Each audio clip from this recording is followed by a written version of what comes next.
And we are live. What is going on, everybody? Welcome to the stream tonight as we get ready for a doubleheader here on the channel.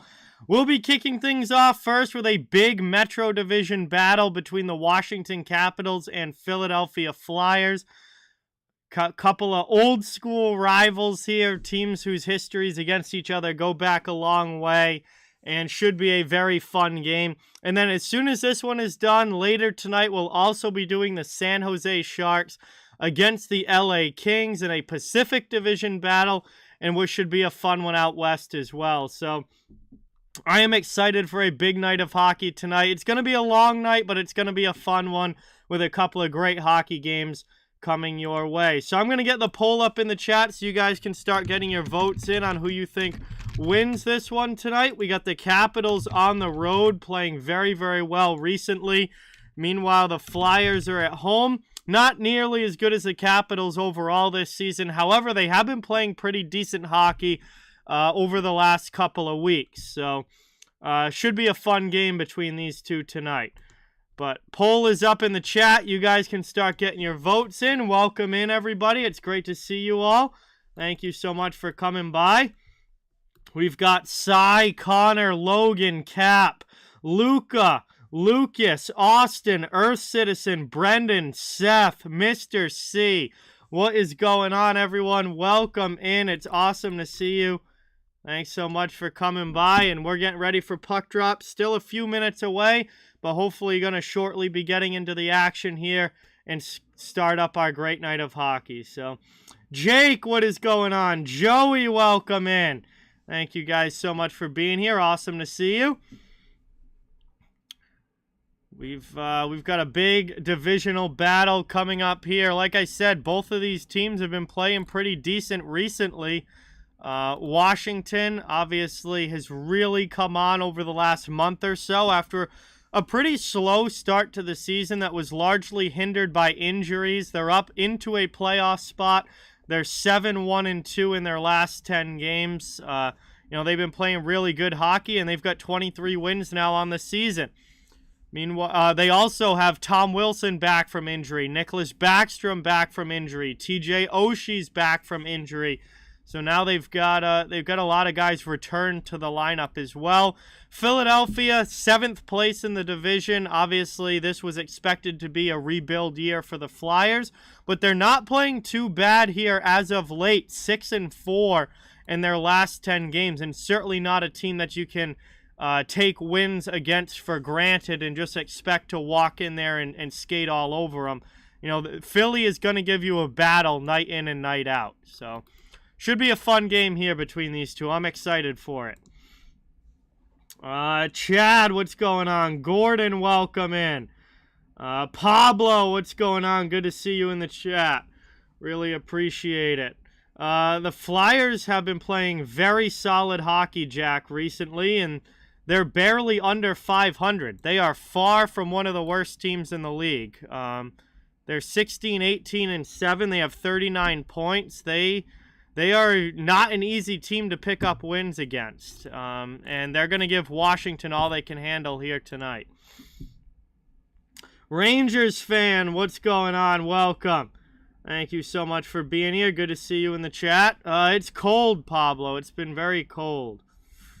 Yeah, it looks like it's going to be Carter Hart versus Darcy Kemper in goal. So starting goaltenders for each of these teams. Gonna get the nod here tonight. We saw Samuel Ersson get a shutout win for Philadelphia in their last game, but they go back to Carter Hart tonight, and we're gonna see how he does. He's actually been very solid overall for the Flyers this year. He did get lit up in the last game that he played by Toronto, but his overall numbers on the season for Hart are very, very solid despite having one of the more average teams in the NHL in front of him. But he's got a .908 save percentage, a goals against under 3. His goals saved above expected is quite high as well. So he's had a decent year. Well, considering, Pablo, that the Seattle Kraken have now won 6 straight games, I think that they have a chance to beat anybody. I mean, they have a chance to beat anybody in the league. They've won 6 in a row. They're firmly in a playoff spot. Nobody's going into a game against Seattle and thinking that they don't have a shot to win. I mean, Alex Ovechkin has a good shot to score in any game that he's in, Chad. He's got 29 goals this season. He's in his late 30s now, and he's not slowing down at all. So I think there's a very good chance we see an Ovechkin goal tonight. Yeah, it's certainly looking that way, Luca. Right now, if the season ended right now, 5 Metro teams would make it into the playoffs and only 3 Atlantic teams. So based on what we've seen so far, that's a very real possibility in the East this year.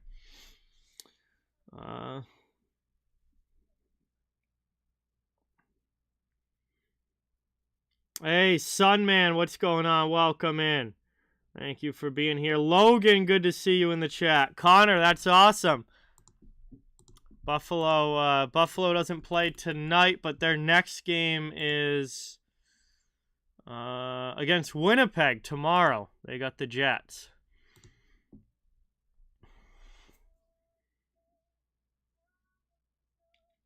Hey, BC Transportation, what's going on?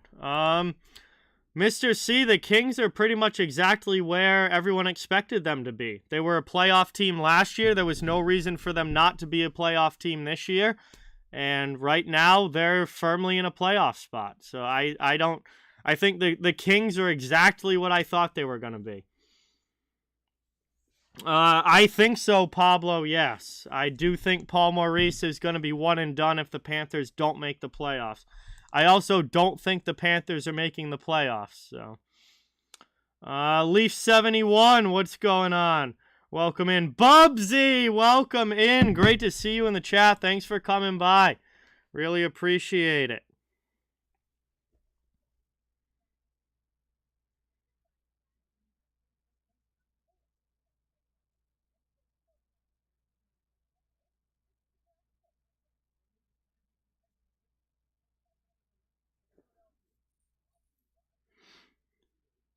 I don't think the Panthers are going to start significantly winning, Seth, any stretches of games. I don't see them making the playoffs this year.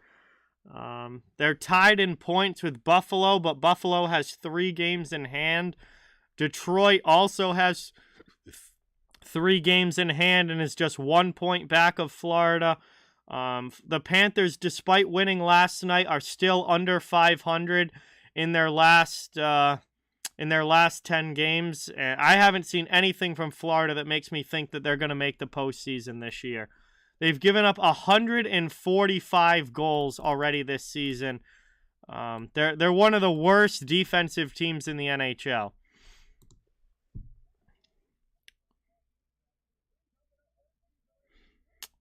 Yeah, Luca, Winnipeg's had a very solid season. Absolutely.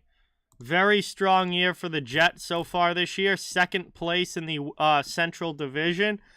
And they're 3 points back of Dallas for that top spot. But it looks like Winnipeg is firmly in a playoff spot. Anyway, guys, here we go. We are getting ready for puck drop. This one is going to be underway here in just a minute as these teams line up at center ice. Referee getting ready to go. And we will get into the action. As that one is kicked back, Flyers take possession off the draw. This one is underway as that's cycled and dumped on the forecheck. Played around now, Farabee after it. Philadelphia in the first shift in the offensive zone. Trying to work it around. Taken up there by Milano, over to Ovechkin. Ovechkin pass out through the neutral zone. And that's going to end up in an icing call as Milano is not able to win the race to it. We'll get an early whistle and an offensive zone draw for the Flyers.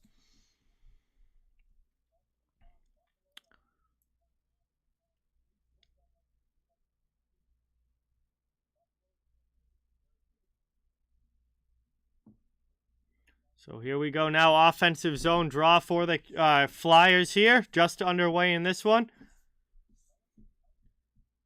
And it looks like Cates is going to get kicked out of the dot. So Van Riemsdyk comes in, tries to win it. Taken now off the draw. Over to Cates with a shot. That one just ripped wide. Provorov pinches to keep it in. Around it goes to Gustafsson. Capitals chip it out to the neutral zone. Tippett plays it back up. It's through to the middle into the offensive end. There's Frost. Pass over there to York, and that one blockered up and out of the way. Out of play there. Into the netting. We get a whistle and another ozone draw coming on the way. No manager. John Carlson is going to be out for a while. Well, Logan, I think the Flames would rather have Tkachuk than Uyghur and Huberdeau, because the Flames haven't been all that great either. That trade so far hasn't really worked out for anybody. Also, Tkachuk has been Florida's best player. It's the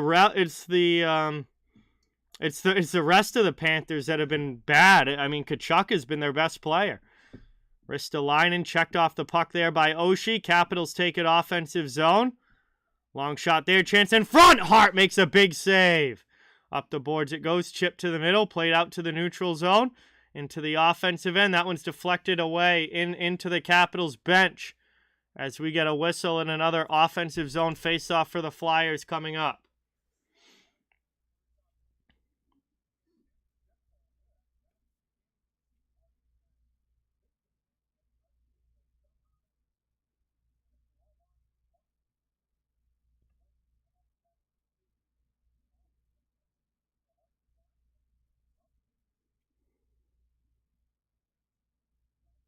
Barkov's been injured for like a month. Barkov's missed a bunch of games. Tkachuk has been their best player easily. Working it up now off the glass. Taken there. Flyers keep it in. Down in the corner. Move to the front.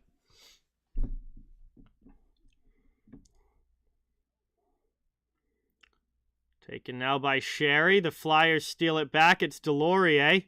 Delorier plays it back to the D as Sanheim sends it over. Backed up, kicked up ice by Delorier. Strome plays it back, and the Capitals take possession in their own end as it's Tom Wilson through the middle. Deflected up there. Wilson back into the offensive zone with Strome. Back now, long shot. That one missed wide. Up and cleared all the way down by Philadelphia. That's going to go out of play, and we get another whistle. Pretty choppy start to this one.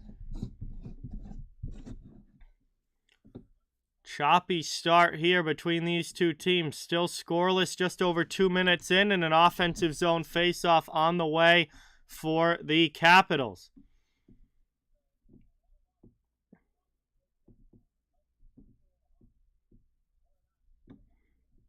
Back now, long shot. That one's ripped wide. Gustafsson got all of that. Now Ovechkin with a shot. That one's stopped by Hart. Good opportunity as the Caps cycle it around now in the offensive end. Down to the corner, Noah Cates on it. Up the wall, Provorov clears all the way down. Caps chasing back. That's going to be icing. And we'll get another whistle here. Icing call against Philadelphia. Washington will have the ozone draw. 0-0 game still, 17.5 remaining in the first. Very, very choppy start. A lot of whistles here early. Hey, Connor, what's going on? Welcome in. Thank you for being here.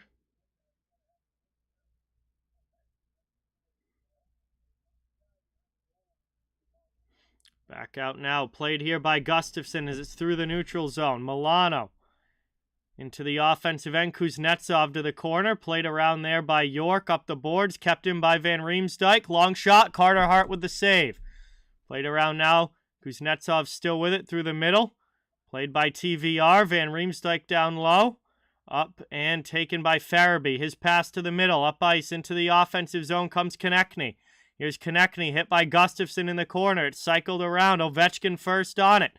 Plays it back the other way, and Trevor Van Riemsdyk comes away with it. Capitals clear the zone as that one goes back.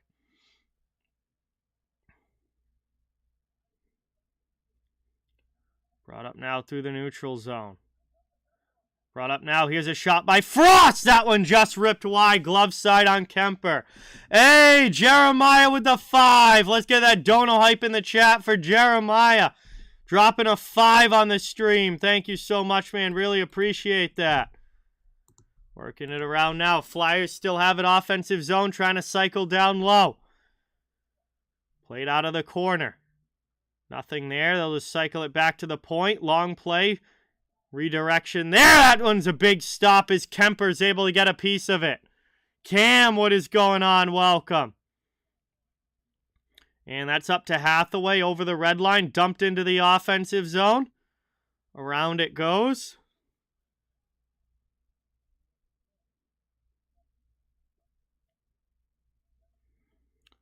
Played around Washington now in the offensive end. D'Angelo starts the breakout up to Hayes. Hayes passes through into the offensive end.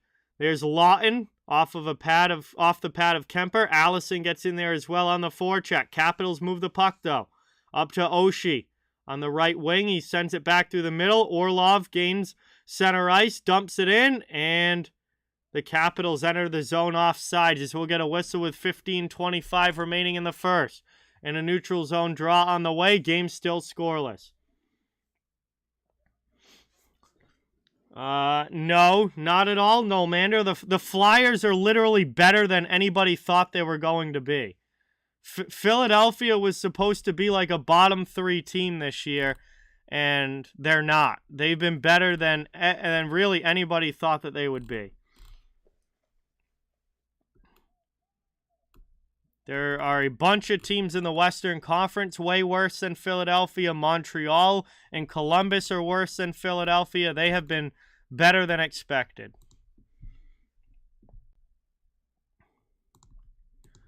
And that one deflects up into the bench again as this early trend of having a lot of whistles here continues. We're not even 5 minutes into this one. I have no idea who's going to win, Connor. If I did, I would bet my bank account on it. But I don't know who's going to win, so I didn't bet my bank account on it. I'm good, Bruce. How are you? Welcome in. Peter, welcome. Thank you for being here. Good to see you in the chat. Yes, welcome in. Thanks for coming by. Brought out now over the red line. Played here by Wilson. Can't get that one into the offensive zone. Brought up over the line into the offensive end. Here's Delorier. Backhands one there wide of Kuemper. Around to the near boards. Played to the middle. Wilson gets it out of the zone. McEwen gets possession back for Philly. Sanheim goes D to D with it back behind his own net. Up again. Delorier chips it off glass and out of the zone. Knocked down in the neutral zone. Dumped deep by Cates. Konechny will come in on the forecheck now as Philly starts the line change. We've got 14:15 to go here in period 1. Shots are 3-3. It's still 0-0 on the scoreboard. Up the other way into the offensive zone. Here we get a shot. And Carter Hart with a big save on that one. Around now, down low. Trying to play it behind the net. Hockey legend, what's going on? Welcome in. Thank you for being here. Played along the boards.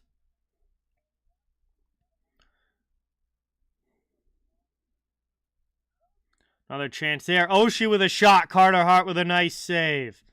Dag, what's going on? Welcome in. Unknown, welcome in. Good to see you guys in the chat. Thanks for coming by.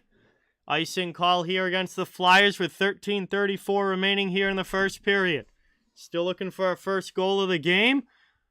And goaltender's playing well so far. Carter Hart's made some nice saves. Darcy Kuemper's got a couple.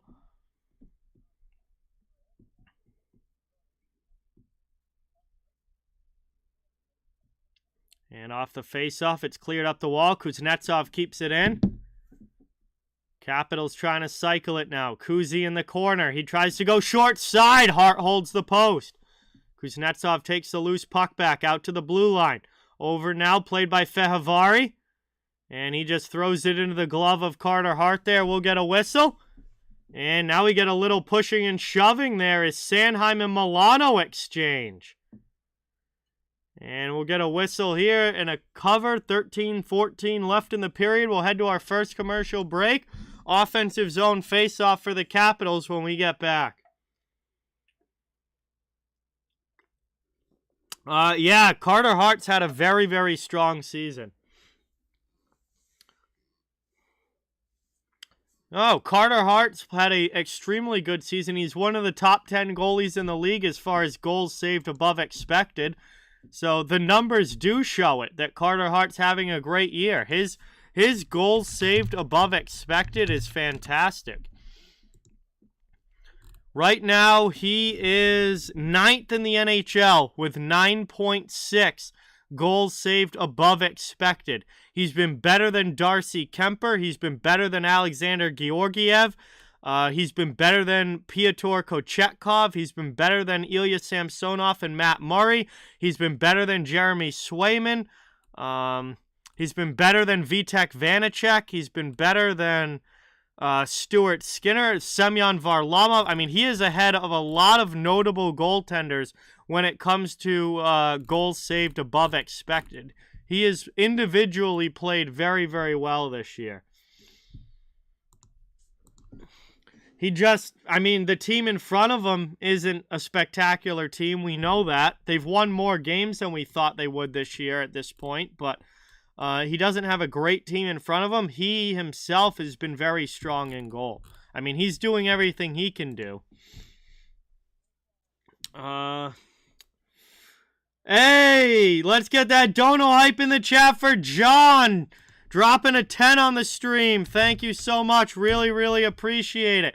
So your top 10 goalies right now based on goals saved above expected.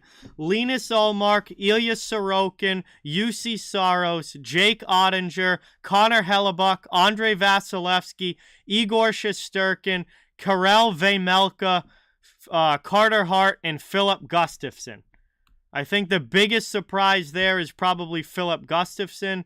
And Karel Vejmelka, another great goalie stuck on a bad team in Arizona. But other than that, I mean, it's the usual guys that you would expect. Ullmark, Sorokin, Saros, Ottinger, Hellebuck, Vasilevsky, Shesterkin. You know, your top guys are, showing out to be the top guys at this point. As it's taken now. Trying to break it up here. That's going to be a tripping call out in the neutral zone as the Flyers were trying to carry it up ice. And we're going to get our first power play of the game as the tripping call to Washington will put Philadelphia on the power play.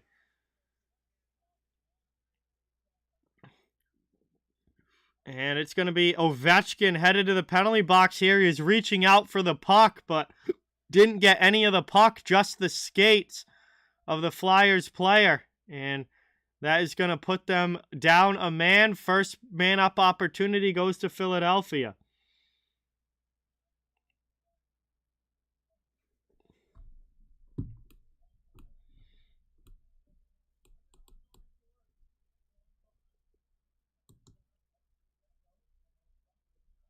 Aiden, what's going on? Welcome in. Right off the draw here, we got a long shot through traffic, and they score! A great snipe right off the face-off, and that doesn't take long. It's a 1-0 lead for the Flyers. As they strike first, it's Scott Laughton on the power play.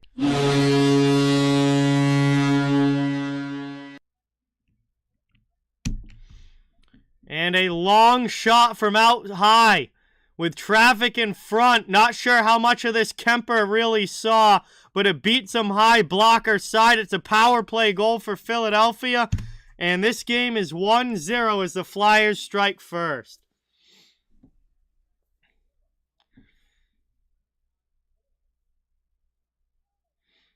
Here we go now. Up off glass, cleared out to the neutral zone. Capitals dump it back in. That's going to be an icing call as the pass doesn't connect with anybody. And 12:16 to go here in the first. Philadelphia with the 1-0 lead. Scott Laughton with the power play goal. A beautiful shot. And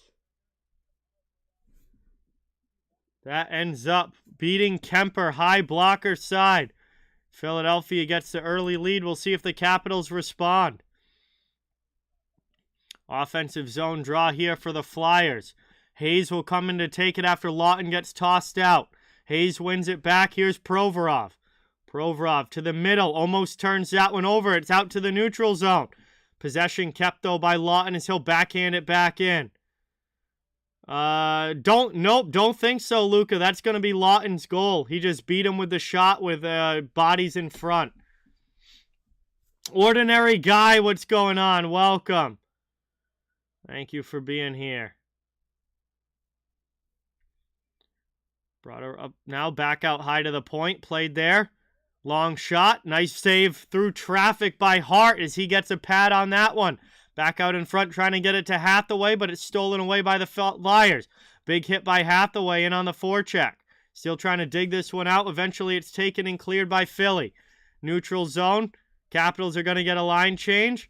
Philadelphia does as well as we're down to 11:20 remaining in the first. Matt, what is going on? Jay, welcome in. Matt, I have no idea when my next stream is going to be. You'll just have to pay attention to the community tab. I am watching the Flyers broadcast, Flyer fan. Around it goes now, lifted up and out, taken by Wilson over the red line into the offensive zone. He dumps it. It's played back by D'Angelo. Philadelphia trying to clear their zone. Not able to get it out, McEwen. D'Angelo gets it back over to Brown. Brown behind the net for Sanheim. Sanheim going to come back the other way. It's Philly into the offensive zone. Looking for a lane to the net. Spinning back out to the point. Sealer with a blast, and that one's ripped just wide. Around now, up the boards it goes. Able to take it out is Washington. They'll dump it into the Flyers' end, but then peel back for a line change. Sealer first on it. 10:20 to go in the opening period. Back up, it's Cates into the offensive end. He cycles down low. Played there. Eller's on it. Trying to steal that one away. He's hit along the boards. Washington lifts it up, not able to get it out. Eller takes it back behind his net. Over to Trevor Van Riemsdyk. Couple of the Van Riemsdyk brothers playing against each other tonight. Trevor for Washington and James for the Capitals. Or for the Flyers, excuse me. Anarchy, what's going on? Welcome in. Thank you for being here. Really appreciate it. Cam York gets hit down low, keeps it in the corner up the boards. Trying to chip that one is Farabee. Gets it up there. Farabee carries over the red line now into the offensive end. Looking for a play, just cycles down low. Behind the net. Taken back out in front. That puck hops over Provorov's stick. Now it's a breakaway for Ovechkin in alone. Shot there. Saved by Hart. Carter Hart with a massive stop there on Alex Ovechkin. Worked around now. Philly back into the offensive zone. It's Tippett. Blocker saved by Kemper. Around it goes. Up the wall. Flyers keep it in for now. Capitals looking to clear. It's kept in by Owen Tippett. He's on the backhand for Van Riemsdyk in the corner, but it's worked back out high. Long shot deflects wide. Kept in by Sanheim. Waiting for a lane to open up. He cycles it to the half wall. Now it's down low to the corner. Capitals trying to steal it back in their own end, but the Flyers still have it. Tippett gets tripped down. Plays it back to Sanheim. It's going to be another power play coming for the Flyers. Another tripping call here to the Capitals. Moved across. Long shot. That's gloved by Kemper. And that is going to get the whistle. And Philadelphia is going to go back to the power play here. They already have one power play goal in this game. We'll see if they can do it again. As we have 8:27 remaining here in period one. And we're going to head to another commercial break. Philadelphia will be back on the power play when we get back from this commercial. Thank you guys all so much for being here. It's great to see you in the chat. Thank you guys for coming by tonight. Please don't forget, it helps a ton if you can hit that thumbs up button and subscribe if you haven't. I cover the entire NHL. Fans of all teams are welcome and wanted here. We're just trying to build a community where everyone can come together, enjoy hockey, and have some fun.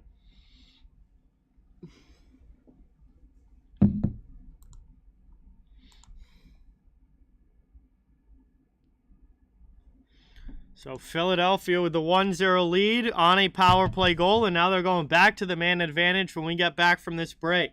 Good start here for the Flyers. Yes, Darkness. Philadelphia has been better than expected this year, no doubt. They're right around 500. They're really not terrible this year. They're a high-effort team that gives you a tough game night in and night out. Yes, it is, Matt. If you're in the market of either of these teams, it's on NBC Sports Philadelphia for the Flyers broadcast. It's on whatever the Sabres, whatever the Capitals' normal channel is, NBC Sports Washington for the Capitals, and it's on ESPN Plus if you're out of market.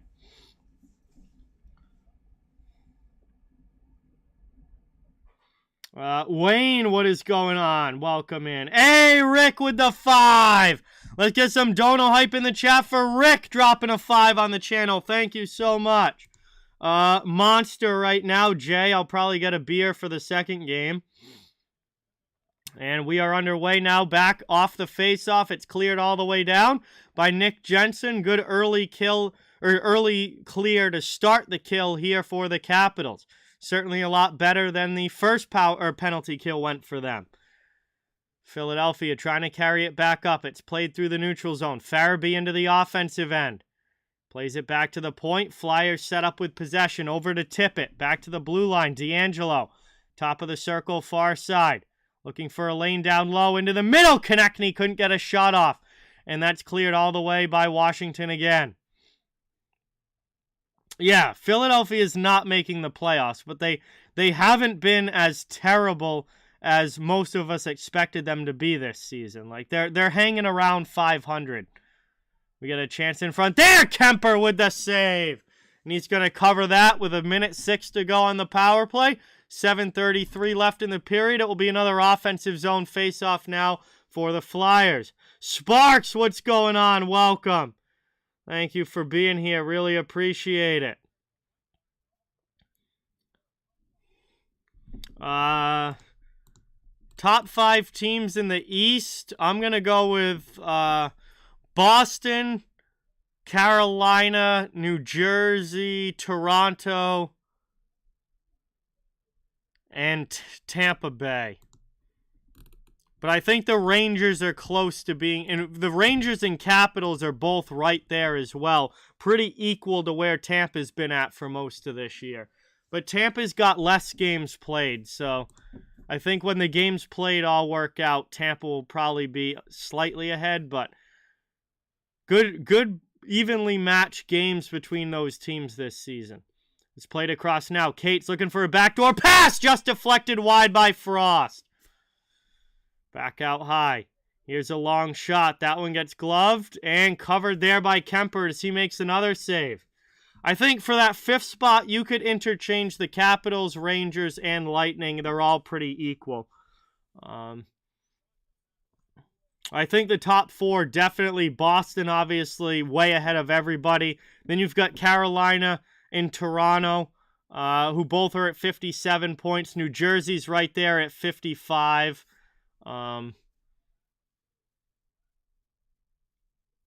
They're pretty much established ahead of those other teams. Like Carolina and Toronto are the closest ones to Boston. Yes, Tom Wilson is playing, Wayne. Absolutely. He is back in the lineup for the Caps. Round now down low. Final 15 seconds of the power play. Washington gets it to the blue line, but not out. It's kept in there by Frost. Hathaway missed a big opportunity to clear. Around now, final seconds of the power play. Here's a chance for the Flyers down low. Can't get it through on goal. Power play's over. Capitals have killed this one off.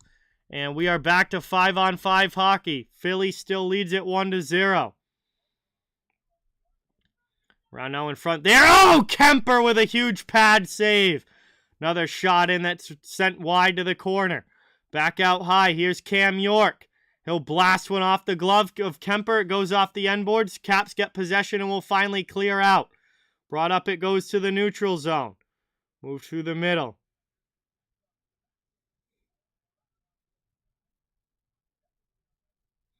Moved across there. That one sent down low.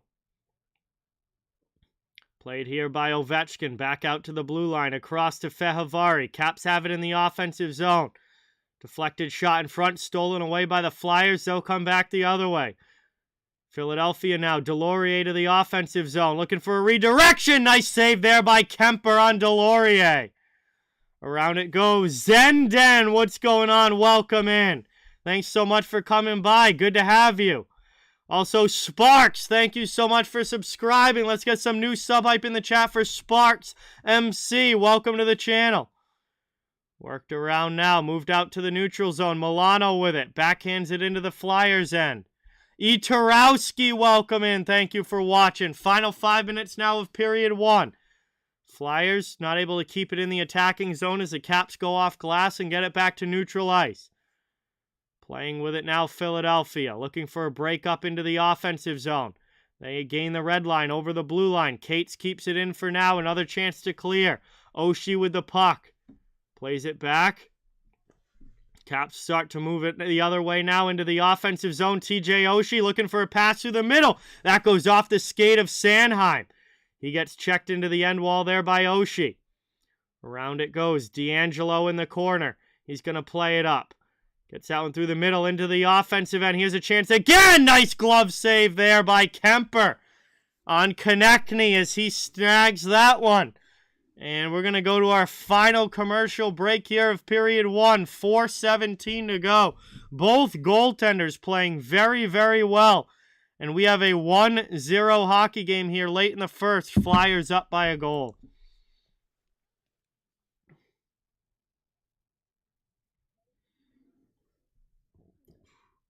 Boy, some good chances here back and forth, but goaltenders have been strong in this one to start. And only one goal in the net so far. Final few minutes of this period coming up.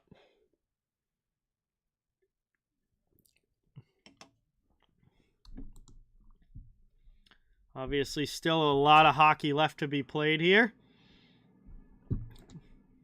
But overall, I think it's been a very solid first period for the Philadelphia Flyers.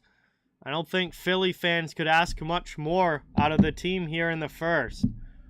They've come out with energy. They've possessed the puck, a fairly decent amount. They've made smart plays, and they've gotten the needed saves from Carter Hart in goal when there have been breakdowns and he's had to come up big. He has, and all in all, Philadelphia with a strong first period. We'll see if they can keep it up.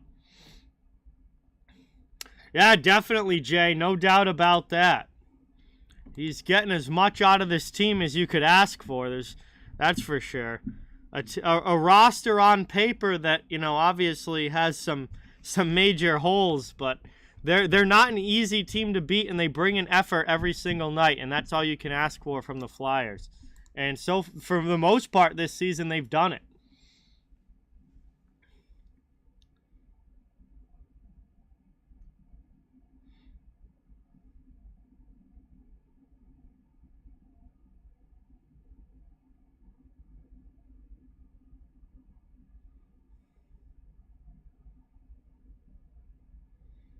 Offensive zone face-off now for the Flyers. One back, top of the circle. There's a shot, and that's gloved by Kemper as he makes a save. And Fehervary gives a bit of a shove there to Morgan Frost, who wasn't happy. He was right in the crease area. We'll have another offensive zone draw coming up now for the Flyers. I don't know, Chad. I haven't made a pick on that yet. No, Philadelphia wasn't going to be a playoff team whether they have Giroux or not. They made the right call letting Giroux go. They traded him and got what they could for him last year. They weren't going to be a playoff team with or without Giroux. It didn't make a difference. They had Giroux for most of last year, and they weren't a playoff team. And they weren't going to be this year no matter what. This is a team that is now very much in a retooling mode. And they're probably going to try and dump off more guys if they can at the deadline this year. As that's dumped into the offensive end. Flyers going offer a line change. That's going to allow the Capitals to take the puck. 3:40 left here in the first. Up and into the offensive end. That one gets lifted out to the neutral zone. 3.5 minutes to go in the first. Played back by the Capitals.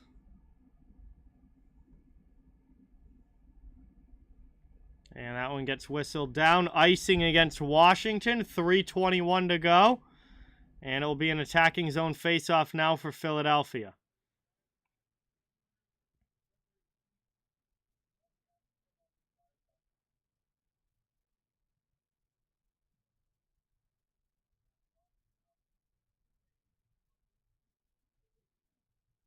Attacking zone faceoff here. Lawton to take it. He's going to get kicked out of the dot, so Hayes comes in now. Off the faceoff, Washington trying to work it out of the zone, but Fehervari loses his stick. Allison trying to work it back up, but Kuznetsov's going to take it in the corner. Through to Milano. Milano takes the hit. It's kept in by Allison. Through to Hayes, trying to tuck one under the bar. Good shoulder save there by Kemper. Around now, along the boards. It's finally taken by the Capitals as they'll carry out to neutral ice. Over the red line. Dumped into the offensive end. Around it goes. Played to the middle. Lifted up. And an icing call here now against Philadelphia as this gets touched up by the Caps. They'll get the O-zone draw with 2:43 left here in the first.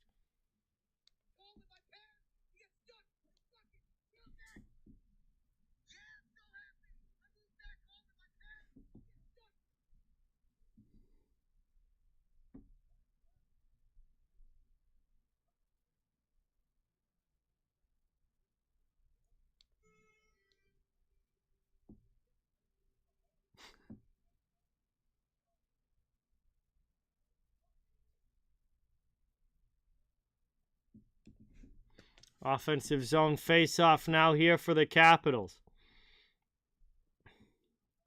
They win it back. Kept in at the blue line. Cycled down to the corner. Backstrom on it with Oshie. Below the goal line looking for a play out in front. Nothing really there. He sends it through to Eller. Eller off the outside of the goal. Philadelphia's first on it. Played up now along the wall. Caps keep it in. Back to the blue line. Long shot there. Deflects wide. Eller with it. Through to Oshie. He gets knocked down by Ristolainen. Up the boards, Allison can't chip it out. It's kept in again. Working around now. Back in on the forecheck is Eller. Capitals keep it in the offensive end. 2:05 remaining here in the first. Working it around. Backstrom out. Eller out high. Back down low. Looking for a play to the front of the net. Just pops over Oshie's stick. Capitals keep it in. Looking for another chance. Here's Lars Eller on the backhand. That one's cleared out of the front, though, by Philadelphia. They'll lift it up. Can't get it out. Oshie, good attack on the puck carrier. Keeps it in. Ristolainen now chased by Eller. Turns it over to Oshie. Up the wall it goes. TJ Oshie has it. Tries to get it back through to Backstrom. Sent off the boards. Kept in, though, by Van Riemsdyk. And finally, Philadelphia is going to get it up and out of the zone as Lawton clears. Passes one back as both teams get line changes. 1:20 to go now in the first period. Carried up and dumped in by Sanheim. Flyers going to get in on the forecheck now as Delorier knocks down Orlov. Results in a Philadelphia puck. Working it down low. That's off the end wall. Cycled back deep by Delorier. McEwen now against Jensen with a good hit. Around now and back the other way. Jensen into the offensive zone. Drives wide on Sanheim, backdoor, and they score! What an effort by Nick Jensen! And Garnet Hathaway is there on the back door to make it a 1-1 game. Huge goal here with under a minute to go in the first period. As Washington ties this game at 1. Garnet Hathaway with the goal on a great pass and overall effort by Nick Jensen. And it bounces actually off the skate of D'Angelo, then off the skate of Hathaway and into the back of the net for his 6th goal of the season. 50 seconds left in the first, and this game is tied.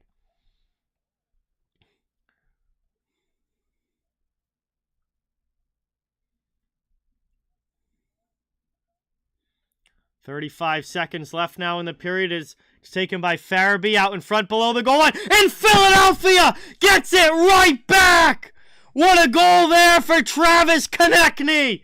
As a quick answer has Philadelphia back up by a goal. It's 2-1.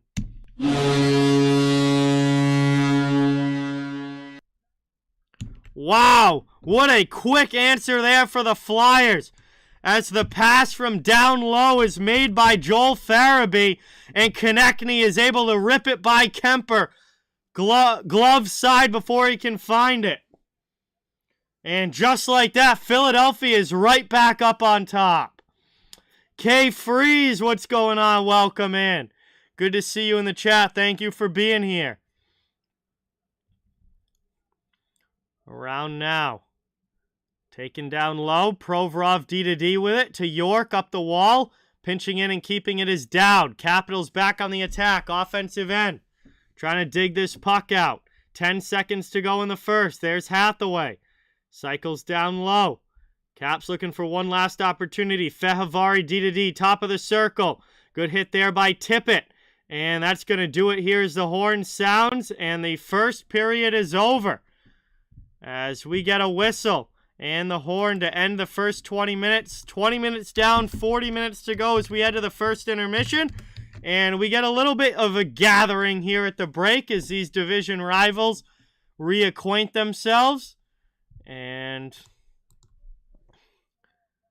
we go to the break with a 2-1 hockey game as both teams head to the locker room. Philadelphia on top as they take the 2-1 lead here at the end of the first. Thank you guys all for watching. Welcome in. Thank you guys so much for being here. Really appreciate it. Please don't forget, it really means a lot if you give that thumbs up and subscribe if you haven't. I cover the entire NHL, so fans of all teams, welcome and wanted. We're just trying to build a hockey community where everyone can come together, enjoy hockey, and have some fun. Kristen, welcome in. Great to see you in the chat. Thanks so much for coming by. Wrist Rider, great to see you. Thank you for being here. Really appreciate it.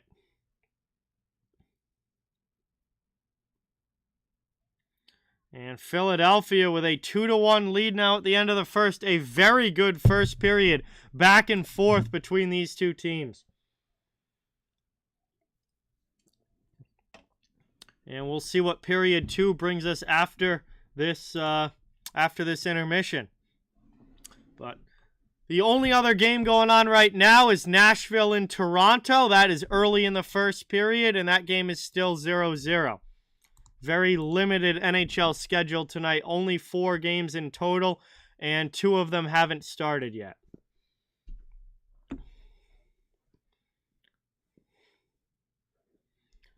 So we make it to our first intermission here. Again, it's great to see you all tonight. Appreciate you stopping by. This is the first of 2 games that I'll be doing. I will also be doing the San Jose Sharks against the LA Kings coming up later tonight as well. So it's a doubleheader night.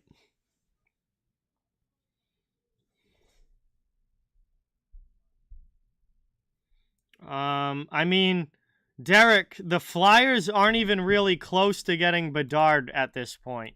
They're not even a bottom 5 team in the league. They're 25th in the NHL. Vancouver, Montreal, San Jose, Arizona, Anaheim, Columbus, and Chicago all have a better shot at Bedard than the Flyers. And if the Flyers win tonight, they'll pass Ottawa in the standings, and you can put Ottawa on that list as well. So Philly is not even really that close to being bottom of the league in the Bedard sweepstakes. They would have to get monstrously lucky. They would have to get monstrously lucky in the draft lottery for them to get Bedard.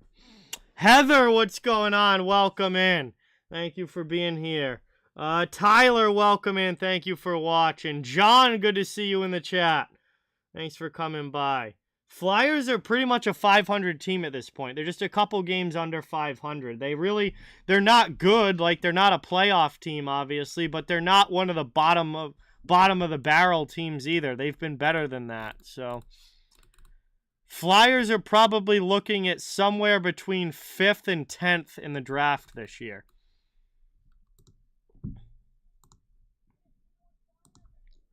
Malika, what is going on? Thank you so much for coming by. Heather, thank you so much for subscribing. Let's get that new sub hype in the chat for Heather, everybody. Welcome in. Awesome to have you. Ike, what is going on? Thanks so much for being here. Good to see you in the chat. We're at the first intermission. Philadelphia leads this one 2-1. Scott Lawton and Travis connecting with the Flyers goals. Garnet Hathaway with the marker for Washington.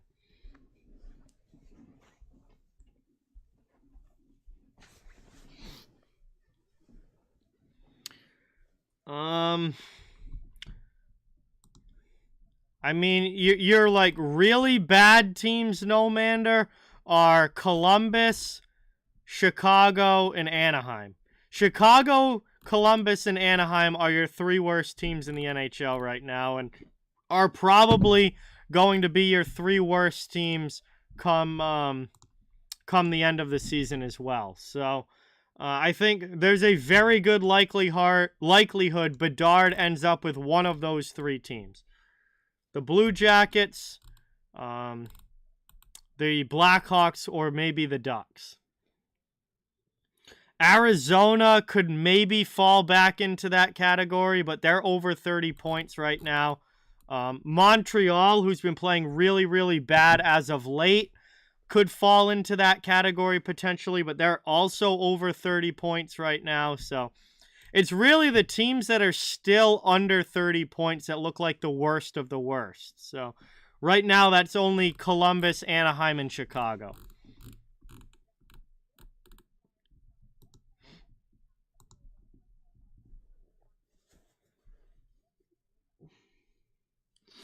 Stewie, what's going on? Welcome. I mean, Alexander Ovechkin's got a good shot to score in any game that he plays in, Stewie, so we very well could see an OV goal tonight. It's possible, without a doubt. Corey, thank you so much for subscribing. Let's get some hype for Corey in the chat. Welcome to the channel. Caleb, what's going on? Welcome in. I mean, the playoffs have been an issue for the Wild. They're one of those teams that, Toronto gets talked about all the time as not being able to win in the playoffs. But honestly, Minnesota's another team that is usually pretty good in the regular season, but really struggles to win in the playoffs. And I don't know. We'll see what the matchup ends up being for the Wild in the postseason this year. We could possibly see them play Winnipeg. We could possibly see them play Dallas. If they drop down to a wild card spot, they might end up playing Vegas. I mean, we don't know what the matchup is going to be yet, but no matter who the Wild end up playing, it's probably going to be a pretty tough series.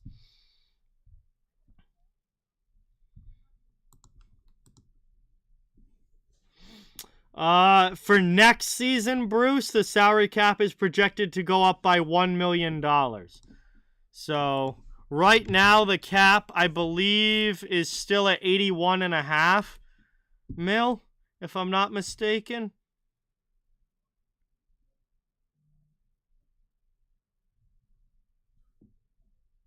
Or did it bump up to 82 this year? They're trying to like slowly. They're trying to like slowly, incrementally. No, it's 82.5. That's right. It was 81.5 last year. It's 82.5 for this season. Next year, they're expecting it, I believe, to go up to 83.5. But then the year after next, there's supposed to be a big jump. So it's going to be $83.5 million next season, but then it might go up to $88 million the year after that. So there's going to be a big jump in 2024, 2025, and then another pretty sizable jump in 2025, 2026, up to $92 million. So over the next 3 years, the cap is projected to go up about $10 million. 1 million from this year to next year, a big jump of about 4.5 to 5 million the year after, and then in 2025 another $4 million jump up to 92 million. So we're almost to a big jump, just not quite yet.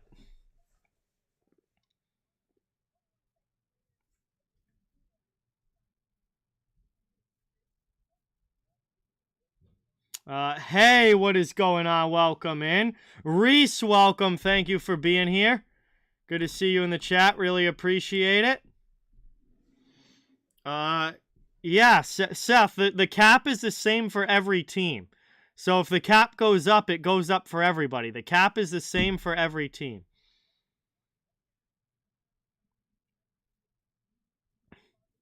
Has to do with escrow, Bruce, and just like league-wide revenue, and how much money the league is making and things like that. I mean, you're getting deep into the business side of hockey and the collective bargaining agreement and all of that when you start getting into, why the salary cap is what it is and why it changes the way it changes. That is like, you got to go to business school to learn about all that kind of stuff.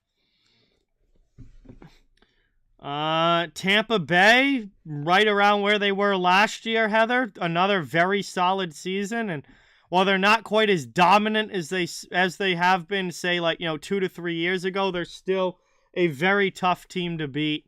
And with all the experience they have, is not a team I would enjoy playing in the playoffs because they know what it takes to win playoff hockey. Philadelphia scored first, Tyler. Anton, what's going on? Thank you so much for being here. Great to see you in the chat. Really appreciate it. Not any time within the next 4 or 5 years, Caleb, but potentially down the line if the NHL keeps expanding. I do think that Wisconsin is a possibility if the league were to go to, say, 36 teams or 38 teams, something like that. I do think it's possible, but I don't think that's something we're going to see within the next 5 years.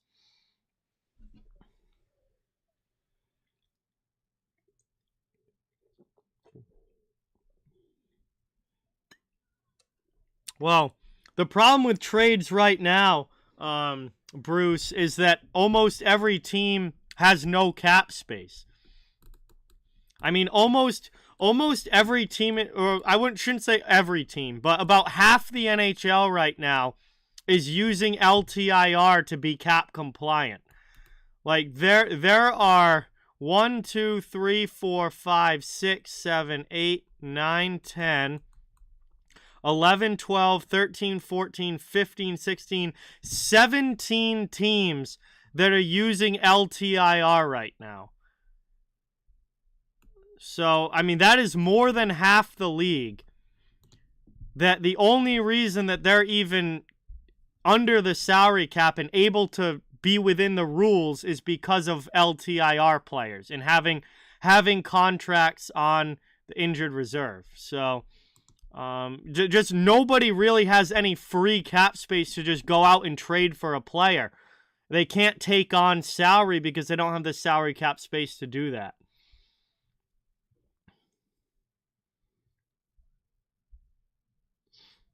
Stewie, Ovechkin will easily get the goal record within 3 seasons. He very well could get it next season, and if he doesn't get it next season, he certainly will the year after.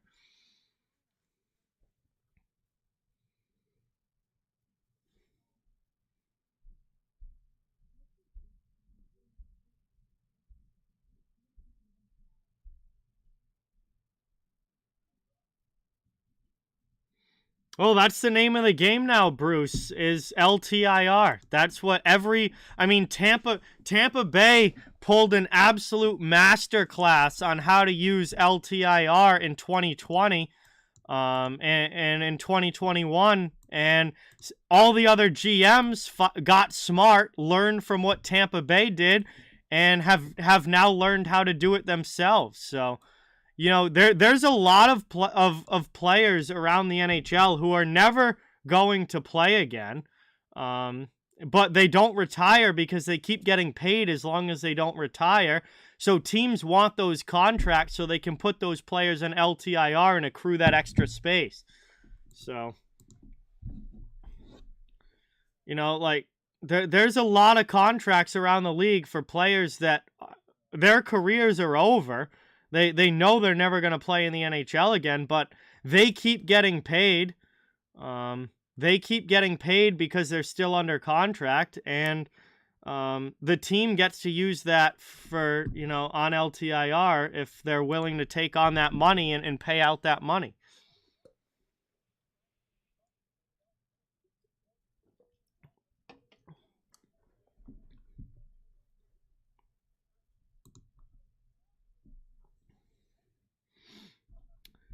I'm from Massachusetts, Heather. I'm a Boston Bruins fan, but I'm a huge hockey fan in general, and I cover the entire NHL on this channel.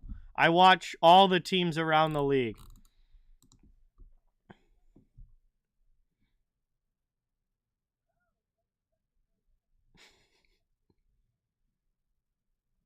The Vegas Golden Knights right now have over $18 million in their LTIR salary pool.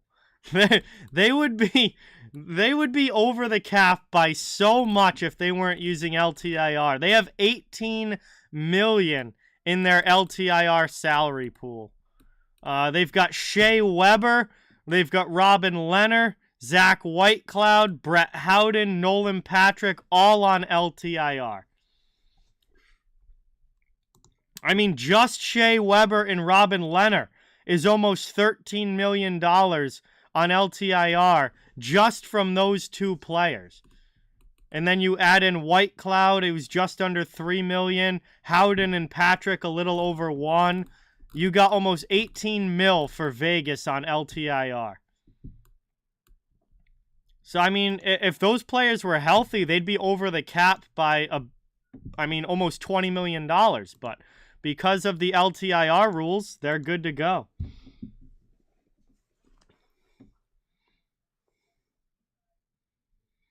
Right now, the best chance of landing Connor Bedard, Stewie, is the Chicago Blackhawks. They are the worst team in the NHL to this point in the season and will have the highest percentage chance to get the number 1 overall pick.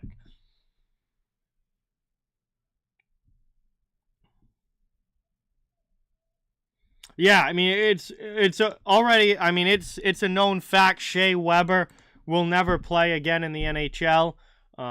His injury is career-ending, but again, he's still getting paid his $7.8 million for the rest of his contract, so he's not going to retire.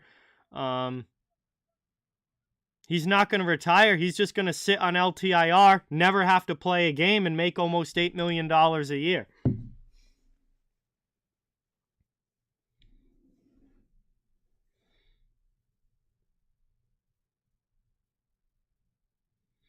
Anton, I have no idea what fair play is. I don't follow soccer at all. I have no idea what that is.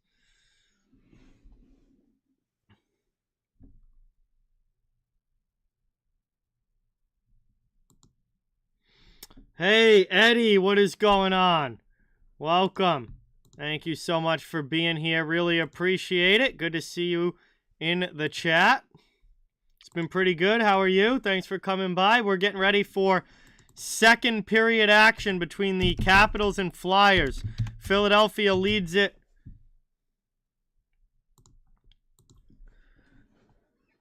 Philadelphia leads it 2-1 as we get ready to drop the puck here on period 2. And still a lot of hockey left to be played in this one. No, it looks like Carey Price is not going to play again. All the signs right now point to his career being over.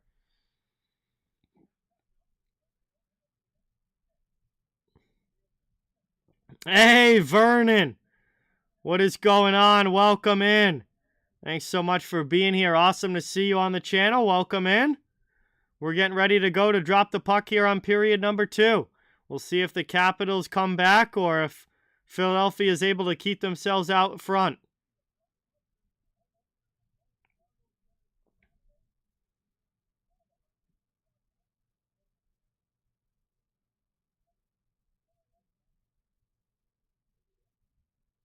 Hey, that's awesome, Jay. Congratulations on that. That is fantastic.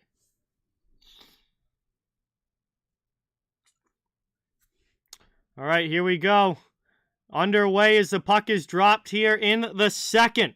As Hart plays that to D'Angelo. Flyers trying to work it out of their zone. Sent up the boards and out. Taken here. Capitals back in their own end. Up now into the offensive zone. Trying to play it to the middle. And that one gets blocked away. Here's a breakaway chance for the Flyers. In on goal. Turns into a 2-on-0. Konechny, and he's robbed by Kemper, who comes across and makes a spectacular save. Wow, that turned into a 2-on-0 for Philadelphia. Farabee and Konechny. And a monster save by Darcy Kemper. Or no, excuse me, it was Sanheim and Konechny. I thought it was Farabee. I saw the 6, but it was Sanheim. And Kemper makes a monster stop on Travis Konechny to keep this game within 1. Highly, highly unlikely, Eddie. Around now, that one gets sent up high. To the middle. Capitals trying to work it out of their zone. What a monster save there by Kemper as the Caps carry it now into the offensive end. Oh yeah, Thompson would be a great one, Jay, for sure. Back the other way into the offensive zone. Across here, another chance in front. Tippett, and another huge save as Tippett was all alone in the slot. And a great save there as Kemper gets it with the blocker. So 2 grade A opportunities for Philadelphia early in the second, but Darcy Kemper coming up huge in goal. Wilson with it now up to Eller. Over the red line, dumped in by Lars Eller. Both teams will start line changes. Professional sports, what's going on? Welcome in. Thank you for being here. Back the other way, it's deflected in by Allison. Around it goes behind the net. Fehervary chased on the forecheck. Alexeyev gets knocked down. Dug out to Lawton. Back to the point.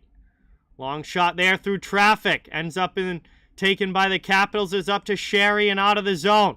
Here's Strome into the offensive end. Back through the middle. Fehervary to Wilson. His shot's deflected up into the netting. And we'll get a whistle just about 2 minutes into this period. Still a 2-1 hockey game thanks to Darcy Kemper. And we'll have an offensive zone face-off now for the Caps. I don't think they do, no, Mander. I mean, they're a good team when they're healthy, and I wouldn't say it's impossible, but I don't think it's going to happen.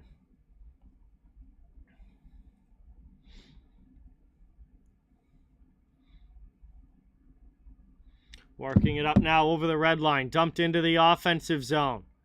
Taken down low. Trying to dig this one out. Delorier and McEwen in on the forecheck. That's a heavy forecheck here for the Flyers. Taken in the corner by Strome. He gets hit by Brown and Delorier. McEwen keeps it in. Here's Delorier trying to cycle it around. I don't know. I would have said the same thing about the under in the first period, professional sports, and then they scored 2 goals late back-to-back. So, I mean, there's still 17-plus minutes left here. There's plenty of time for scoring. So we got a shot in there by Delorier. Kemper makes the save, and he's going to cover that one as we get the whistle. 17:15 remaining in the second. Offensive zone draw for Philadelphia on the way. I mean, yeah, they're certainly a contender, Jay. No doubt about it. But there's going to be a lot of tough matchups in the playoffs. Like, you got to figure, you've got to win 4 playoff series to win the Stanley Cup. Figure at least 3 of them, if not 4, are going to be very tough matchups.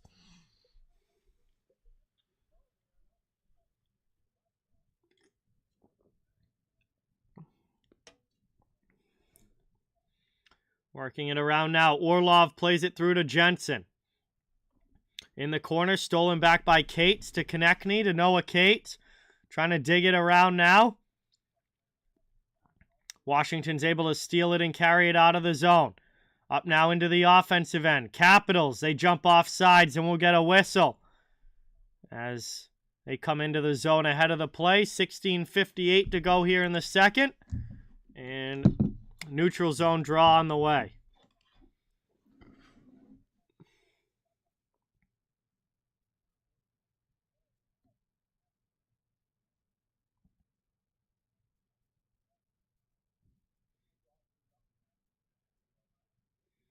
Taken now off the draw. One back at the red line, dumped in. Caps trying to get it in now on the forecheck. Ovechkin line on the ice with Kuznetsov and Milano. Taken by Tippett. Into the offensive zone, Philadelphia, stolen away by Gustafsson. Capitals will look to clear. It's up to Kuznetsov, who's out of the zone. He'll backhand it in from behind the red line. That's going to be an icing call. And we'll get a whistle here with 16:36 remaining in period 2. Rafa, what's going on? Welcome in. Thanks for coming by. Second period action here. Still a 2-1 lead for the Flyers. All goals coming back in the first. Still looking for a marker here early in the second period. We'll see who's going to score it. As it's lifted up now and into the offensive end. Another icing call against Washington. As Ristolainen wins the race. It'll come back down to the cap zone.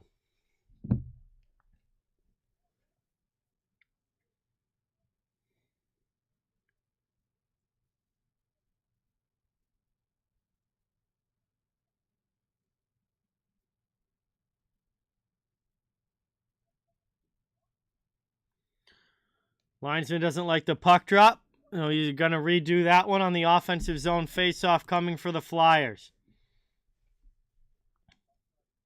Shots are 18-10 in favor of the Flyers, and they lead by 1 on the scoreboard. As they win that draw, back to the point, Ristolainen cycles down low through the corner. Pinching in to keep it is Sealer. But the Capitals finally go high off glass and get it out. Here's Ovechkin into the offensive end. Pass across for Milano. On the backhand, he just sends that one wide. Philadelphia will get to the loose puck. They'll carry back up ice. Lawton with the drop pass. Shot from Hayes. Blocker saved by Kemper. Around now it goes to the corner. Trying to dig it back up. Not much recently, Pablo, no. No, Mander. Ovechkin hasn't gotten a ton of shots yet. No, I am not streaming tomorrow, Rafa. Brought up now. Lifted up. Backstrom's out into the offensive zone. Here's a drop back to Backstrom. Here's Eller with a shot and a good save there. As Carter Hart able to match his counterpart Kemper down at the other end and make a nice save himself. He'll smother that with 15:29 remaining. Offensive zone draw for Washington on the way.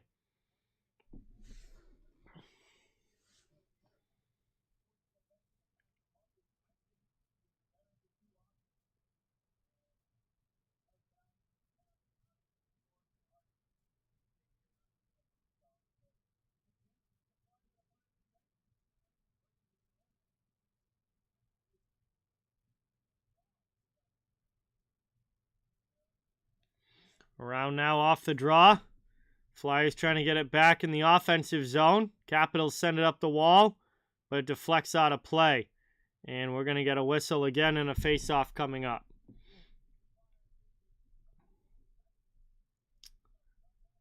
So we're just under 5 minutes here into period 2. No goals yet in the second.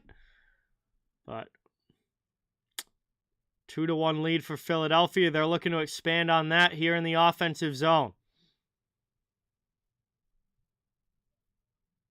Hey, Jem. What is going on? Welcome in. Great to see you in the chat. Thanks for coming by.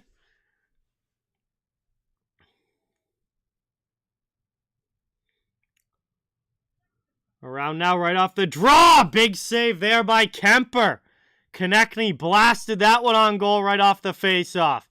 Kemper's going to cover that one up, and we'll get another quick whistle. Darcy Kemper has had to be fantastic here in period 2, and he has been.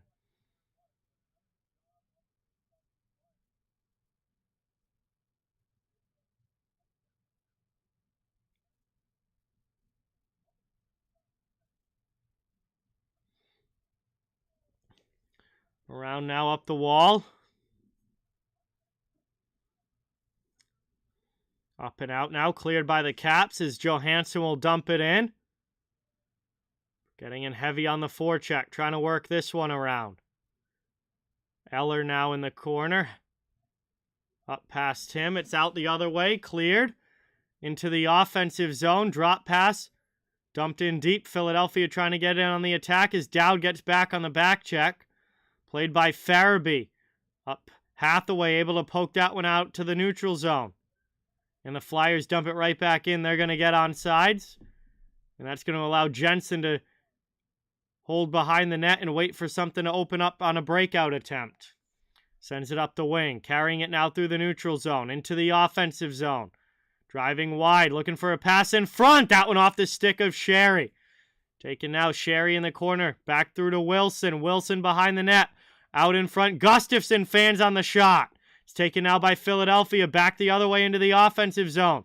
Van Riemsdyk back to Tippett. Broken up by the Capitals, though, and they'll carry it back out. Tom Wilson dumps it in. Caps get on side and can lead the forecheck. Pat Garganta, what's going on? Welcome in. Thank you so much for subscribing. Welcome to the channel. Let's get that new sub hype in the chat for Pat Garganta. Thank you so much for being here. Yes, I played football and baseball growing up as well, Rafa. I was a three-sport athlete for most of my childhood. It's brought up now by Milano. Across there, pass gets broken up. Nice sliding block there for Philadelphia. Sanheim, excuse me. Around now, Milano with a backhand. And Carter Hart makes a great save. 13-16 now to go in the second. Offensive zone draw for the Flyers on the way as they have now gone over... offensive zone draw for the Capitals on the way as Hart makes a nice save there. Flyers are up to 20 shots on goal. Washington trying to catch them. As we get the whistle in our first commercial break of period number 2.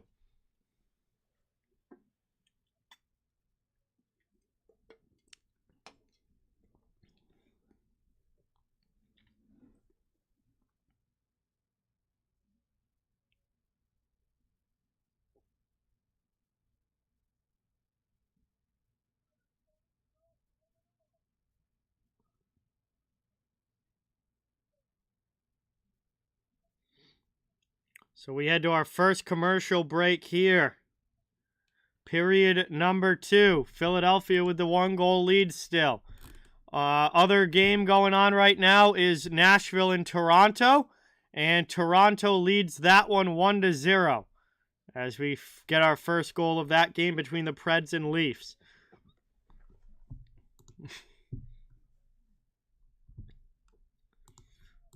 Nick, what is going on? Welcome in. Thanks for coming by. Austin, good to have you in the chat. I hope you have a great weekend coming up. Thanks so much for stopping by. It's good to see you.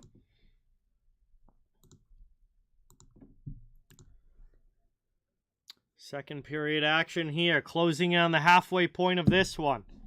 This is game 1 of 2 that I will be doing tonight. After this game ends, we'll be getting ready for the Sharks and Kings, and I'll be covering that one as well out west.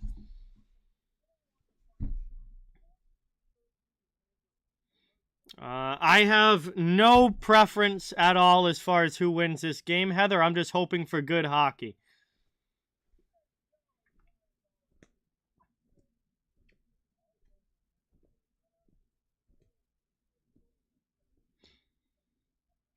Nick, I just said hello to you. Welcome in. That's what you get. Red Rubber, what's going on? Welcome. Thanks for coming by. Working it around now. Taking it along the wall, trying to work it to the middle. It's taken by Philadelphia. Lifted up and over the red line. Axie, what's going on? Good to see you. Thanks for coming by. We're down to 13 minutes to go here in the second period.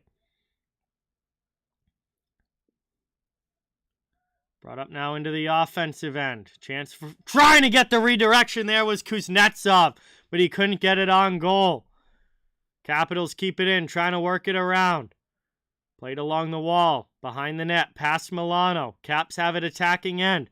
Philadelphia Able to clear out now as they'll come the other way. It's Konechny with Farabee into the offensive zone. Farabee top of the circle. Shot there and a good save by Kemper. Washington comes back the other way. Turned over, though, by the blue line as that pass for Fehervary was offline. Wade Allison has it. Flyers back in on the attack in front there. Allison just sends it wide.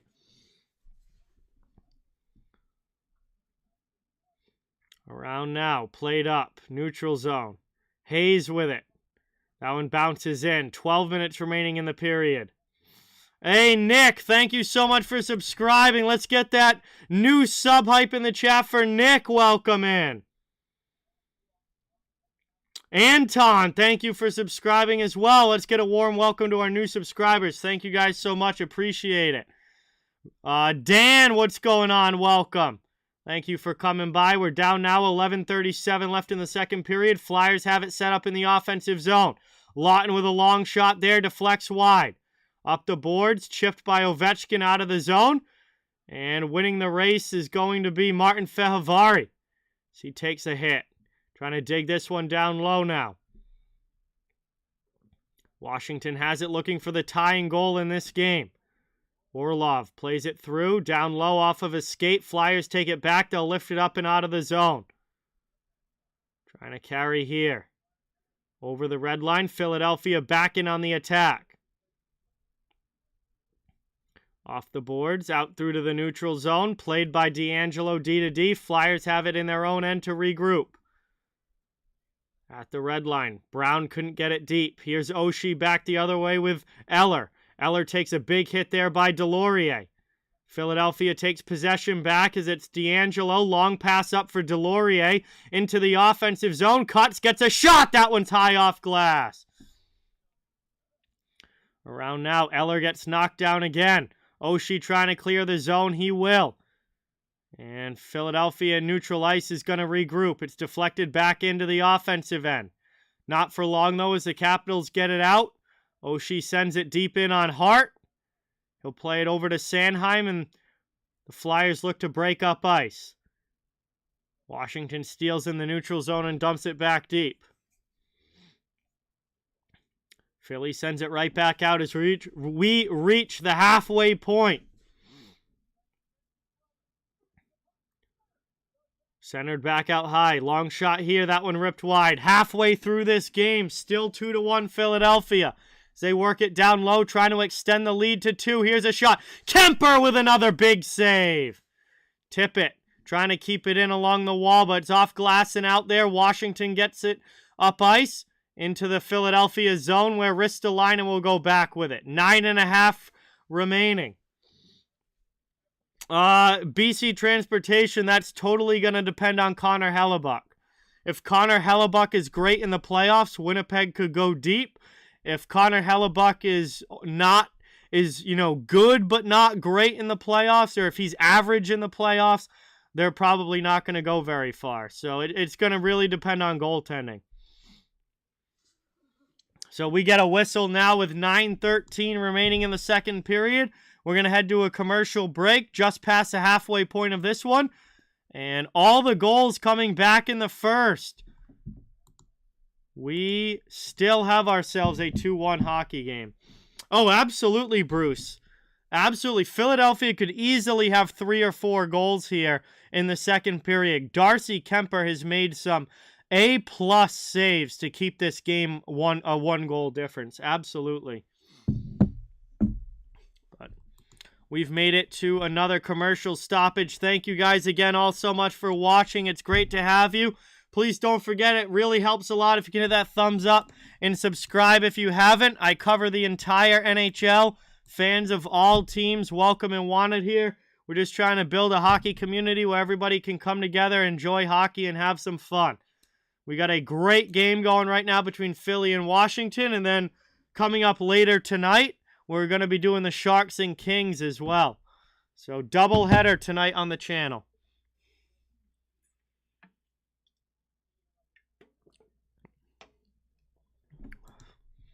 Awesome to have everyone tonight. Really appreciate you coming by.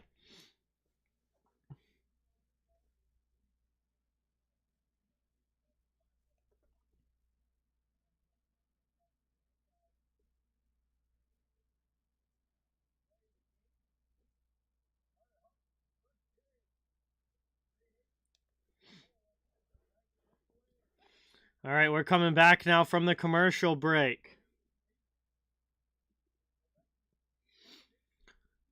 Darkness is looking for the upset. Sharks over the Kings tonight. We'll see. LA, I believe, has been playing very well. Yeah, LA's 7-2-1 in their last 10 games, so we'll see. But they are in second place in the Pacific Division. We'll see if the Sharks can pull it off. San Jose did win their last game. Hey, Ryan, what's going on? Welcome. Thank you so much for being here. Really appreciate it. Worked out now. Here's Orlov. Back underway into the offensive zone. Capitals with it, looking for the tying goal. That one's deflected off of a body.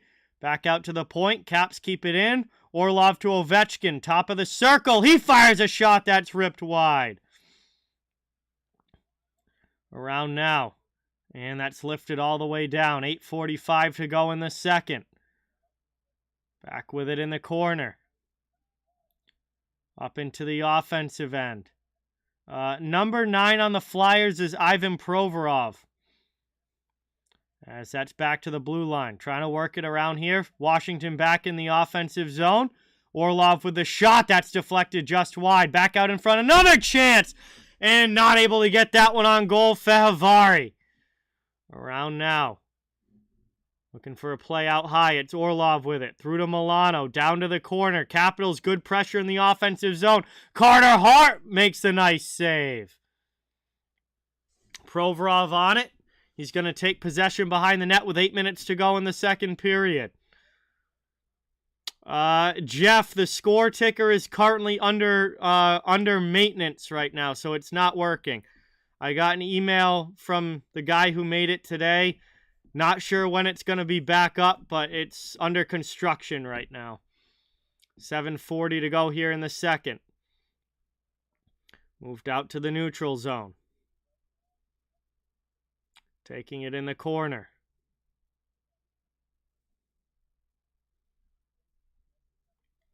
Up the wall it goes. Move to the middle. Played by D'Angelo into the offensive end. Here's a chance. Allison passes it off, and Lawton's attempt goes off a skate. Moved back to the middle. Taken by Hayes. Flyers with it offensive zone. Caps trying to get it out. Big board battle. Eventually it ends up the boards. Kept in at the point. Here's D'Angelo. 7 minutes remaining as that sent back into the corner by the Flyers. Aries, what's going on? Welcome in. Thank you, Nick. I appreciate it. Trying to carry up now. Here's a 2-on-1 for the Capitals. Oshie trying to get the pass across, but that's broken up. Back the other way. Taken in the neutral zone. 6:40 remaining in the second. Played off of a skate. Strome into the middle. There's a shot by Oshie. Deflected up high. And into the netting. We get a whistle now and an offensive zone draw on the way here for Washington as they are pushing hard, trying to get this game-tying goal.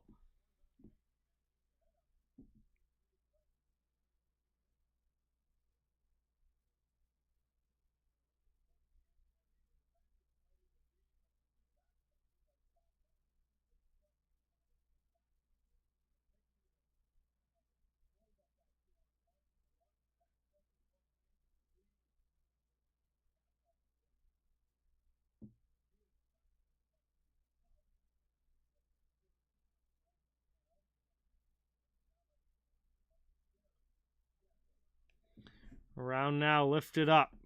Back underway, neutral zone or offensive zone for Strome, who plays it down to the corner.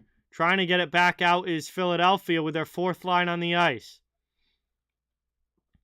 Ristolainen, pass to the middle. Here comes Brown up into the offensive zone. Ristolainen jumps into the play. Brown just sends it deep to the corner. Connor Sherry first on it. He takes a big hit there by Ristolainen. But it's back up and out, cleared there by Washington. Brought up now, dumped into the offensive end. Delorier in. Good hit on him by... Couldn't tell if that was Fehervari, I think so. And it's cleared back the other way by the Capitals as they carry, rolls in on Hart, who sends it to the sideboards. Flyers go off the wall and able to No, we get a penalty call and a whistle coming up. Ooh, it's going to be a tripping penalty, and we're going to get a stoppage here with 5:27 to go in the second. Our last commercial break of period number 2. And I think it's going to be the Philadelphia Flyers on the power play when we get back from this commercial break. So we'll see what they can do with this opportunity. They do have a power play goal in this game, and they'll have another chance when we get back. Getting down now, about 5.5 minutes to go in the second. Flyers up by a goal. They'll be on the man advantage when we get back. Tripping penalty against the Capitals.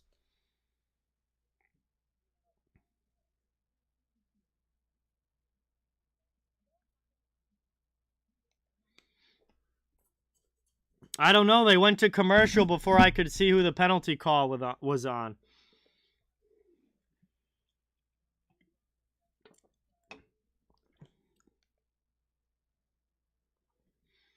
We'll see if it's posted on NHL app yet. Dmitry Orlov with the tripping penalty. So the penalty's against Orlov, and it's going to be an offensive zone face-off. Philadelphia on the power play when we get back. Thank you, Nick. I appreciate that. Maybe someday. Maybe someday. But getting down now to the under 6 minutes left in the second, final stages of period 2. And after a 3-goal first period, we've had none here in the second. Game is still 2-1.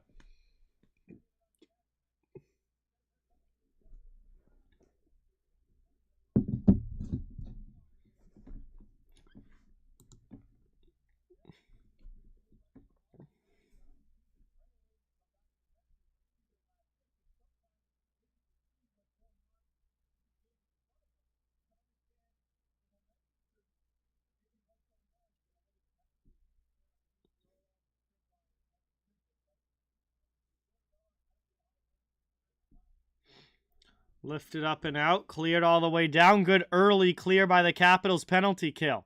Hathaway now trying to dig it out shorthanded with Dowd as they kill some more time down in the offensive zone. Cycled around behind the net. Finally, the Flyers get possession back. They'll carry up. It's D'Angelo. Drop pass. Played by Farabee now over the red line into the offensive zone. Flyers pass it over. They'll finally get set up with possession. Down low below the goal line, looking for a play in front, through to Lawton. Minute 20 still to go here on the man advantage. Cross with it, top of the circle. Played through there, tip it back to the point. D'Angelo with it. Across now, Lawton to the middle. Konechny fires a shot that goes wide. And the loose puck is cleared all the way down by the Caps. Half the power play now over as the Flyers have to get it back in their own zone. Under 4.5 minutes to go now in the period. Move to the middle of the ice. Philadelphia takes it. Turned over by the red line. And Flyers have to chase back now their own zone. Kuznetsov, shorthanded, just cycles back, trying to play keep away, but stolen by D'Angelo as Philadelphia comes back over the red line and into the offensive end. It's Morgan Frost. Frost with a pass through. Back out now, D'Angelo to Frost. Back out high, top of the circle. Here's a shot, and Kemper makes the nice save on that one as he's able to find it and cover it with 21 seconds to go on the power play. What's going on, Cy? Welcome in. I'm good. How are you? And looks like Toronto and Nashville is getting ready to start the second period of their game. That game's 1-0 Maple Leafs. Here we go now. Attacking zone face-off again. Philadelphia trying to extend the lead to 2. Capitals trying to kill off this penalty. One back to Cam York. York plays it to the half wall. Pass to the middle is stolen away. Here's a shorthanded chance up ice. Washington elects to just dump it deep. Dowd goes in after it, sends it below the goal line, around the boards. Dumped back now by Johansson. Final seconds tick off the power play. And we are back 5-on-5. Orlov is out of the box. Back to even strength is Philadelphia with a spin-around shot. Easily steered aside by Kemper. Yes, Oshie is playing. Up now. Through the neutral zone. Here's McEwen. Takes a hit from Jensen. Delorier trying to help out, but it's back the other way for Washington. Into the offensive zone. No icing as it's taken wide by Ovechkin. Plays it back to the point. Back to Ovechkin with it. He'll cycle. Pass through him. Off the wall, it's Orlov. Down behind the net. Puck hits a loose stick. Out in front. There's a shot, and that's just blocked wide. Hart covers this near side post on Kuznetsov.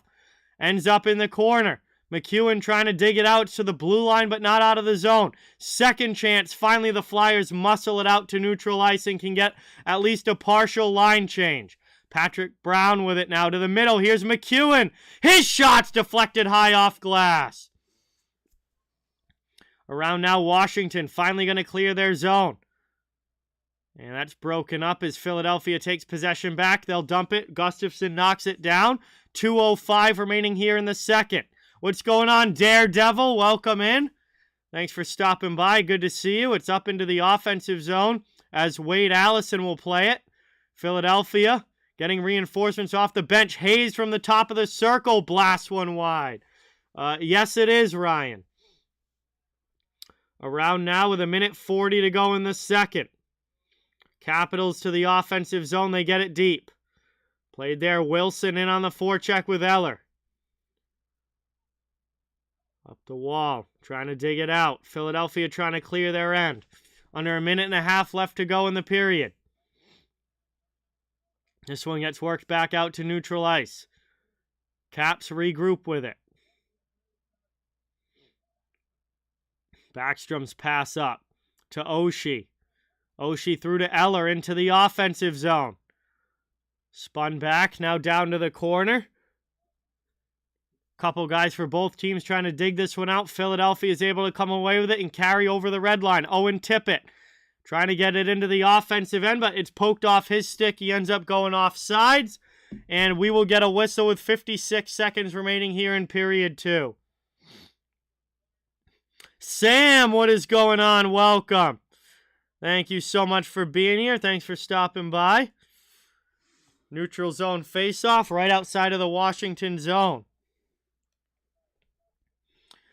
Philadelphia still leading this game 2-1. All the goals from back in the first period. Worked over now. Out to the neutral zone. Played up now in on the forecheck. Here comes Wilson against Sealer. Wilson with a good hit on Sealer. Worked out now. Washington with it out to the point. Final 35 seconds. Over to Van Riemsdyk. Pass back into the middle here for Strome. It's poked off his stick by Ristolainen. Philadelphia comes back the other way onto the attack. Drop pass along the boards into the middle. And not able to get a shot off as it's stolen back. Around it goes. Big hit there. Carrying it back in. Philadelphia with a long shot. Here's Cates. Rolls away from him, and Trevor Van Riemsdyk will take it back now for Washington. And he's just going to let the clock run to 0 as that is the end of period 2. 40 minutes down. 20 minutes of action still to go. As we head to the second intermission, we'll have some time to hang out and chill in the chat while we wait for the third to begin. It remains a 2-1 hockey game after a scoreless period 2. Philadelphia up by a goal in this one, and we'll see what happens coming up in the third. Thank you guys all so much for being here. It's great to see you in the chat. Really appreciate it. Please don't forget, it means a lot if you get that thumbs up and subscribe if you haven't. I cover the entire NHL, so fans of all teams are welcome and wanted here. We're just trying to build a hockey community where everyone can come together, enjoy hockey, and have some fun. Good game going tonight. We'll see what the third period brings us. And then we've got a big division rivalry between the Sharks and Kings coming up later as well.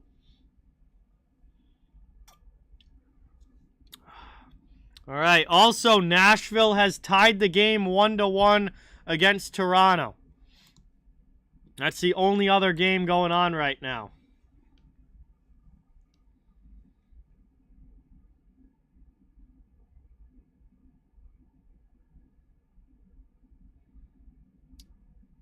Yes, it is, Ryan.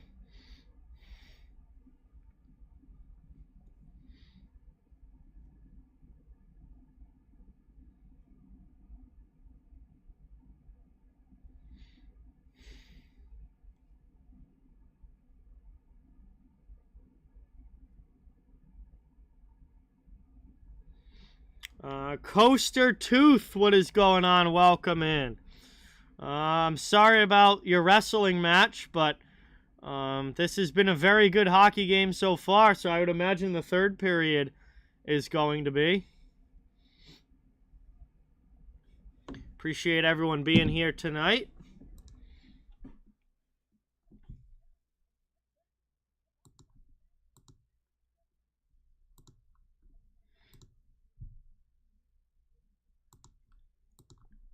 One goal game headed into the final 20 minutes.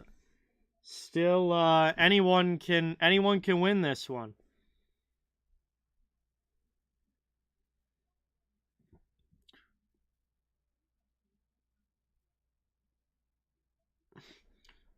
Eastern Conference and Western Conference teams play twice a year, Anton. One in each team's home arena. But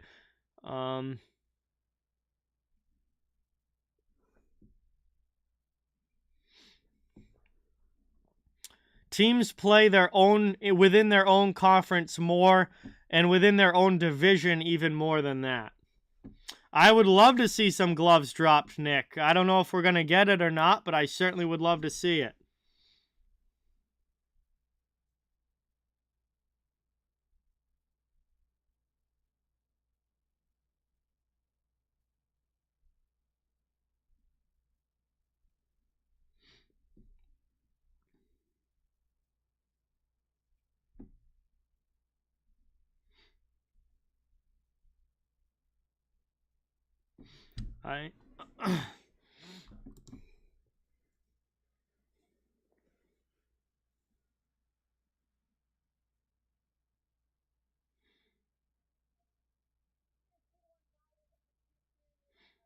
Christopher, what's going on? Welcome in. McTavish has been fine, Christopher. I mean, obviously still a very young player. And, he's been fine. He's been one of the better players on the Ducks who, all in all, obviously haven't had a great season this year. But, still very young, still developing, and he's got 26 points. I think long-term he's going to be one of the better players for the Ducks. Yes, Anton. Definitely much bigger rivalry with your own division and conference than teams from the other division and conference.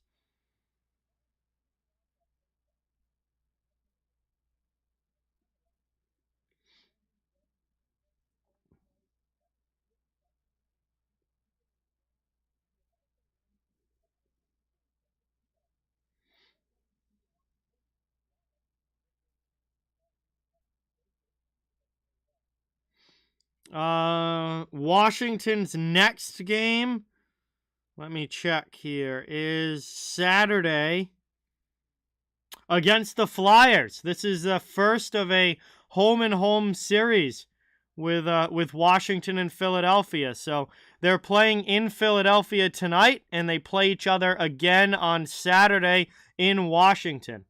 So it's first of back-to-back between these two teams.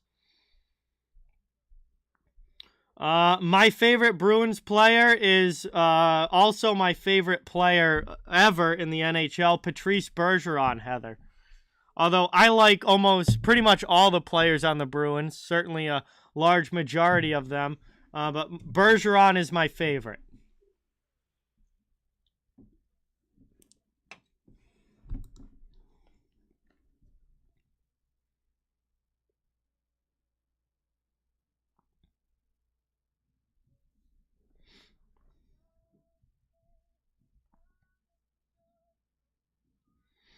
Yeah, he's an absolute legend, Bruce. He's going to have his number retired by Boston, and he will be a Hall of Famer once the years go by needed to make him eligible to be voted into the Hall of Fame. I go to a lot of Providence Bruins games, Nick. I live about 15 minutes away from where the Providence Bruins play, so I go to a lot of Providence Bruins games, and I've watched them play against the Hershey Bears many times.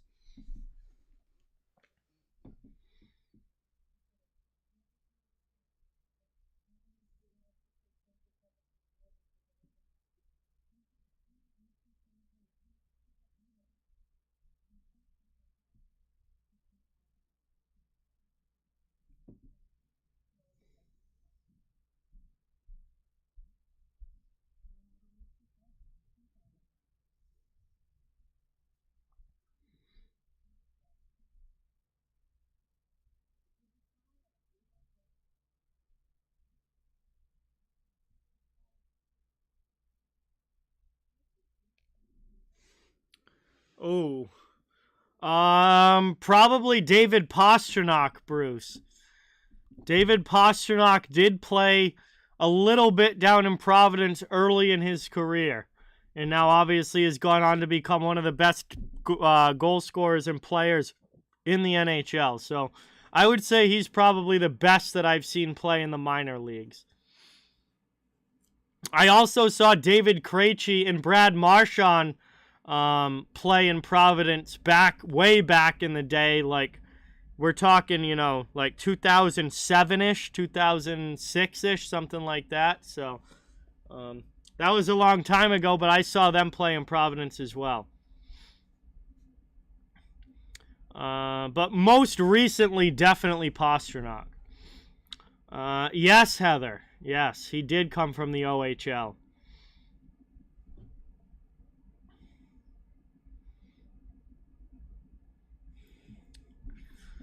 All right, guys, we're still here in the second intermission, getting ready for period 3 coming up. I'm going to run to the bathroom real quick and get ready for this third. I'll be right back. Don't go anywhere. Talk amongst yourselves in the chat. I'll only be gone a minute, and then we'll get ready for period 3 in just a bit.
All right, I am back, ready to go.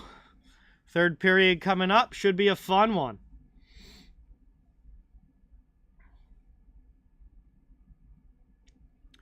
So we'll see if Philadelphia can hold this lead or if Washington has a comeback win in them.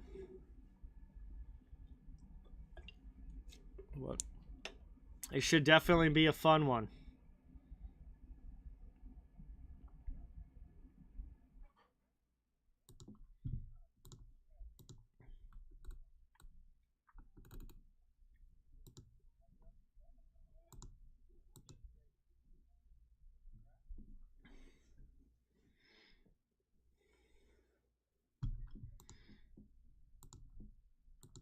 Thank you, Nick. Appreciate it.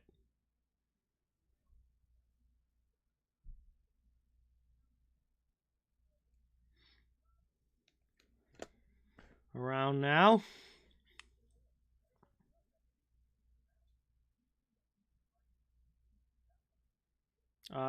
Nope. Ovechkin is from Russia, Heather. That is correct.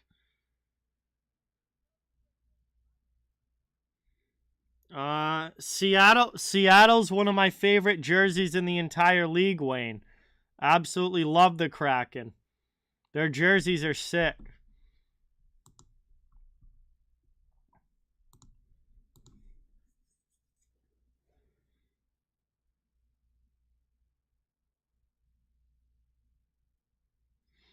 All right, see you later, Nick. Have a good night.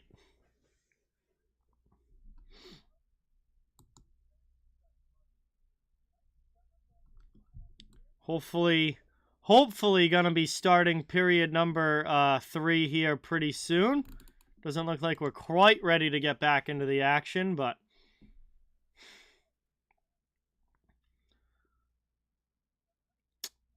still a few minutes away.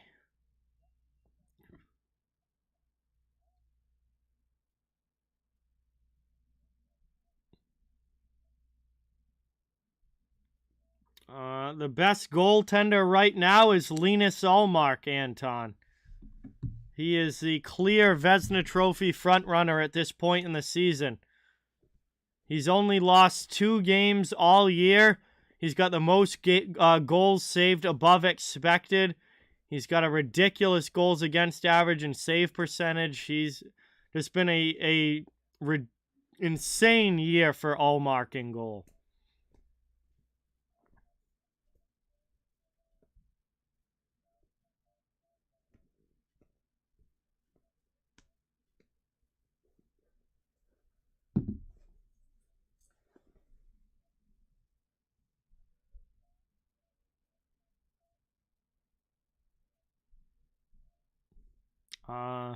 He's the Boston Bruins starting goaltender.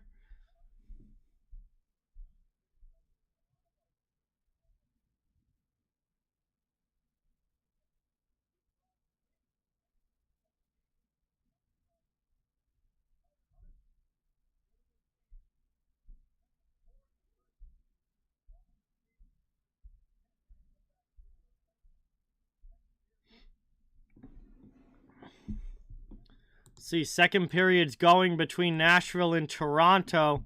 But that game is still 1-1.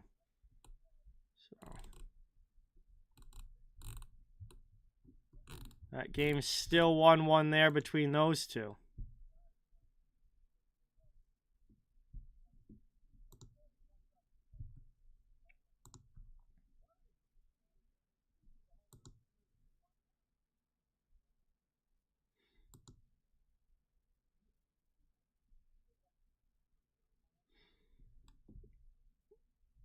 No, Dan, Linus Ullmark leads the NHL in goals saved above expected. He's got 22.2 goals saved above expected this year, first in the NHL.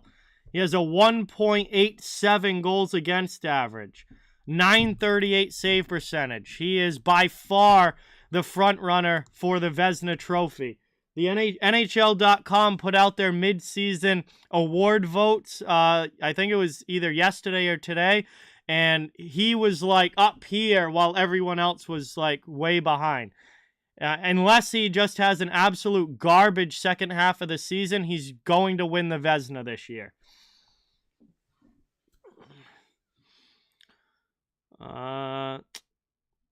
NHL has 4 games tonight.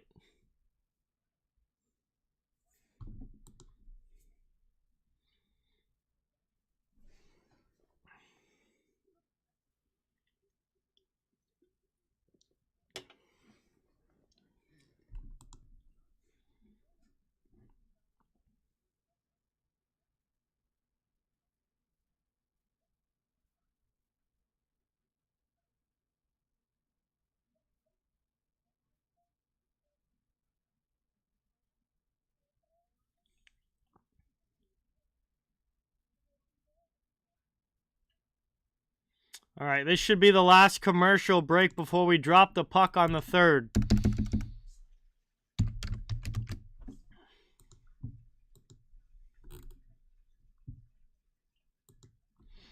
I have no idea, Luke. I've never been, so I have no clue.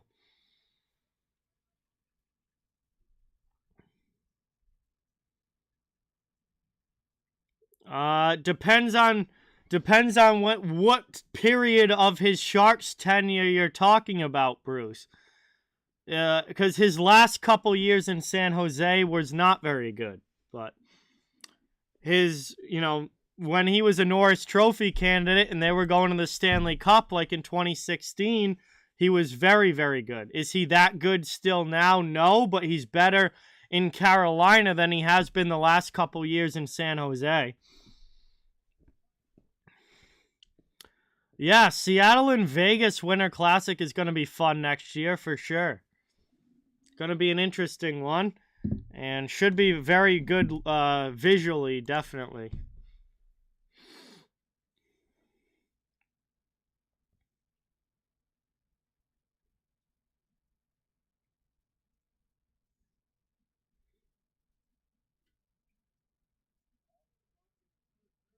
All right, here we go. Starting the third. All the goals came back in period number 1. Philadelphia leads this one 2-1. Trying to hold on for a big upset win here over the Capitals at home. Meanwhile, Washington's going to be looking to come back and try and have a big third period to steal the 2 points. We'll be getting into this one. Teams lining up at center ice. Referee getting ready to drop the puck, and we'll see what the final 20 minutes brings.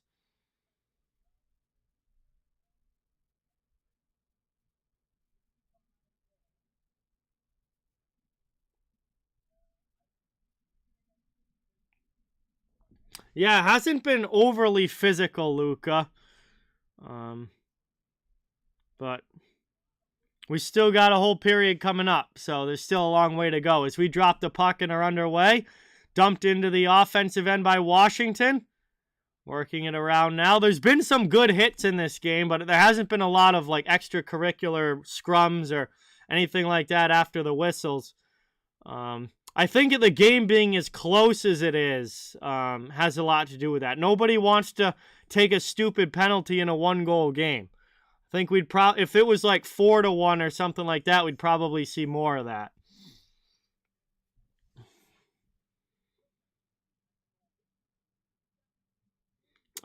Yeah, Pablo. He had a much better defense in front of him in Colorado, and Grubauer is a very average NHL goaltender who got propped up by the Avalanche being an elite team, and once he wasn't on an elite team anymore, he wasn't nearly as good of a goaltender. And we're starting to see now that Grubauer, is kind of a middle-of-the-road goalie. Michael, thank you so much for subscribing. Let's get that new sub-hype in the chat for Michael. Welcome in. Caps have it offensive zone. Ovechkin robbed there by the pad of Hart. Early third period, 40 seconds in. Caps on the attack, looking to tie this game. Backdoor chance, there's one. And Gustafsson just missed that one wide. Cleared back out. It's going to be played by Van Riemsdyk. Just about a minute here into the third period. Nick Jensen will play the puck. Washington carries back up. Deflected through the neutral zone. In on Hart. Hart plays it behind the net. Provorov has it. Provorov backhands it up the wall. Out through to the neutral zone. Into the offensive end. Here comes Philadelphia on the attack. Trying to get that pass through to Van Riemsdyk. And it doesn't make a clean connection. Washington clears. Provorov takes it. Played around now.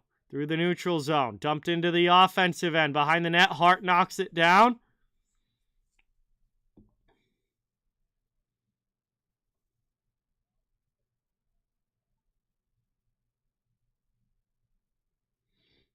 $18-18 remaining here in the third as both teams get line changes. Orlov holds behind the net, waiting to start the breakout. Long pass now up through neutral ice, deflected into the offensive end. Sealer's first on it.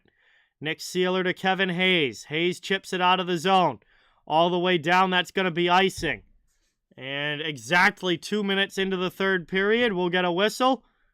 And an offensive zone faceoff on the way for Washington.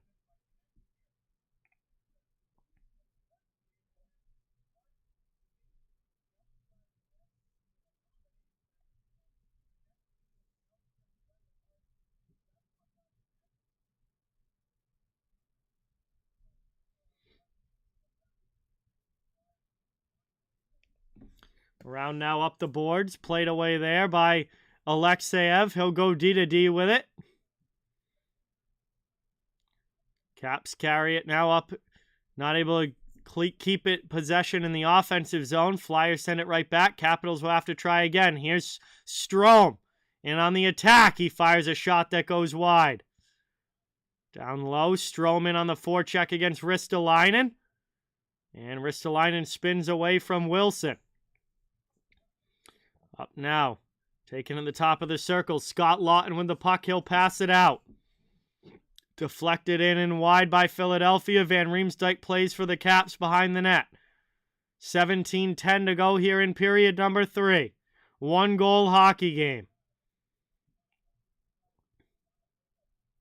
Lifted out now. Over and into the offensive zone. Johansson through to Hathaway. Hathaway gets hit by Delorier. Down in the corner. Back to the blue line. Long shot. That's blockered off glass. Erwin, what is going on? Welcome in. Thanks so much for coming by. Really appreciate it.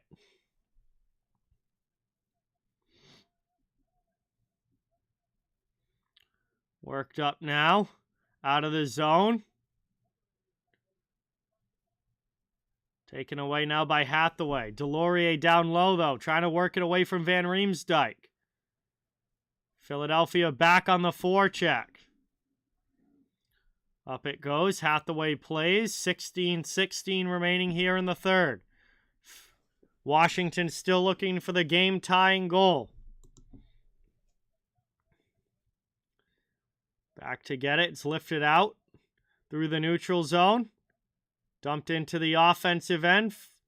Kuznetsov not able to win the race. That's going to result in an icing call with 15:59 remaining. We'll have an O-zone draw now for Philadelphia on the way as they're trying to extend this lead.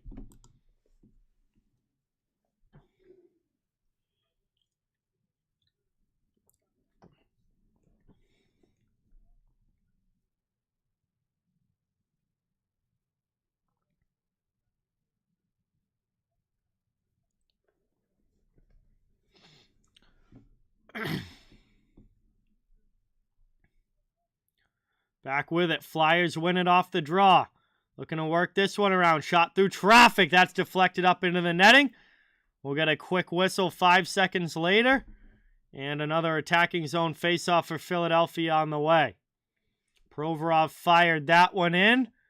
It went off the stick of Noah Cates and up and out of play.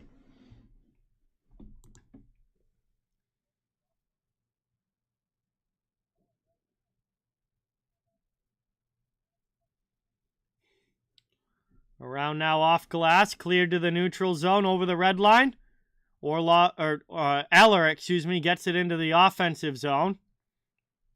Behind the net, Provorov will play it. Backhands it up the wall and out to neutral ice. Caps take possession back and will look to carry back in. Back to Lars Eller. Through to Oshie. Oshie has it pop off his stick. And Travis Konechny takes it now for the Flyers. Pass over to Farabee. Farabee chips it up. Back the other way, Washington not able to maintain possession. And Frost will play it here for Philadelphia. No Luka. I think it's going to come much closer to the trade deadline. I don't think it's going to happen by February 1st. I think it's going to be closer to the deadline. Yup, we're doing the Sharks and Kings after this one, Erwin. As that one's rolled in on Kemper, he's going to cover that one up. We get a whistle with 15:01 to go in the third. Washington still looking for the tying goal. 15 minutes left in this one. They're trailing this 2-1. Philadelphia will have the offensive zone face-off here.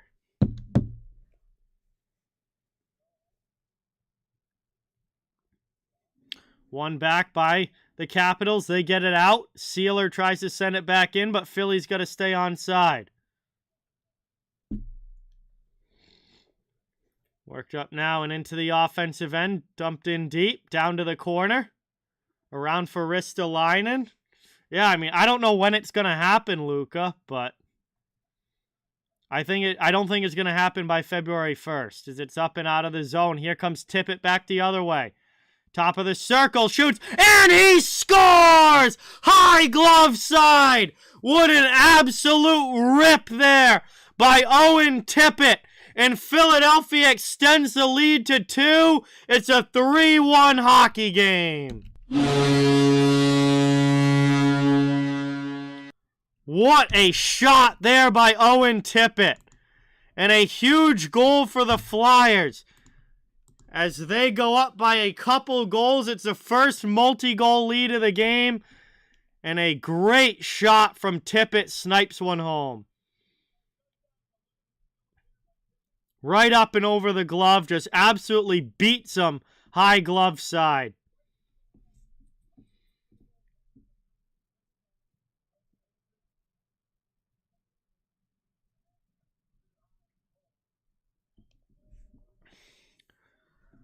Around now, Washington now finds themselves down by a couple of goals. Really needs to get the offense going. Offensive end there, shot for Ovechkin, gets stopped by Hart. Hayes sends it off the boards and out of the zone. Back out in the neutral zone, dumped into the offensive end. Big hit there. Milano gets in on D'Angelo. D'Angelo doesn't like it. We're going to get a penalty coming up against Philadelphia, though. I believe it's going to be D'Angelo taking a retaliatory penalty on Milano. And that is going to put the Capitals on the power play here in the third period. A chance to get that back to a one-goal game. They have possession, though, now. So no whistle yet, as the Flyers have yet to touch it up. Carrying it through. Knocked down finally by Konechny. And we'll get the whistle. Washington to the man advantage. And boy, could they use a goal on this power play to try and cut it back to a one-goal game.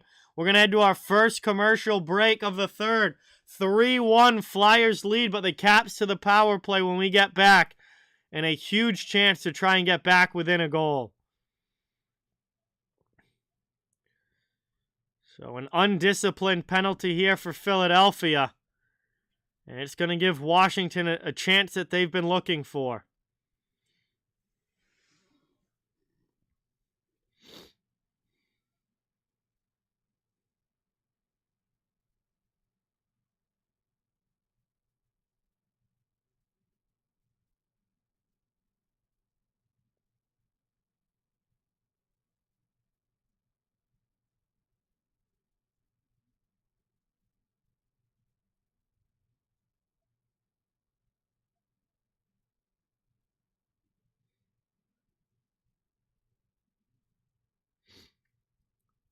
So, all right.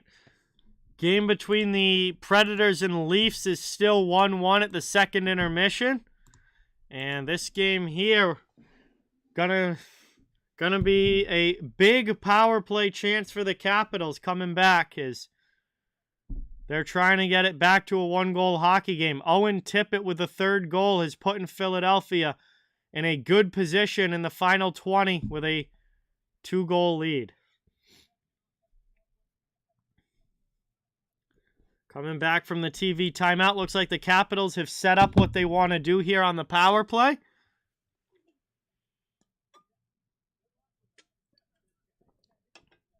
And we'll get ready now for the offensive zone faceoff. So D'Angelo was not happy getting with the hit there by Milano. Takes a retaliatory penalty for slashing. That's going to give the Caps a power play chance. Dominic, what is going on? Welcome. Thank you so much for being here. Great to see you. Appreciate you coming by. Ozone draw for the Capitals. See if they can win it back. No, it's won defensively by Philadelphia. And they're going to get an early clear here as that's sent all the way down. Very good start to the PK for the Flyers. First 10 seconds gone already. Stolen back now at the red line. Washington regrouping. TJ Oshie with the puck. He's going to carry it. Drop pass. Played now over center ice into the offensive zone. Washington looks to set up with possession. Oshie gets checked by Lawton. Has to play it down low. Kuznetsov along the boards. Oshie's in there along with Ristolainen. Everyone trying to dig this one out. Eventually Backstrom gets it to the point. Around now, that one's lifted away. Here's a shorthanded 2-on-1 for Philly. Into the attacking zone. Pass across, shot. And they score! A shorthanded goal for Travis Konechny. Assisted by Scott Lawton. And it's 4-1 Flyers with 12:32 to go in the third.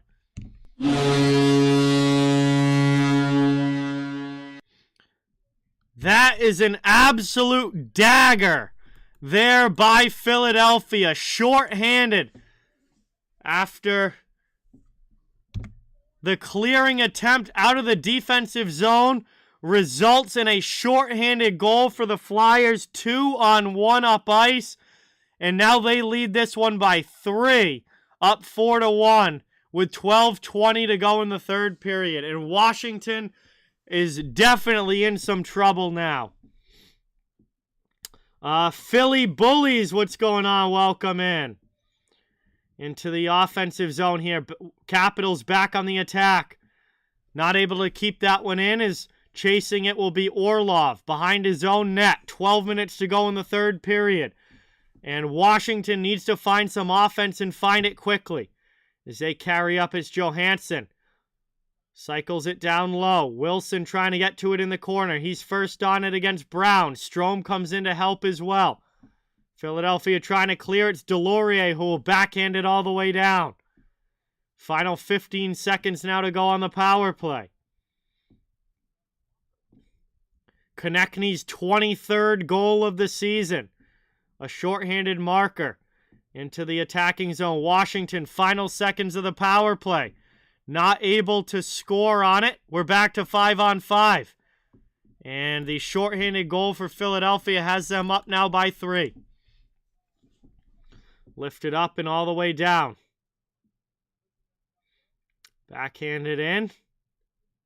And that's going to go into the netting there as Kuznetsov got too far under it. We get a whistle with 11:05 remaining in the period.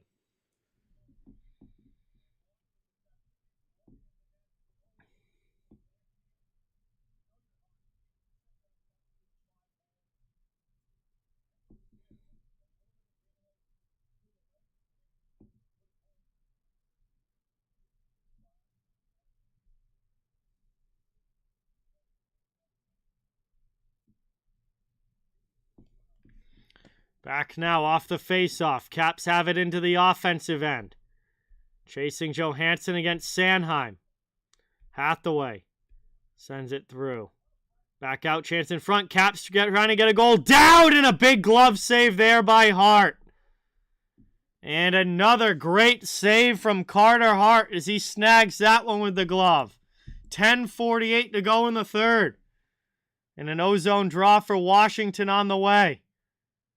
They continue to trail this one by 3. Hey, Nick, what is going on? Welcome in. Thanks so much for coming by. Good to see you. Philly continues to lead this one 4-1. These two teams play again on Saturday. That's going to be a fun one. Second half of a back-to-back home-and-home series. As we get a shot here, Johansson rips one by, and Washington is right back within 2 as a bad turnover by the Flyers results in a Marcus Johansson goal, and right back in it, here are the Capitals with 10:42 remaining.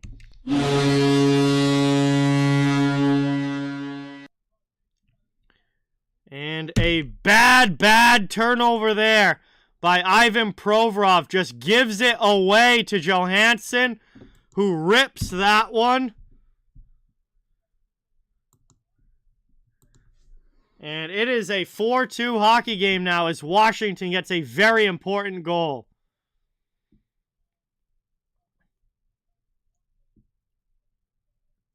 man, Philadelphia was in such great shape. Really could have just put this game away, but then they do that. And all of a sudden now Washington is right back within striking distance.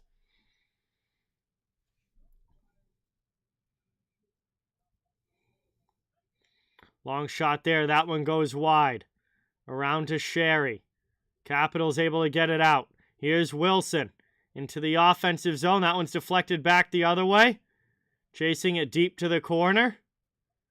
And Jensen plays it behind the net. Capitals back up into the offensive zone. Over the red line into the offensive end. That's deflected high into the netting. We'll get another whistle. 10-12 to go here in the third. Face-off will be coming just outside of the Philadelphia zone. And Washington pushing hard to try and get themselves back into this.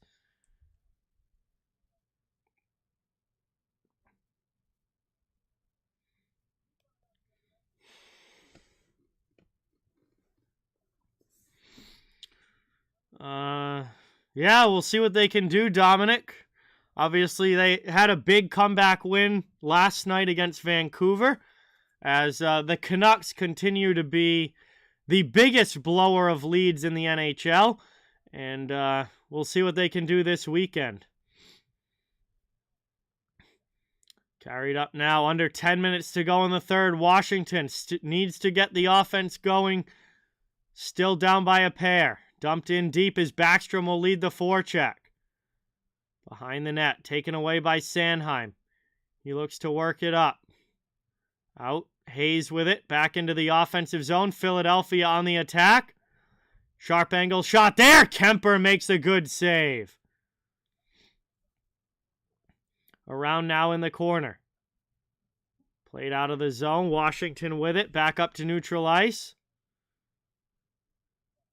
Over the red line into the offensive zone. Here's Gustafsson. There's a shot.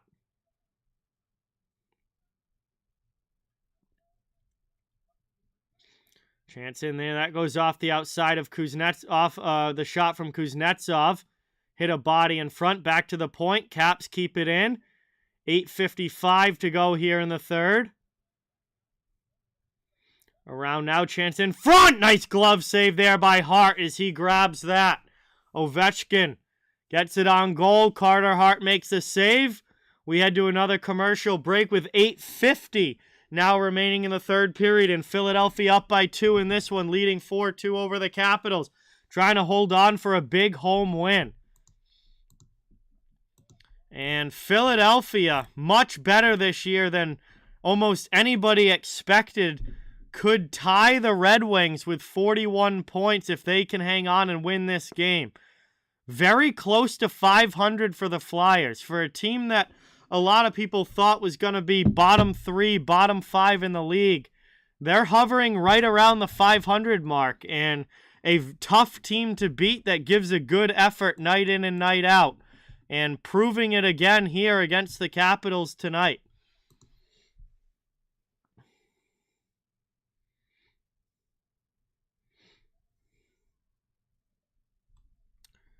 And they are giving Washington all they can handle tonight.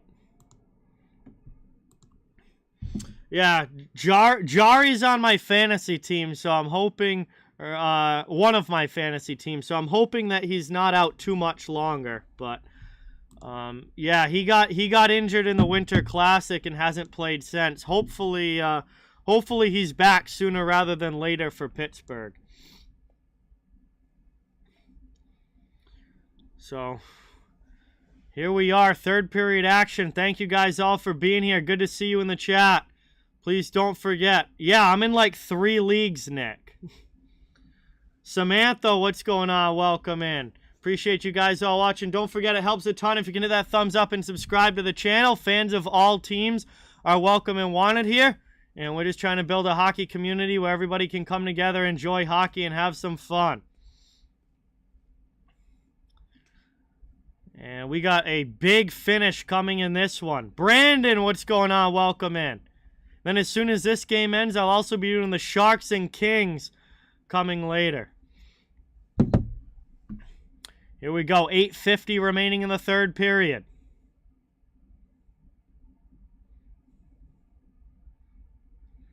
Moved out now, over the red line, into the offensive end, dumped in by Konechny. Around it goes. Played up now over the red line. Trying to get it into the offensive zone, but not able to. Back with it, Philadelphia. Konechny in his own end, chased by Kuznetsov. Drops it off in the corner. And we're going to get a penalty call here. Philadelphia is going to go to the power play. Evgeny Kuznetsov just picked up a penalty. And not the time for this if you're the Washington Capitals. Kuznetsov's going to the box. That's going to put Philly on the man advantage and a chance for the Flyers to try and regain the 3-goal lead. Yeah, I saw the replay of it, Dominic.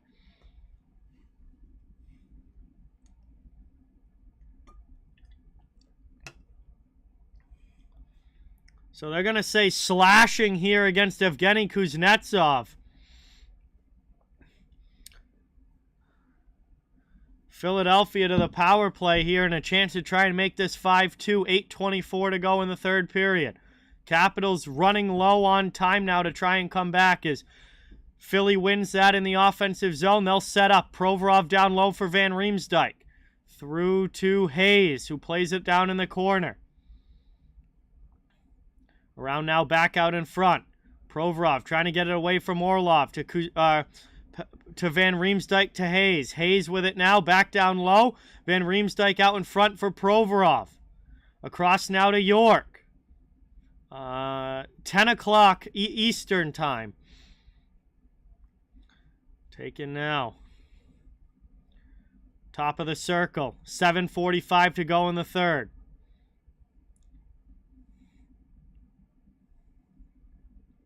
Chance in front here. Able to clear it finally. Washington all the way down out of the zone. And Cam York will chase to his own end as we tick down to 7.5 remaining here in the third period. 1 minute to go on the power play for the Flyers. This one's brought back up into the attacking end. Around it goes. Behind the net. Kemper lets it through. Blasted up the boards by Fehervari, and it's out of the zone. Yes, they are, Pablo. Much more difficult team to play against this year than last year. Into the attacking zone, driving wide. Around, played through. Slot area, taken by Trevor Van Riemsdyk, and he's going to get it out for Washington. Flyers have to try and carry back in. Here they come. It's Konechny with the puck. He just cycles it down low. 20 seconds left on the power play. Caps take it in the corner, off glass, and cleared out. D'Angelo back to his own end. Washington's almost killed this off. However, the clock is ticking, and ticking fast as we're down to 6.5 remaining here in the third. And they still trail by 2. They need to find some offense. Brought out now from the corner. Capitals have killed it. It's 5-on-5 hockey. Even strength again as Washington will carry it up ice. Taken back in the neutral zone by Philly. Now Jensen plays it from the blue line into the offensive end for Johansson. He can't get it deep. Philly sends it back out for Kuznetsov to play. Cross ice. Back through the middle. Jensen over the blue line and in. Dumped around behind the net. Capitals getting in on the forecheck. Philadelphia trying to clear it out. They do. Washington back at the red line. They'll dump it deep. Carter Hart leaves it behind the net. Brought up now by Sanheim as we tick down. 5:42 to go in the third period. Sealer goes D-to-D with it. Deflected into the offensive end. Behind the net, Kemper sends it up the wall. Fehervari through to Gustafsson. Gustafsson played to Oshie. Oshie with a good outlet pass. Backstrom into the offensive zone. Washington back on the attack. Nicholas Backstrom through to Oshie on the back end. TJ Oshie scores! And it's a 1-goal game with 5:18 to go. The Capitals are right back in it as they cut the lead to 4-3. A huge goal there as TJ Oshie makes it 4-3, and the Capitals are back within 1. They are not giving up on this one.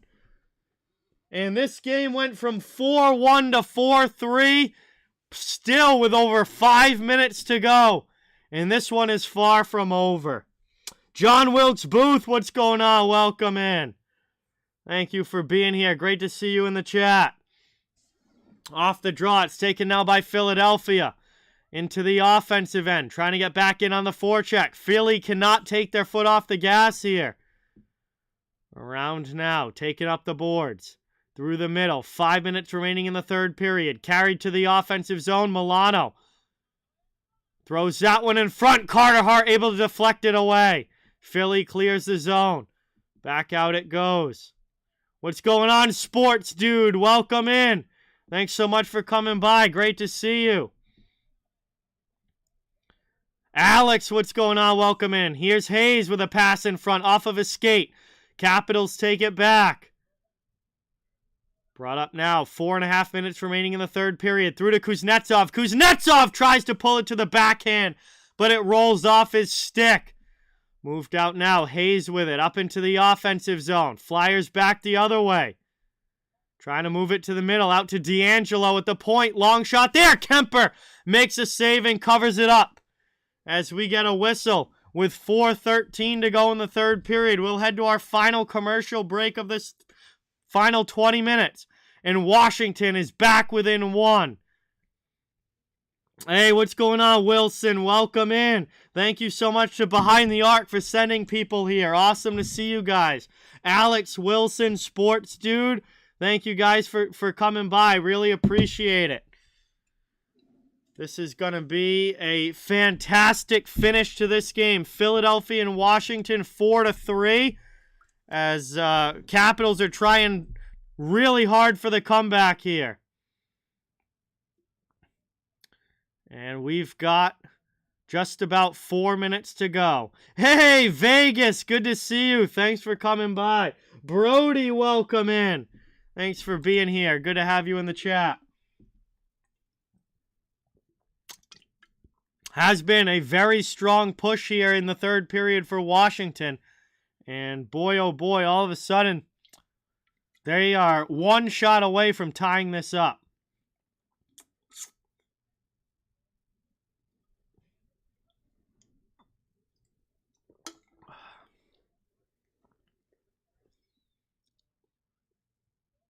Definitely, Mike. It's been a very good game, and we'll see if the Capitals can even it here over the next 4 minutes. Well, for the one thing, they changed coaches, Pablo, so there's a major change there. They also are playing a lot more younger players this year, and those guys in general have played well. You know, they've made some changes, and they've been positive changes. Mike, what's going on? Welcome in. Good to see you in the chat. We're getting ready now for the offensive zone faceoff. Philadelphia up by a goal. Would love an insurance marker here late in the third. Capitals trying to win this one back and get the offense back rolling. Taken now down in the corner. Lifted out of the zone by the Capitals all the way down. That is going to be icing, though, and we'll get another quick whistle right back in the Washington zone. Hope you guys are ready for a great finish between these two teams.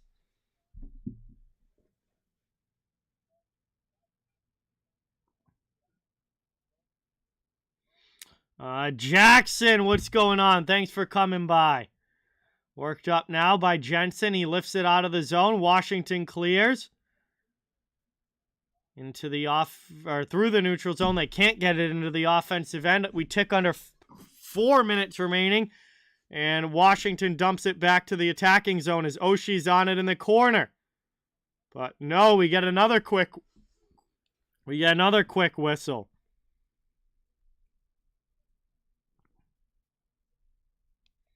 No, Tyler, it's just me. 3:49 to go here in the third period.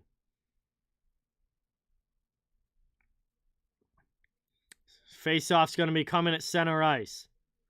Hey, what's going on? Sal, welcome in. We got Behind the Arc basketball in the chat. Make sure you guys check him out if you like basketball. He does college and NBA on his channel. Great to see you, Sal. As it's brought now Up and through the neutral zone. Flyers get possession back. Behind the net, 3.5 minutes to go. Philadelphia back on the forecheck, trying to dig it around.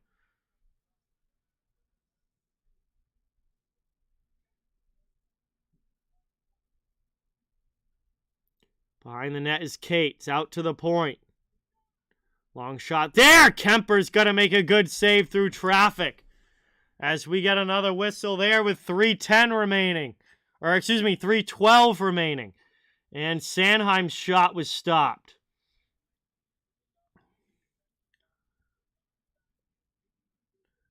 Going to be an ozone draw again here for Philadelphia.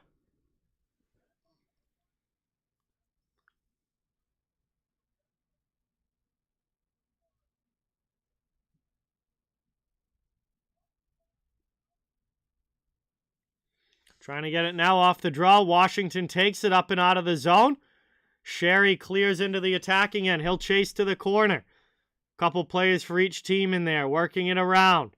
Big hit by D'Angelo. He dumps a guy down low, and the Flyers come away with the puck. Back up there, dumped by Hayes into the offensive zone. Allison gets in on the forecheck. Hayes comes in to help. We're ticking now under 3 minutes remaining in the third period. Washington still looking for the tying goal. Capitals trying to clear their end. Both teams get line changes. Washington's over the red line into the offensive zone. Drop pass back for Connor Sherry. Long shot gets blocked aside. Good job there by Hart, keeping everything in front of him. Up the wall it goes, taken by Philadelphia. They clear the zone. Trying to carry it back the other way.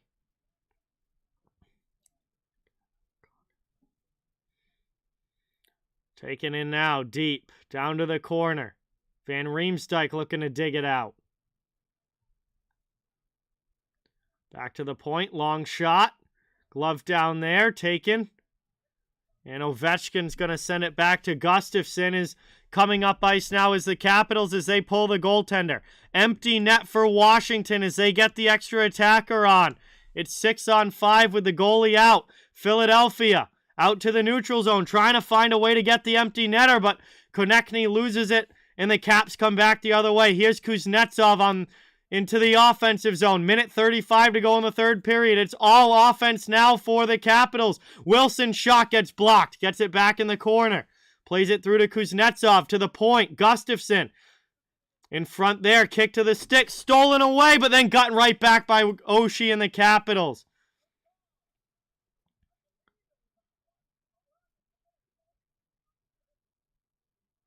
And we're going to get a whistle now. And TJ Oshie is going to the penalty box for hooking.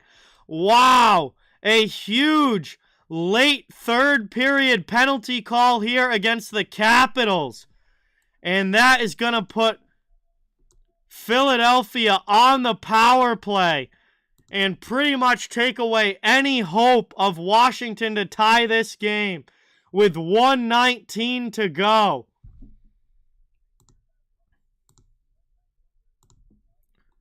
And a brutal penalty to take there for the Capitals.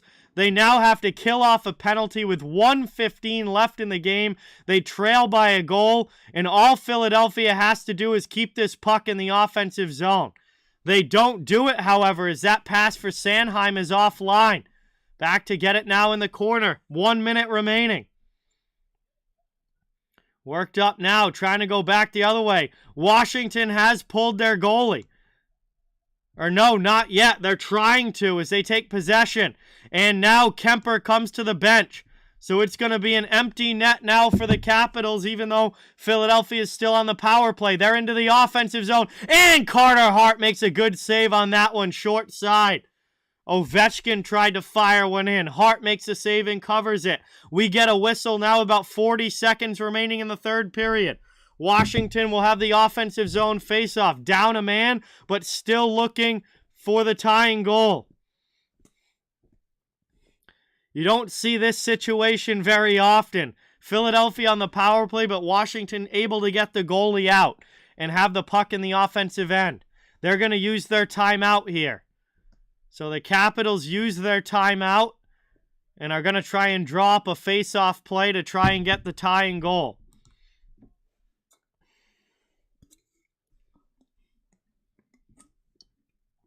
No, it still counts as shorthanded for Washington because they don't have a goalie in the net. So it still counts as a power play situation for the Flyers.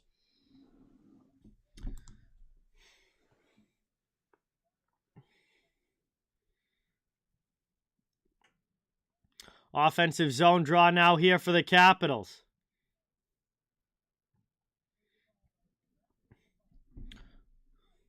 Well, really, it's 6-on-5. It's 5 players on the ice for each team, but the Flyers have a goaltender and the Capitals do not. And a chance there. Carter Hart makes another glove save on the sharp-angled attempt. Covers that one up as Wilson drives the net. So if you're counting goaltenders, there's 6 Flyers and 5 Capitals on the ice.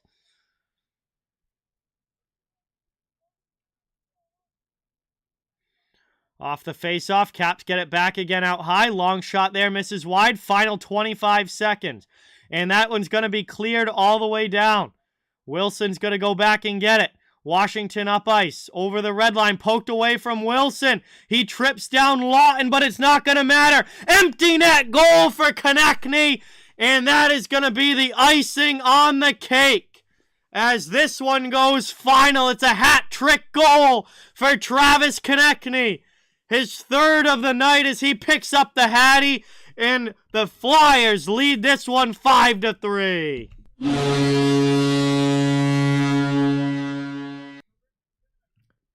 Travis Konechny having a fantastic season. Now up to 24 goals on the year, and he's got himself a hat trick tonight as he puts the Philadelphia Flyers up 5-3. And that is the icing on the cake in this one. The empty net goal. And the Flyers lead by 2. And Lawton gets that to Konechny. Konechny walks in, puts it in the empty net. And Philadelphia is going to win this one.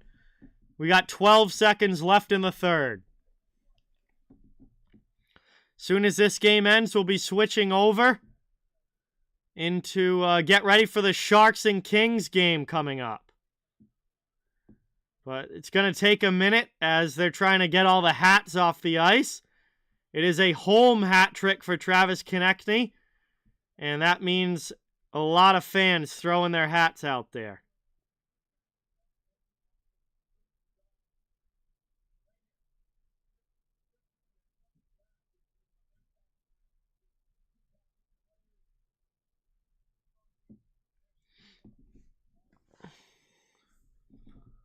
And looks like we still have a penalty against Tom Wilson as well. So, not that it really matters much, but Philadelphia is going to still be on the power play here for these final 12 seconds.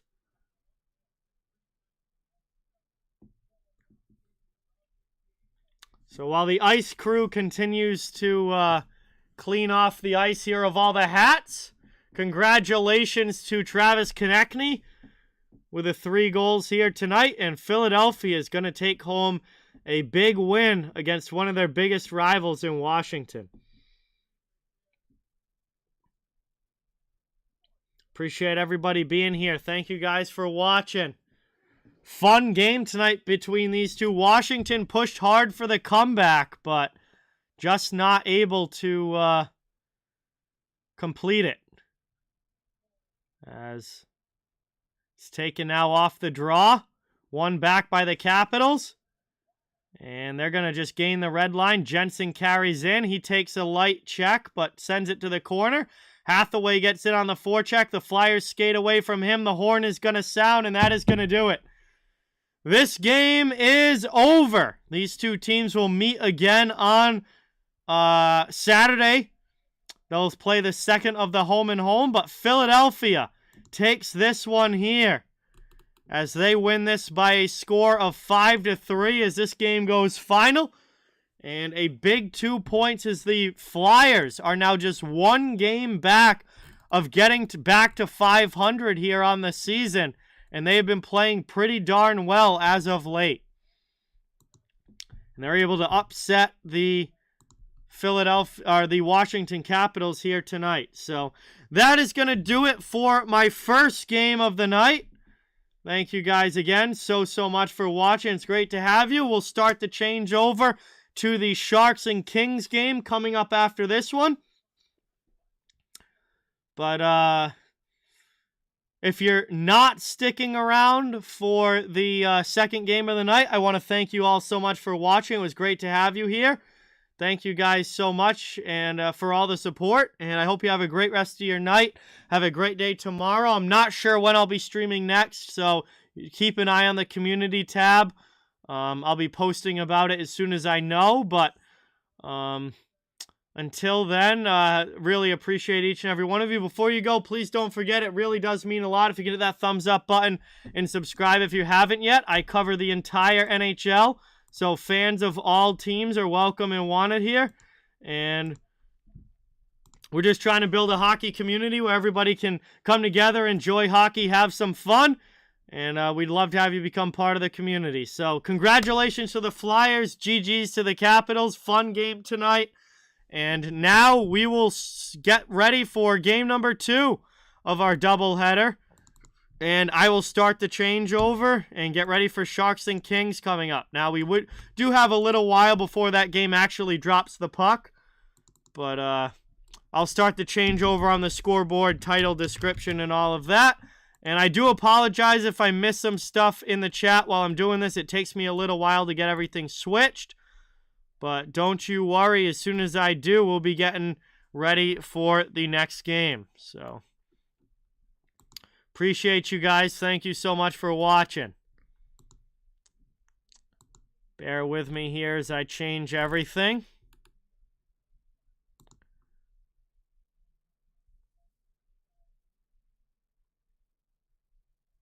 Hey, thank you so much, Mr. C. Appreciate it. Glad you're enjoying the streams. Yeah, Dominic, we still got a while before the Kings-Sharks game starts, so I don't have to rush anything. I have time to make the changeover without any, without having to rush through it. That is correct.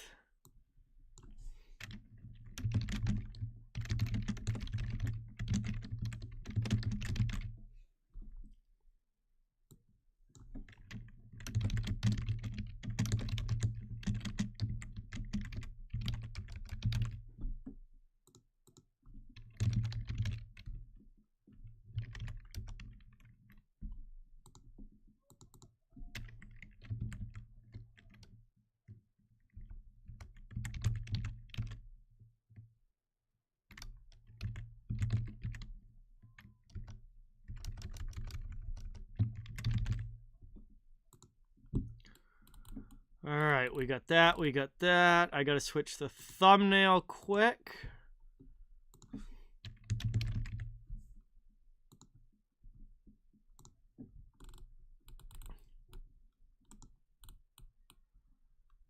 And the last thing I have to do, which takes the longest, is changing all the tags. But as soon as I get that done, won't be a problem. We'll get ready for the Sharks and Kings game.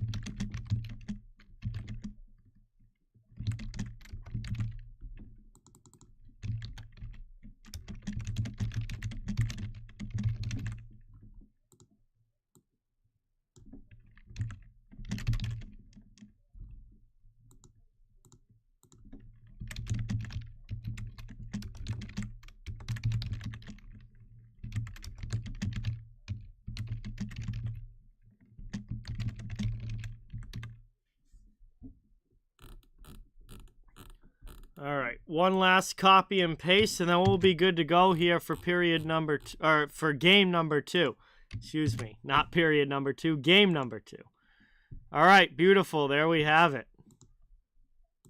San Jose, LA. Awesome. All right, I got to get this switched now because the Sharks and Kings game is on TNT, so I don't have to use ESPN Plus for this one. Done with my monster as well. Means I can grab a beer.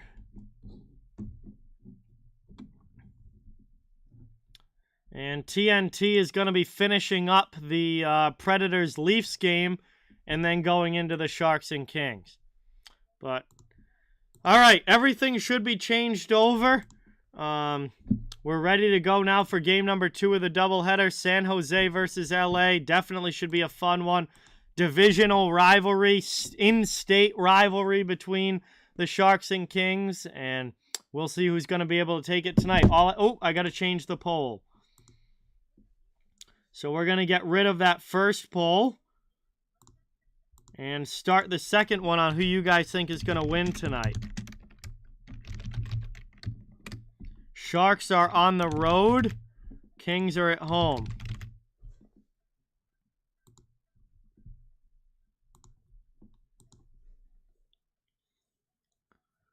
I watch it on TV, no Mander. Sharks played yesterday, so they're on the second of a back-to-back. Obviously, that's a tough situation. Those second games of back-to-backs are always pretty difficult. So we'll have to see how San Jose is able to handle that tonight.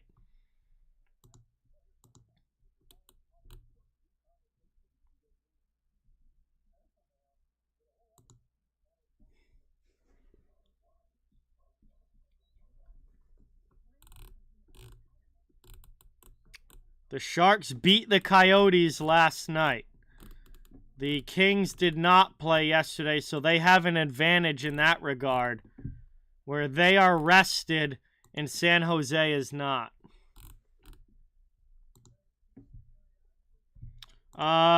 Totally depends, Tyler. Totally depends on when I'm able to do it and when I feel like doing it.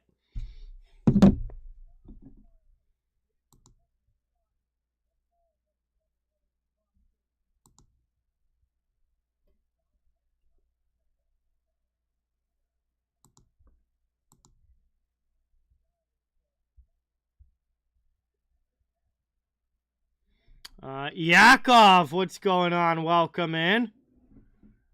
Blue Jackets fan. Well, fans of all teams are welcome here. I cover the entire NHL. Thank you for coming by.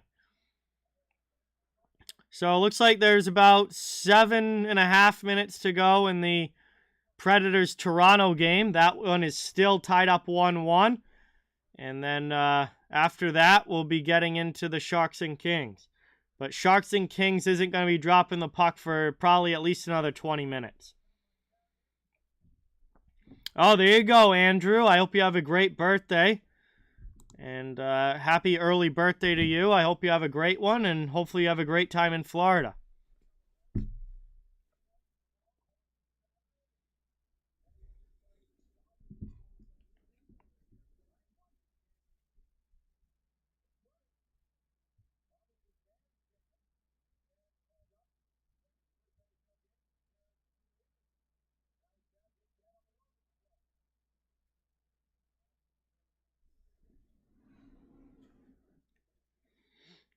Appreciate everybody coming by tonight. Thank you all for watching. We just had a very exciting first game between the Capitals and Flyers, and hopefully game number 2 tonight is just as much fun.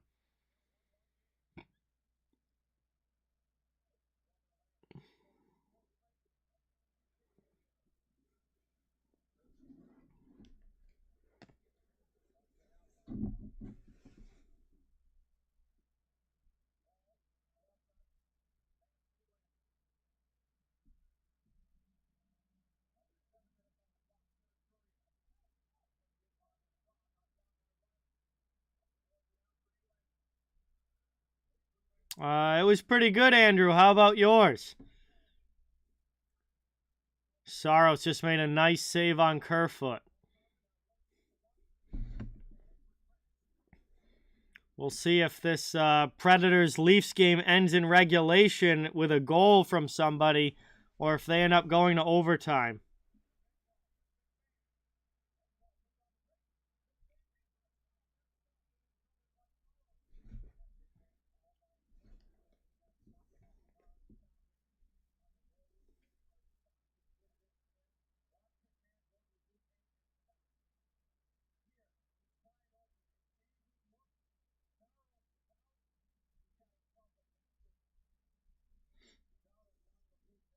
Yeah, UC Saros is having a very, very good year. Dominic.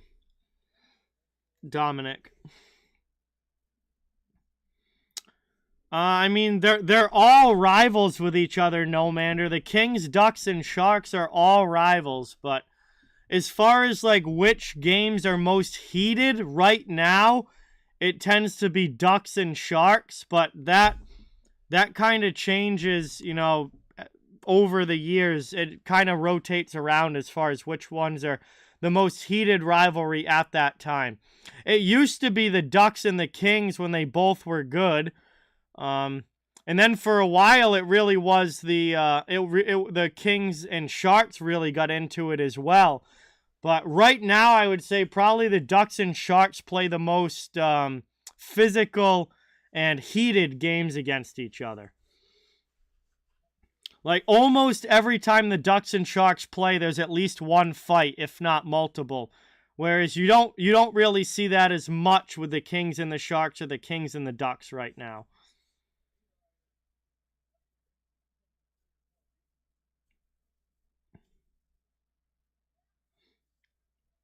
Hey, Noswa, what's going on? Welcome in. Thanks for coming by. Good to see you in the chat. Stars leading the Central Division. They're having a very good season so far.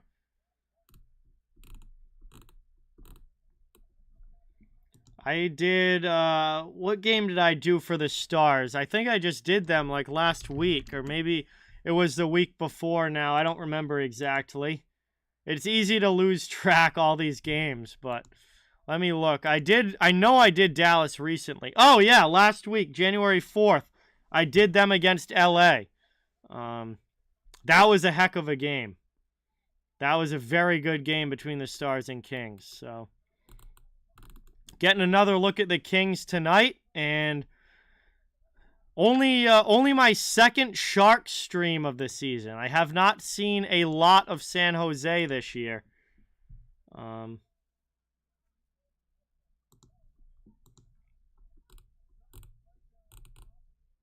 Have not seen a lot of San Jose this year.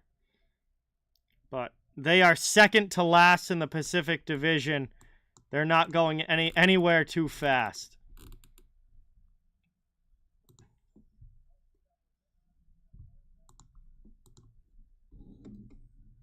Yeah, Riley got hit with a high stick there by Jankowski.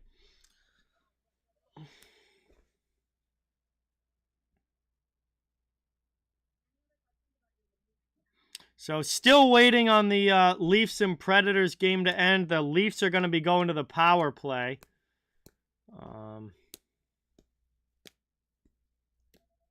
So it'll be a good late period chance there for Toronto.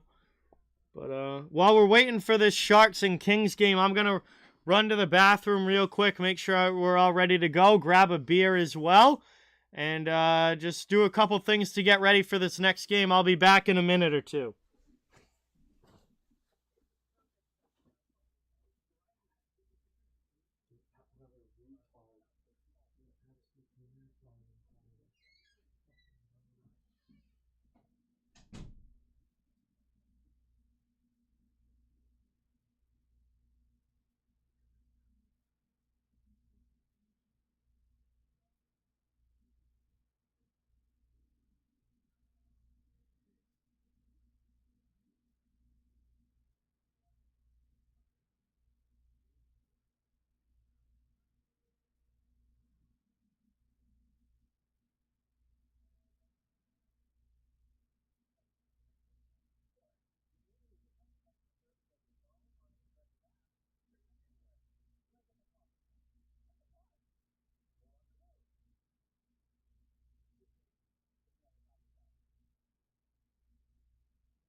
All right, here we go. I am back. Got a beer ready. Had to get my phone charger as well.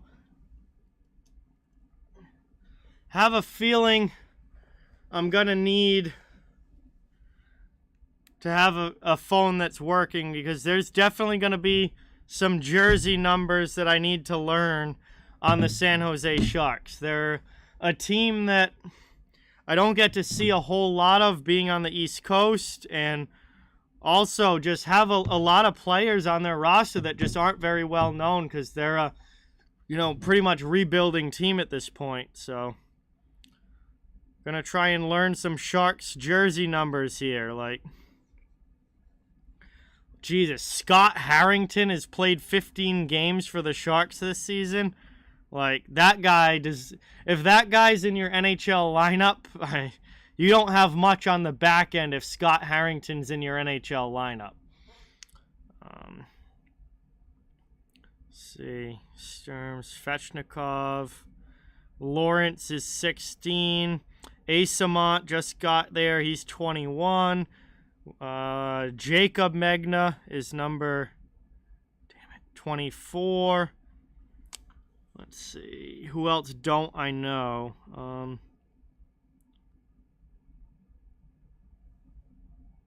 What's this?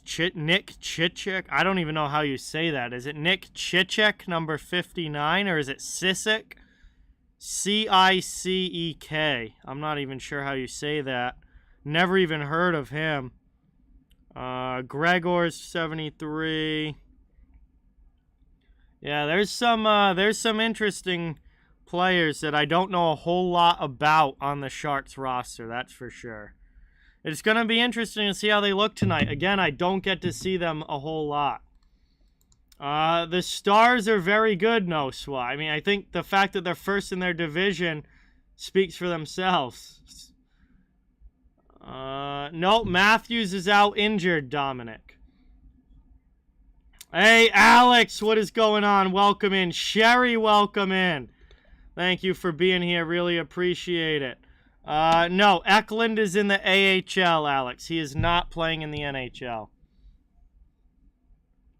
All right, Leafs just scored to make it 2-1. That means this game's probably going to end in regulation, which means we're probably going to be on time for the start of the Sharks and Kings game. So we're a few minutes away from dropping the puck between the Sharks and Kings. Big old West Coast battle between those two. Should be a fun one. And let's get a cheers in the chat. I got my beer ready to go as we get ready for puck drop. Cheers, everybody. Here's to a great game, a great night of hockey. Should be a whole lot of fun. Thank you guys all for the support. And let's enjoy Game 2 of the doubleheader.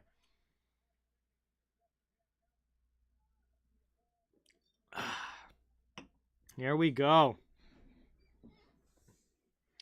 So we just saw the Flyers beat the Capitals 5-3.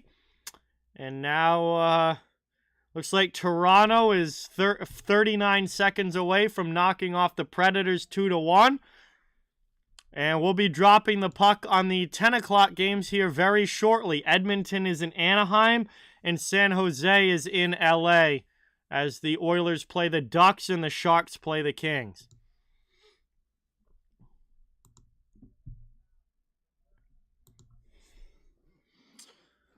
He's a longtime defenseman, Nomander, who has spent most of his career in the AHL. I'm not even sure how old he is at this point. He's definitely got to be over 30. No, he's 29. He's not as old as I thought, but he's 29 years old. He's been bouncing around for a long time. He's played 225 career NHL games, but he really isn't he's really a AHL defenseman and belongs down there. He's played, let's see, 55, 57, 74.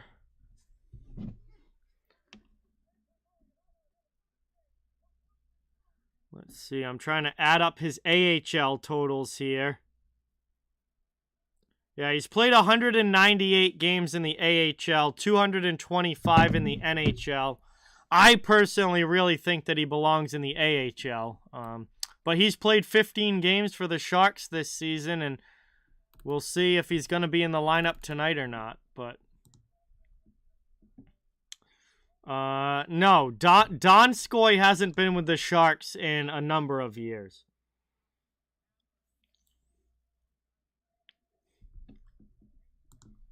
Honestly, I don't even know what happened to Donskoy. Is he still injured? Because he was taken by the Kraken. I know he was in Seattle, but I don't think he's playing. No, yeah, he's on IR.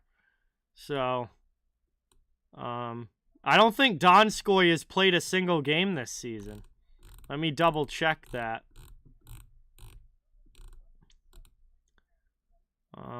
He's obviously started with the San Jose Sharks. Then after the 2019 playoffs, he went to the Colorado Avalanche.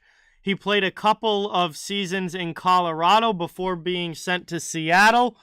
And, yeah, he has not played a single game this year for the Kraken.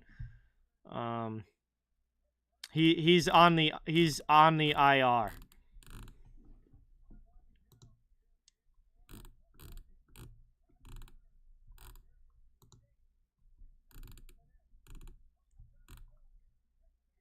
All right, Predators have pretty much lost here. Can't get it into the offensive zone. One last shot attempt. And, yeah, they lose. So, Leafs win that game 2-1. And we will get ready now for puck drop between the Sharks and the Kings. No, I have never been to a game in Las Vegas, no.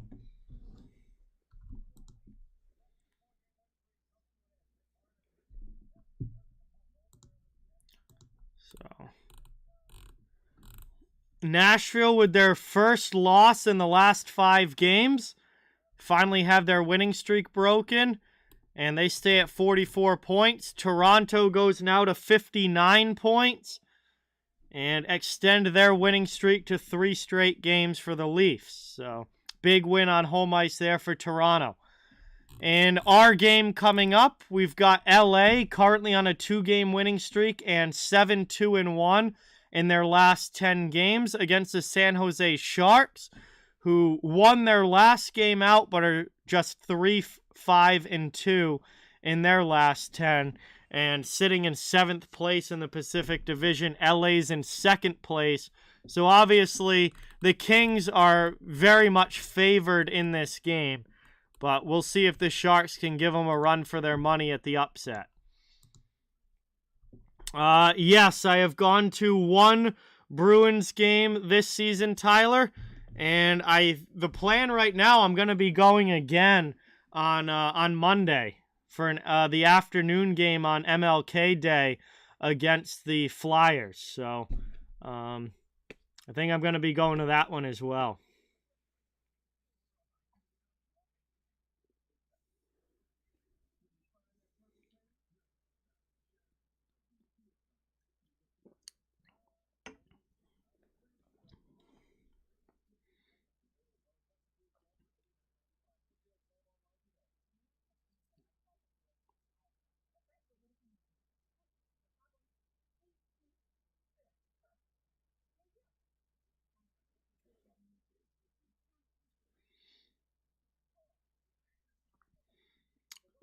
There's one more outdoor game this year. It is in North Carolina between the Hurricanes and the Capitals. And I forget the exact date of that. It's going to be in February.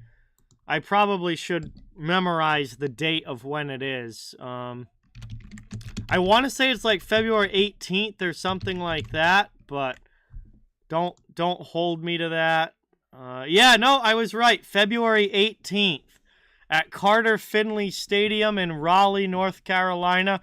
The Hurricanes will host the Capitals, and that is the Stadium Series game for this year.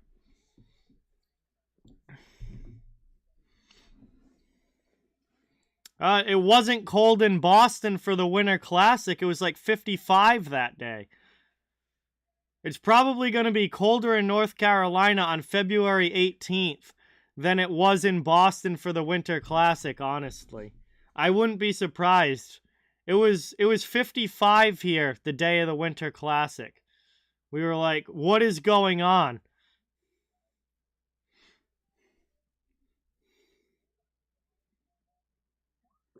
But they're so good. They're so good now with ice refrigeration and stuff that they don't really need cold temperatures to have outdoor ice. I mean, obviously you don't want it like 70 degrees, but even if it's like in the 50s and stuff, they can still make ice with all the refrigeration technology that they have.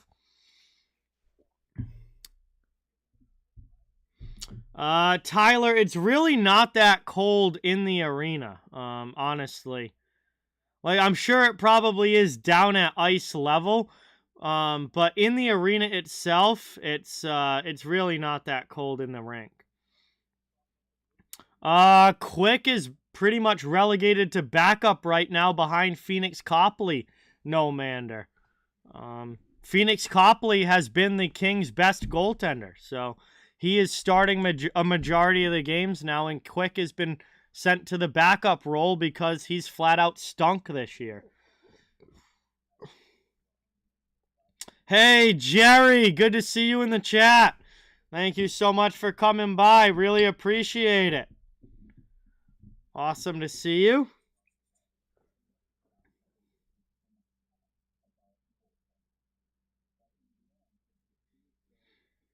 We're still waiting on puck drop here between the Sharks and Kings. Shouldn't be too much longer. Hopefully about 10:15 Eastern or so we'll be getting into that one. But not sure exactly.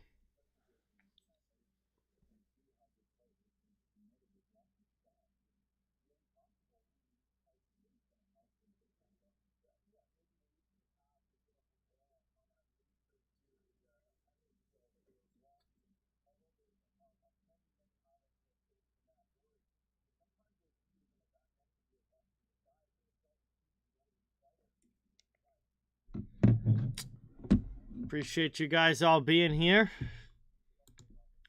Let's see. This is only my second Shark stream of the season. You know, San Jose's not a great team, pretty low in the standings at this point. And obviously also being on the West Coast, a majority of their games are very late at night for me here on the East Coast. So they're not a team I get to see a ton of. So I'm definitely interested to see how they look. LA, this is the fourth game I've done for the Kings this year. And LA has looked good in the games that I've seen of them. So definitely excited to see them again. They look very much like a playoff team. Fully expecting the Kings to make the postseason this year like they did last year. I have never been to an outdoor game. No, Mander. No Winter Classics or Stadium Series or anything like that for me in person.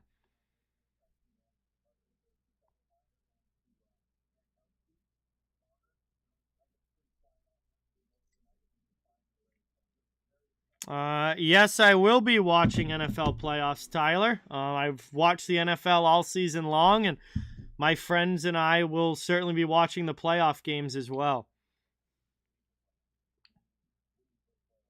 Yeah, San Jose's new jerseys are fantastic. I'm a huge fan. Love them. But the team on the ice, not quite as good. They're definitely a rebuilder at this point. Second to last in the Pacific.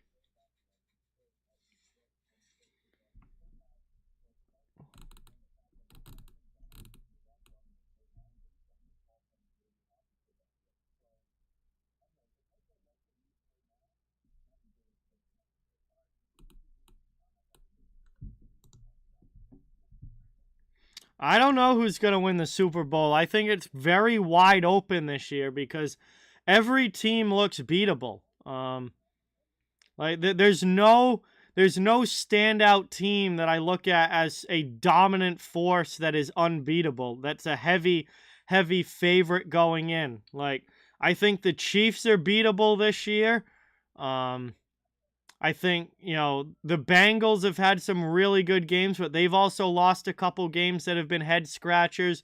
The Bills, obviously, are a great team and have a lot of emotional momentum on their side now. But I think Josh Allen has thrown a lot of interceptions this year, and I think if he does that in a playoff game, a team could pull off an upset just because of turnovers. I think the Eagles are beatable. I think the 49ers are tough to gauge.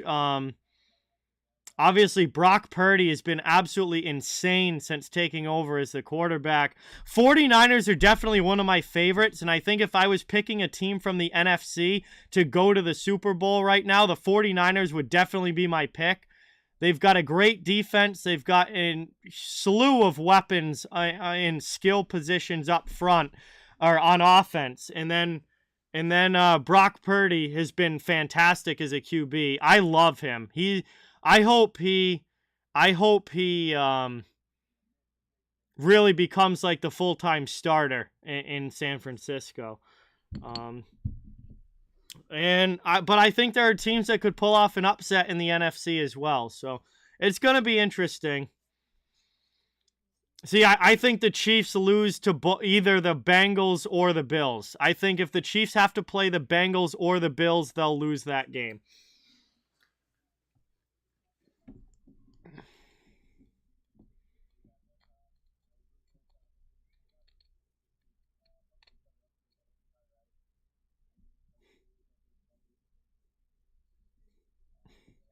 Brock Purdy in the games that he's played has literally been one of the best quarterbacks in the NFL. Like, he has come in the last, 6 or 7 games of the season and has flat out been one of the better quarterbacks in the NFL. Like, easily top 10. And I hope he continues to do it in the playoffs. They've got McCaffrey. They've got Deebo Samuel back. They've got Mitchell back. They've got Brandon Ayuk, George Kittle at tight end. I mean, that team is absolutely loaded with talent.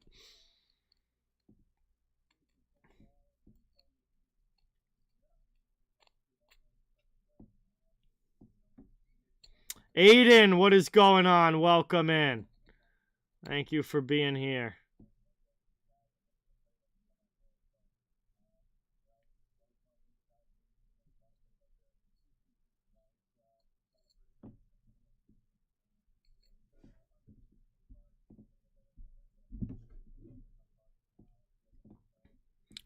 One nothing already in Anaheim. Oilers score. There's a surprise. Boy, the Ducks are so bad this year. So bad. Rory, what's going on? Welcome in. Hey, I definitely could see it, Red Rubber. My friends and I always do playoff brackets for the NFL every year, and we all put like $20 on whoever has the most accurate bracket. So, I think we're going to do that again this year. And we'll see what my pick is eventually. Yeah, it should be a good game. I mean, I'll be calling college hockey tomorrow night for UMass Dartmouth, but should be a good game between the Bruins and Kraken. Kraken have won 6 in a row, Christopher, so we can we'll see if they have anything for the league's top team right now, but the Kraken have been playing great since the new year. How many games do I watch at a time? 1. You can't pay attention in hockey closely to more than 1 game at a time. So I pick 1 game and I watch it.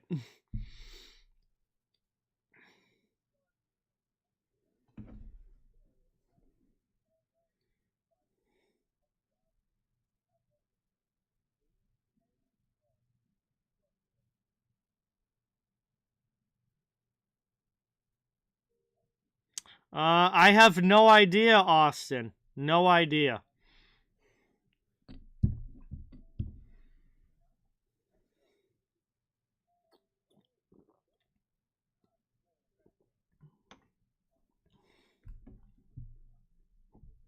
Yeah. The Kraken are undefeated in 2023 since the turn of the calendar. That is true. Edmonton's up now 2-0 over Anaheim. Not even 5 minutes into that game. God, that has blowout written all over it.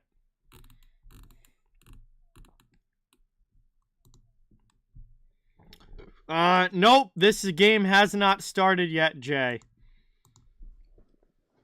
Should be any time now, but it's a T-on-T games. It's a TNT game, so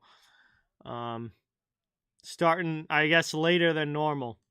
Nope, Chad. If I was, I would know when my next stream was going to be.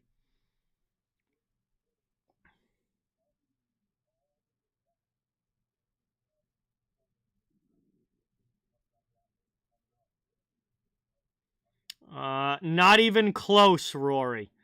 Coyotes will be 30, 40 points out of a playoff spot by the time we get to the end of the season.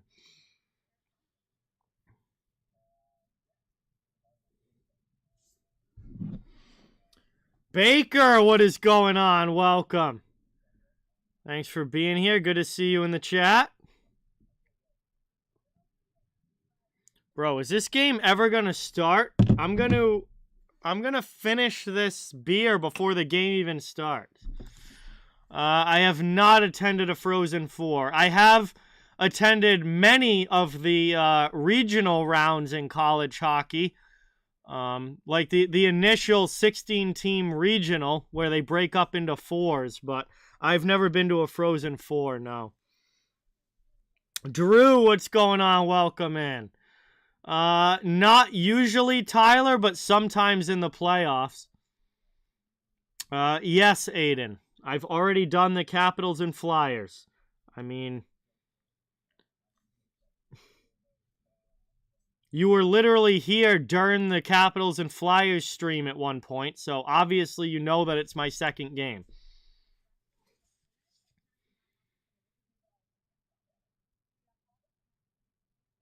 Ooh, that's a tough one, Pablo. Favorite Kings player? Boy, I'm going to have to think about that. That's a tough one.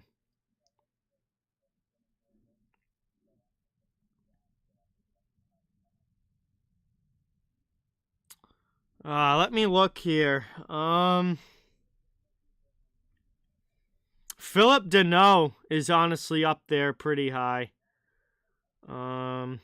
Obviously, Jonathan Quick has been in the league forever. He played college hockey at UMass Amherst, so I've always rooted for Jonathan Quick, you know, as a guy who played college hockey in Massachusetts. Also, American-born goaltender, one of the greatest American-born goaltenders. So, big Jonathan Quick fan, big Philip Deneau fan. I've also really come to like Kevin Fiala over the last few years as well. So, those are a few that come to mind.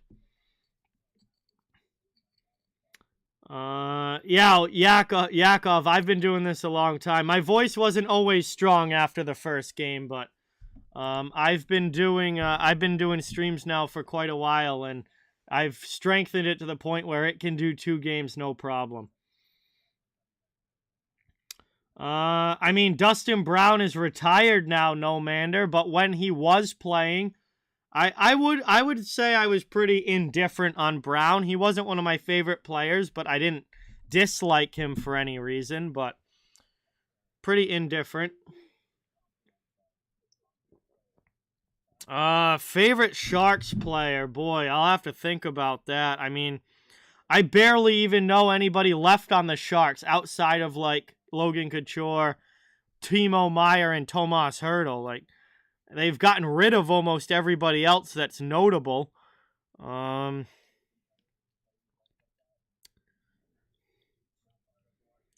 Honestly, I'd probably have to go with Logan Couture. He's been in the league for a long time now. Very well-respected player.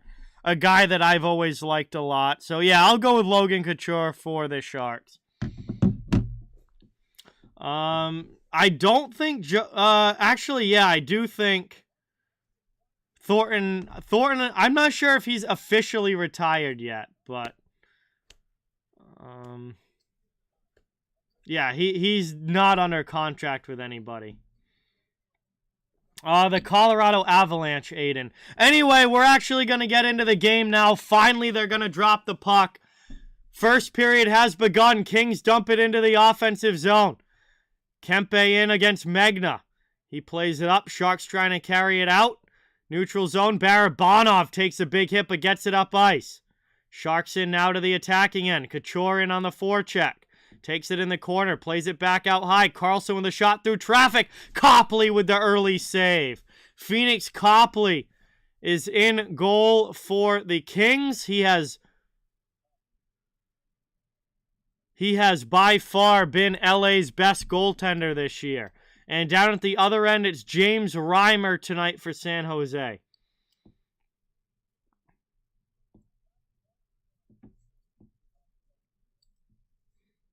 I mean, those are just really the most notable players for San Jose, Baker. Like, the Sharks don't have a lot of big names in their lineup. It's worked around now. Back out in front. There's a chance for LeBanc, but he can't get it on goal. And that's lifted up and out into the offensive end. Here's Anderson. Dolan with a shot. Rips it wide. Around the wall. Trying to play it here. Down low for Benning. Behind the net. He plays it up to Kevin LeBanc. Over the red line and dumped in. Copley comes out to get it. Matt Roy behind the net. He's pressured by Meyer on the forecheck. Sharks can't keep the puck in. Here's Deneau back the other way for the Kings. Into the offensive end. Around it goes. Played up away from Fiala. Trying to carry it into the offensive end. Asamont. Dumped in through the neutral zone. Here's Lizotte for LA into the attacking end. Kings on the attack looking for a shot. In front there. Fiala can't get it on goal. I have no idea, Aiden. No idea. Don't even have a schedule for next week yet. Wraparound chance. Played in front. Off the glass and San Jose gets it out. That's going to be an icing call against the Sharks. And we get a whistle as Walker touches up and it will come back down. Attacking zone face-off for the Kings on the way.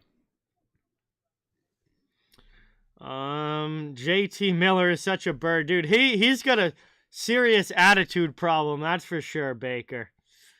That's one thing. I watched so many games over the course of an NHL season that I do know a large majority of the players just based on team and jersey number. But these teams, not as much because I don't get to watch the West Coast as much as the Eastern teams, but I still know most of them. Offensive zone face-off now. Kapari to take the draw. With some help from the winger, he wins it back to the point. Long shot deflects wide. This season, Erik Karlsson has been by far the best player on the Sharks this year. Around now, Gadjevich in on the forecheck. Jonah Gadjevich out there, fourth line on the ice for San Jose. Yeah, it's going to be a very tough game, Austin. Two of the top teams in the Eastern Conference going at it. As it's played now by Doughty. He cycles back. Copley gets it to Mikey Anderson. 17.5 to go here early on in the first period. Game is still scoreless. Barabanov in on the forecheck. Forces a turnover. Trying to take it now. Sharks have it in the offensive zone. Kings poke it away. And eventually it's over to Byfield, who kicks it off his own stick there. It's taken by Kopitar, finally up and out of the zone. Back for Kempe. Too far in front of him as it's played by Ferraro.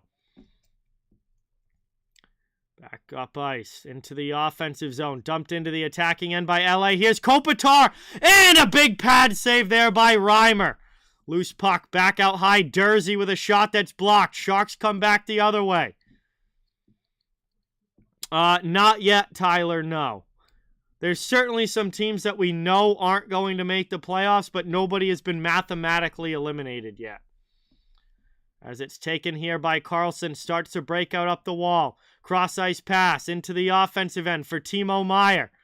Meier behind the net, pass back out in front to the point, long shot there. Copley gets a piece of it. Around now. Earth Citizen, great to see you. Thanks for being here. into the attacking zone. Back the other way, it's Iafallo. Throws it in on Reimer. And he covers that one up as we get a whistle with 16:12 to go. And still an offensive zone faceoff in this still scoreless game coming up for LA.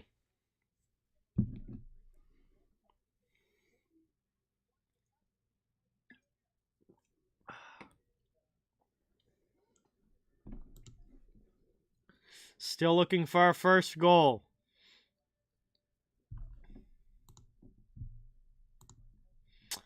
Hey, Hetor, thank you so much for subscribing. Let's get some new sub hype in the chat, everybody, for our Hetor, new subscriber to the channel. Give a warm welcome in the chat. Really appreciate it. Sharks back in on the forecheck, trying to dig this one out.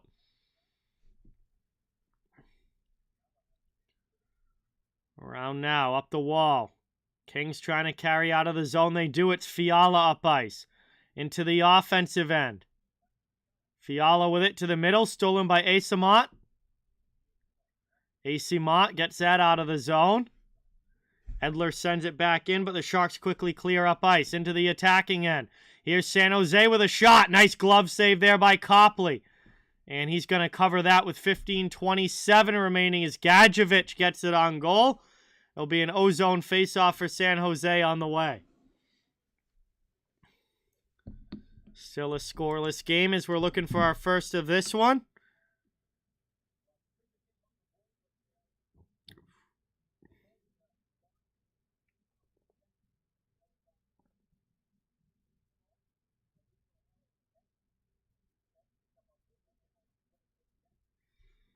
Around now out of the zone. Cleared up ice. Brought here by the Kings. San Jose, though, trying to get it back. Grunstrom will clear it out for LA as it's carried into the offensive zone. Lemieux trying to steal it back, but the Sharks dump it into the LA end. Chasing heavy into the offensive zone. Down into the corner is Lawrence. Gadjevich gets in there. Keep an eye on Brendan Lemieux and Jonah Gadjevich. Those are two guys who drop the gloves quite often for their respective teams, and I would not be surprised if they drop the gloves against each other at some point tonight. So, just 42 for San Jose and 48 for LA. Keep an eye on those two as it's played now across the board. Hey, Yakov, thank you so much for subscribing. Let's get some new sub hype in the chat again for another new subscriber. Welcome in. Really appreciate it. Long shot there gets blocked. Kings take it. Own zone Doughty. They'll try and start the breakout. Yeah, he's definitely been better with Seattle, Pablo.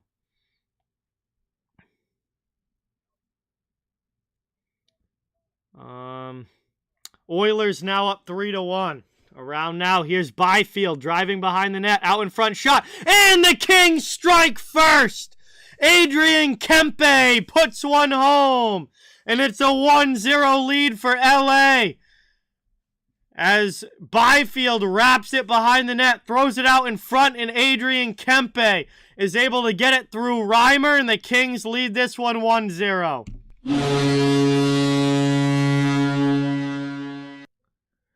Great pass there to the front of the net by Byfield. And LA strikes first. There's a nice one for the Kings. In a game that the Kings are expected to win, they get the 1-0 lead. Taking it now, neutral zone faceoff. 14 minutes to go in the first period. Down in the corner, lifted up the boards, out to the neutral zone. Here's Deneau, 2-on-1 with Iafallo into the offensive end. Pass across, too far in front for Iafallo. Around now, taken back to the blue line. Kings right back in the offensive zone. Shot there, blockered away by Reimer. And we're going to get a holding penalty against San Jose. So the Kings score a goal to take the lead, and now they're going to go to the power play. Already up 1-0. First man advantage of the game is going to be for LA. And they'll have a chance to try and extend this to a 2-0 game with 13:38 to go in the first as soon as we get back from our first commercial break of this one. So we have some time now. Commercial stoppage. Edmonton taking it to the Ducks in period 1 of that game, up 3-1. 1-0 LA here in this one. Just over 6 minutes in.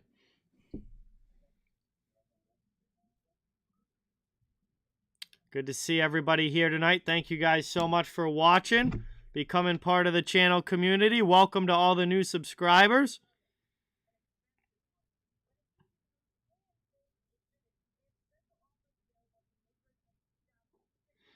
I don't really watch much MMA, Baker. I don't really follow it closely or anything. Like, if it's on or if somebody else is watching it, I'll definitely watch, and I think it's cool, but it's not something that I follow closely or really know much about the fighters or anything.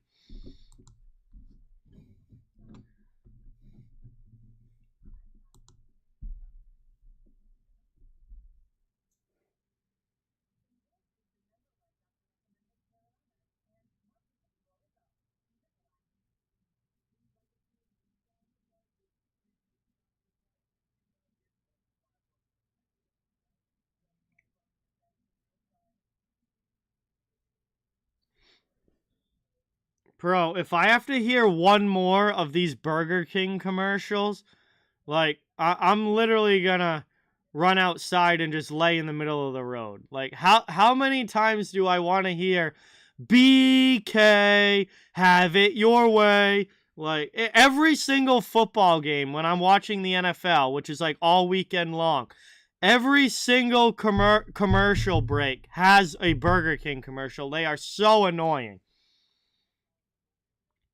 I have not been to every NHL arena except for the Bruins. Boston is the only one I've been to. Which ones do I want to go to? All of them. But I've only ever been to Boston. Other than that, I haven't been to any of them. Oh my god, yeah, Whopper, Whopper, Whopper, Whopper. Like, oh, dude, I'm so sick of it.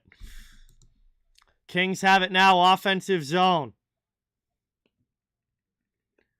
Trying to work it down low. Yeah, but it makes me never want to go to Burger King deleted account. Like, I'm going to go to McDonald's now every single time just to spite Burger King for those commercials.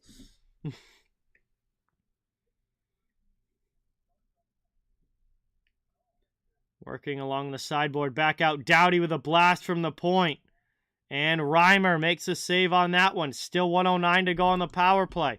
Offensive zone draw coming for the Kings. Yes, I've watched a couple of Chargers games, Tyler.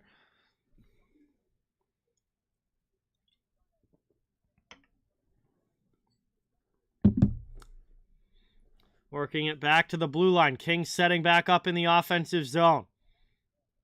Back through the middle. Deneau to the point. Dursey to Deneau. Cross ice, top of the circle. Shot there. Reimer makes the save. Around now, 12.5 remaining in the period. 50 seconds left on the power play. LA with an offensive zone, trying to make it 2-0. Long shot there, deflected up off glass. Around it goes now, taking Iafallo. Dursey at the point. Shot, pass there to Deneau. Deneau with a shot, just misses wide. Works itself back out to the neutral zone. Kings carry back into the offensive end. It's Sean Dursey. Shot deflected. Deneau takes it on the half wall. 20 seconds to go on the power play. Worked back out again to the point. Through to Byfield for Deneau. Dursey out high. Shot through traffic. Blocked by Couture. Here's Deneau. Iafallo. Dursey again through traffic. That one hits the outside of the post. Penalty is over. We're back to 5-on-5. The Sharks have killed it off. Good zone time for LA. Here's a chance. Reimer with a big stop on Deneau as we're back to 5-on-5. Kings did have some good opportunities, though. Not a wasted power play. They didn't score. They had some chances. Worked up now. LA. Edler with it. Deflected through the neutral zone.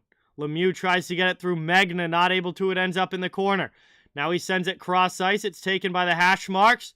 Thrown back down low. Kings back on the attack. Cycling around is Kupari. Lemieux will take it along the boards. He spins off of one check but loses it to another.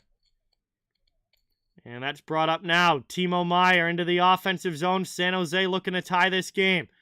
Back out, D to D. Carlson over to Vlasic. Long shot gets blocked.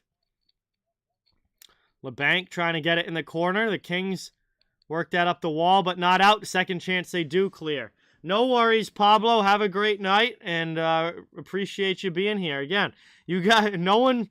You don't have to watch whenever, you don't have to watch anything. You guys are free to come and go as much as you want and leave when you want, watch when you want, and don't watch when you don't. It's whatever you guys want. As Copley covers that, we'll have an offensive zone face-off now for the Sharks on the way.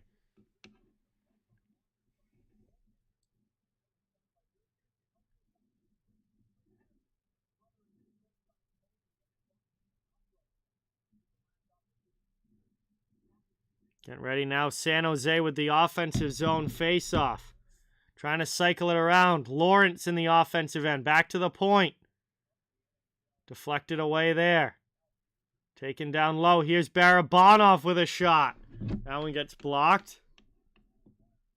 And eventually it's cleared out past Marc-Edouard Vlasic.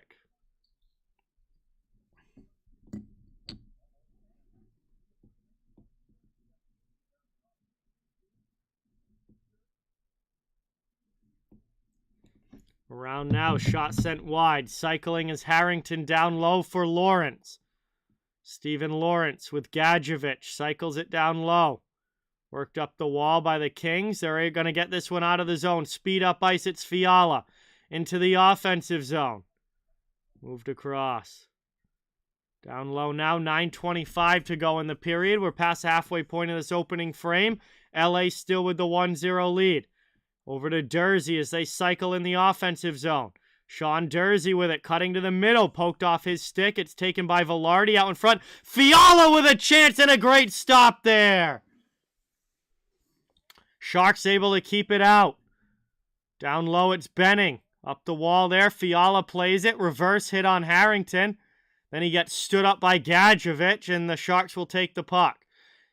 Taken now, played there by Lindblom. Line changes for both teams with 8:45 remaining in the period. Not usually, Tyler. Usually if I don't want to stream, I don't. But I guess sometimes I get to actually the time when it's to start the stream and I'm like, I wish I wasn't right now. But I don't know. That's the way it goes sometimes with something that I do this often. But I guess the big ones that I end up streaming when I don't really want to is when I plan a stream and then, like, last second, my friends end up planning something, and I'd rather be going out with my friends, but I already have the stream planned, so I have to do that. But most of the time, I pretty much only stream when I want to. There's no point in me doing this if I'm not enjoying doing it, because it's not going to be a very good stream if I don't want to be here. As we get an icing call there against San Jose with 7:56 remaining in the first.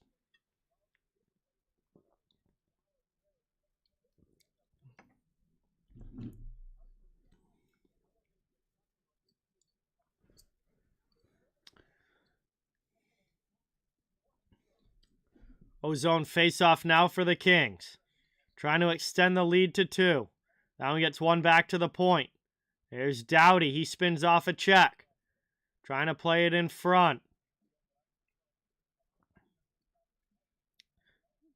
Taken now. Back to the point. Or no, down for Deneau. Now they're back out high. Long shot. Reimer finds it through the bodies in front. Covers that one up. And another ozone draw for the Kings on the way.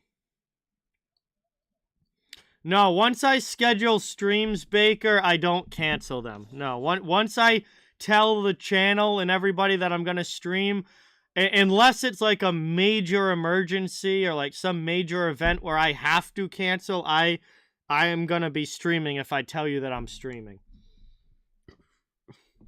I don't really have a favorite NHL goalie, Mike.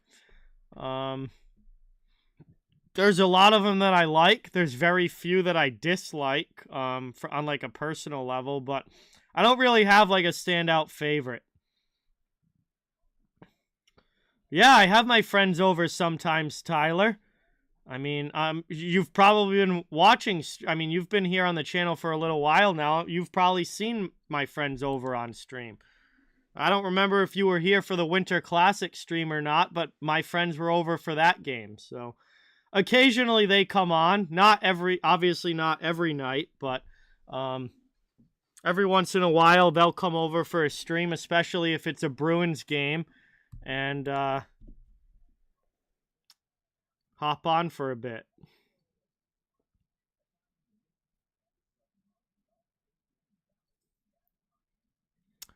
All right, so we're here past the halfway point of this first period. Commercial break. LA still up 1-0. Thank you guys all so much for watching. It's great to see you here in the chat. And please don't forget, it really does help out a lot. Every thumbs up, every new subscriber, really appreciate it. I cover the whole league, so everybody's welcome here, no matter what team you root for. Hey, Kim! What is going on? We've got a legend in the chat. It's Isles Girl. Kim, welcome in. Great to see you. Yes, Yakov. I played hockey for 12 years growing up. Started when I was a little kid, played all the way through high school. But that was the end of my hockey career after high school for sure. But I still play like pickup or pond hockey when I can every once in a while, but nothing organized anymore. No, Tyler. I also do landscaping, and hopefully going to be starting a new job pretty soon here. I'll let you guys know more about that once I actually start. But going to be a new job announcement coming up here, hopefully within the next couple of weeks. Taken out now. Fiala into the middle. Kings to the offensive zone. Top of the circle. Shot there. That's deflected up high. LA keeps it in the attacking end now with 7 minutes to go in the first. Fiala on the backhand. Glove save by Reimer. Loose puck. He's going to cover it. Another offensive zone draw for the Kings on the way.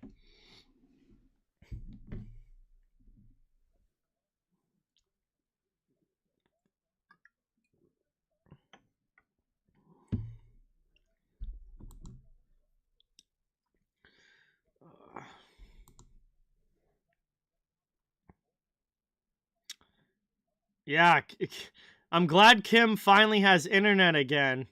I was able to stop in her stream last night before I started the Flames Blues one. But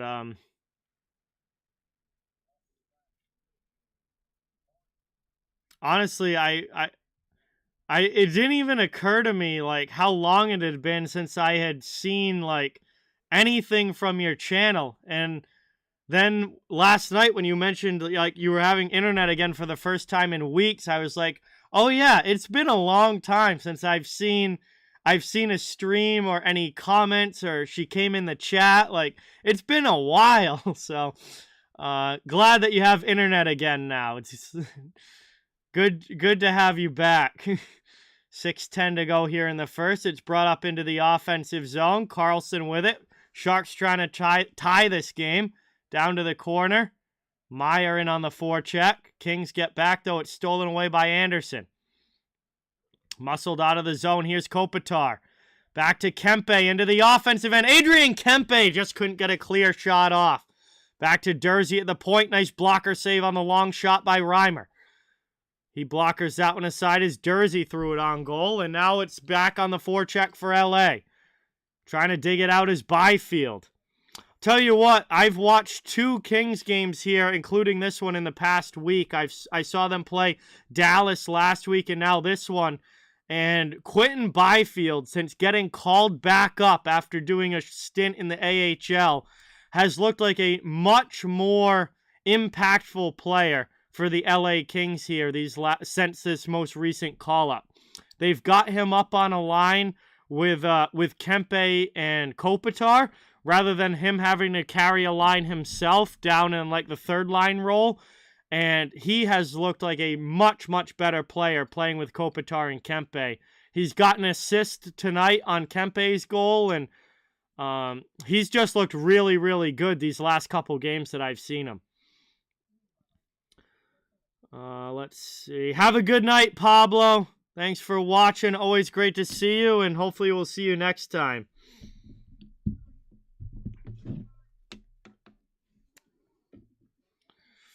So we're at our final commercial break now of period 1. LA still leads this 1-0. We are 11 subscribers away from 10.6K. So just checked that here. We've actually had a pretty good night as far as new subs tonight. So I thank you guys all for that. Really appreciate it. Adrian Kempe has the goal for the Kings. Byfield had the primary assist. Let's see who had the secondary assist. Kopitar with the secondary assist. So that forward line all connects for the first goal of this game.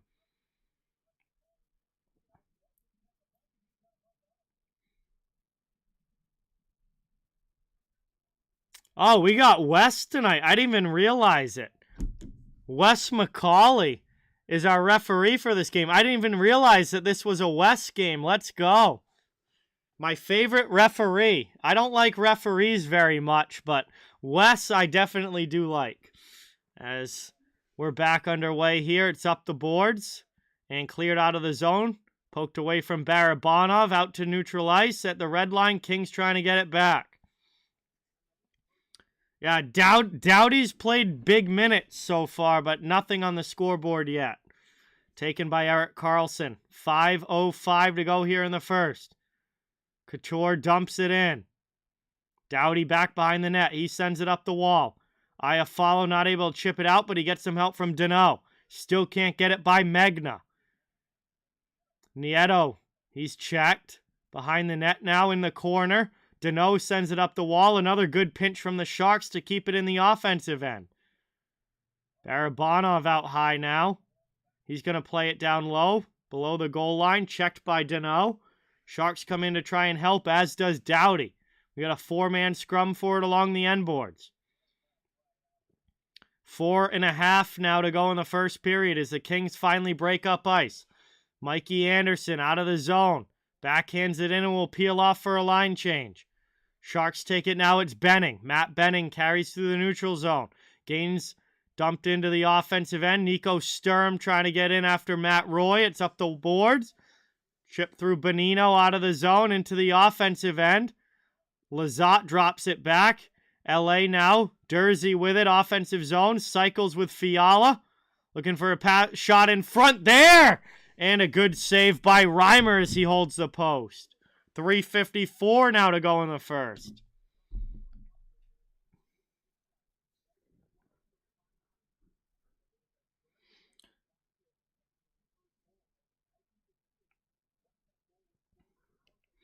Oh, that was a great game, Mike. I streamed that game between the Flames and the Blues last night. That was a fantastic game.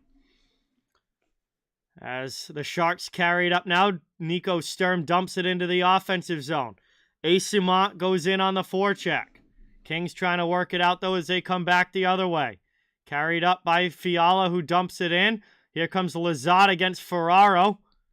And everybody trying to dig this one out along the end boards. Move to the middle. Sharks come up ice. Benning backhands over everybody. Chasing after it is Gadjevich. And that's going to be an icing as Dursey wins the race. 3:22 left. Ozone draw on the way for the Kings.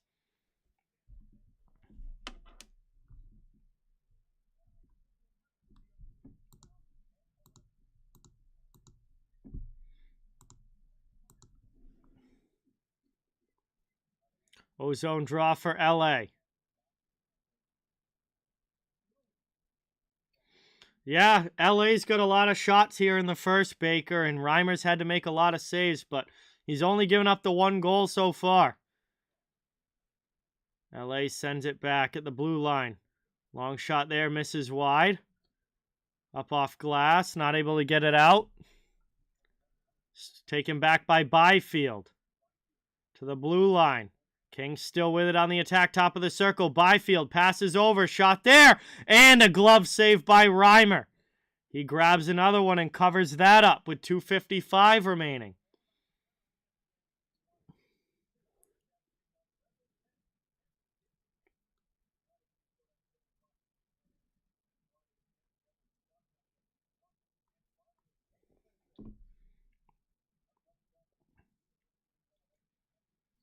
Kings with it now. Offensive zone. Stalemate off the draw, but Iafallo plays it back to the point.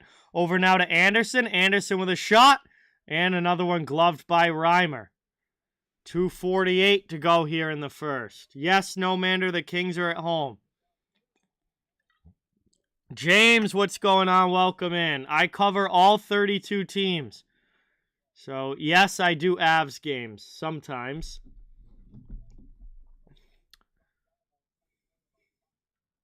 Worked out in front there. Here's a chance. Iafallo with a shot. That one rings the pipe. Another chance trying to get to it is Anderson. Dolan, but it ends up in the corner. Around now, lifted out, played across. Offline for Anderson. Sharks still can't clear, though. Sent in deep by Anderson Dolan. Around now, Barabanov first on it. Sharks clear it to the neutral zone. 2:15 to go here in the first.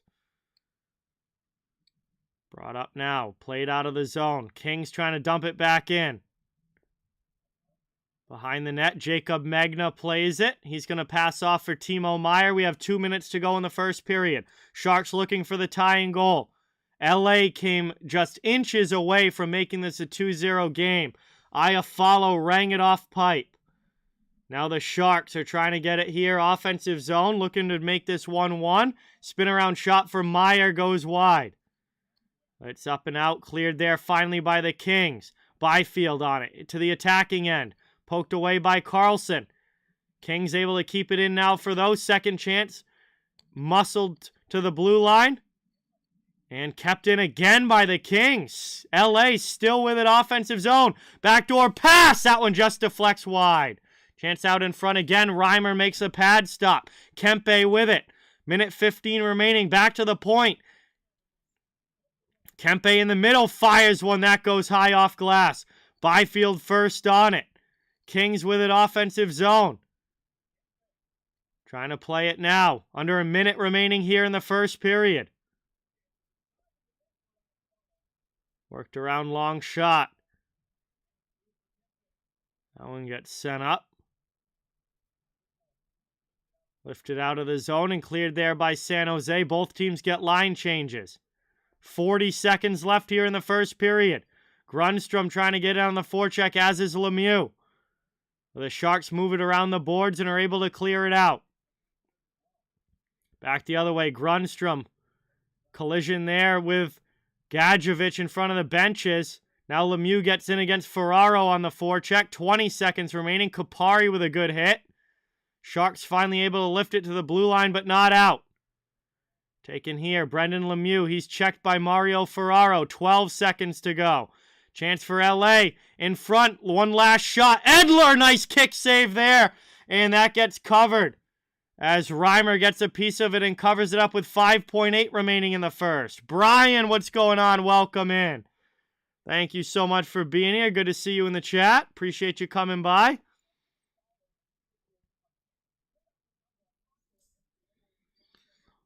And this remains a 1-0 game. LA with a ton of pressure, but not able to find the back of the net other than Kempe's goal. Right off the draw, Sharks win it back. Played to the sideboards, and that is going to do it for the first period. So we have 20 minutes down, 40 minutes of action still to go. We'll have some time now to hang out and chill in the chat while we wait for the second period to begin. Adrian Kempe has the LA Kings up 1-0. And that is the only scoring of this game so far as we head to the break. Thank you guys all so much for being here. It's awesome to see you in the chat.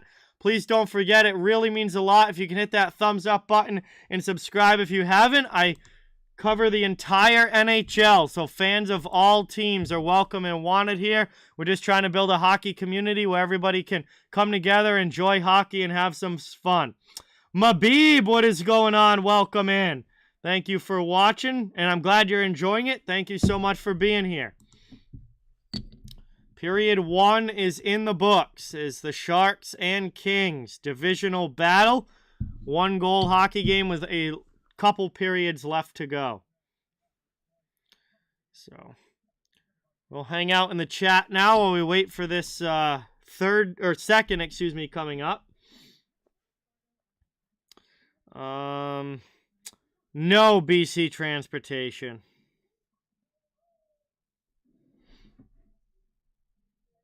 Not quite sure.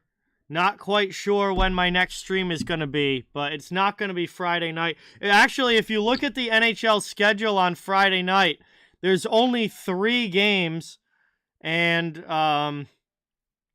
the Jets-Penguins game is on NHL Network, so I'm not even able to watch that one.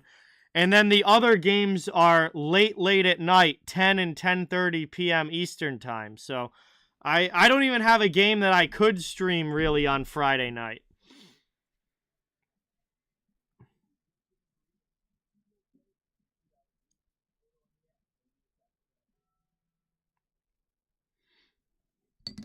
Still only my first beer, Vernon. Beer number 1.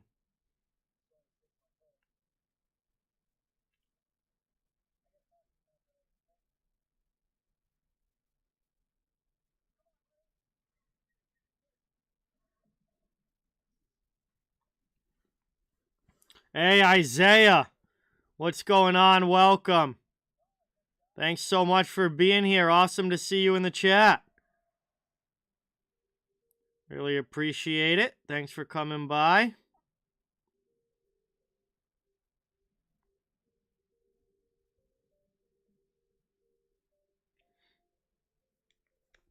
First intermission. Speaking of beer count, I'm going to go put another one in the fridge.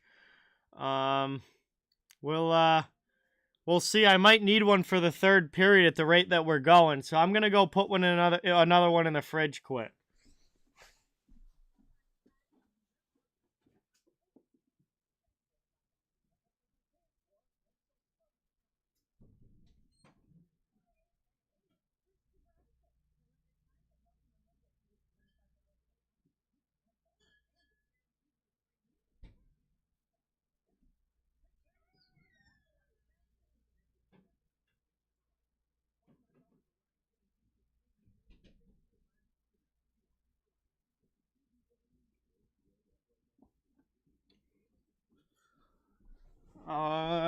Hopefully that one gets cold by this time we need it for the third period, but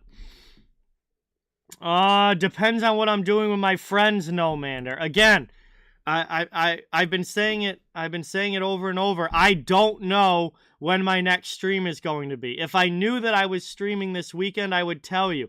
If I knew that I was streaming tomorrow, I would tell you. I'm not. I don't know when my next stream is going to be. As far as this weekend goes, it completely depends on what I'm doing with my friends. It's NFL playoffs this weekend. We might all be going to Josh's house. I don't know.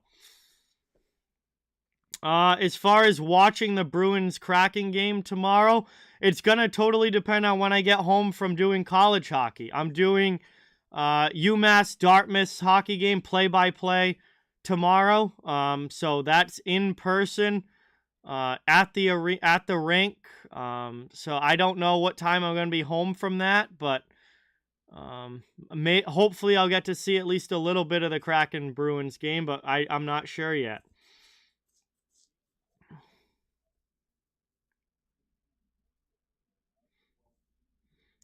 Yes, Tyler, the Edmonton Oilers.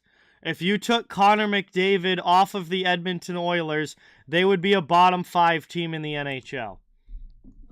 I 1,000% believe that if you took Connor McDavid off the Edmonton Oilers, they would be in the Connor Bedard sweepstakes right now, not in a playoff spot.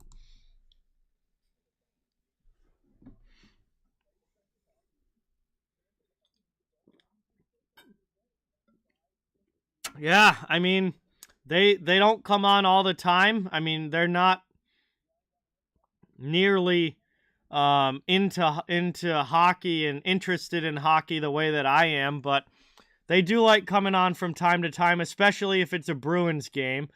And I'm sure that they'll be on again at certain points throughout this season.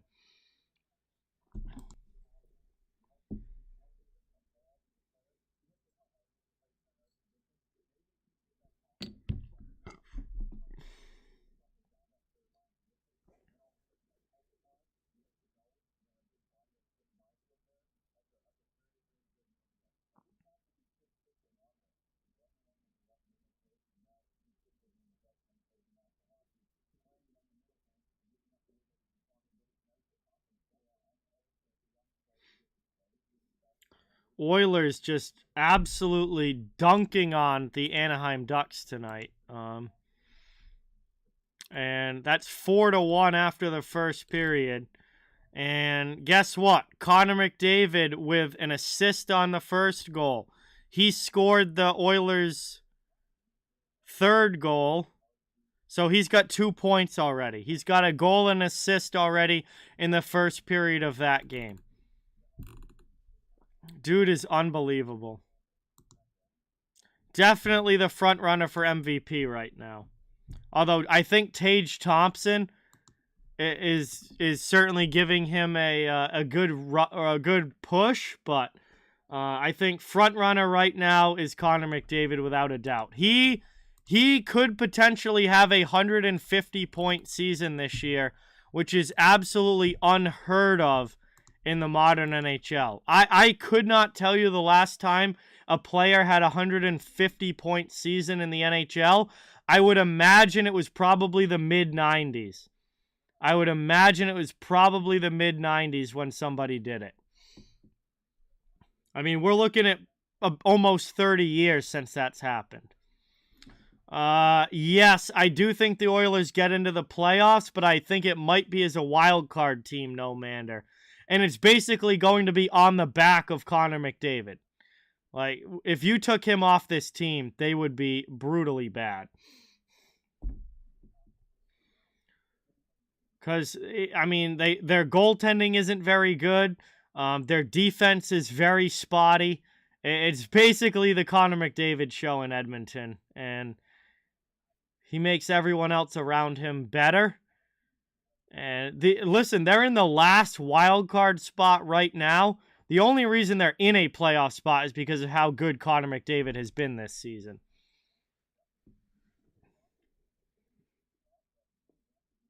Yeah, absolutely insane, Vernon, for sure.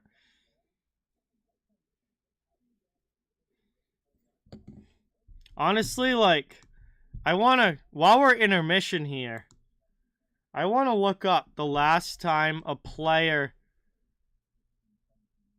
has had 150 points in a season.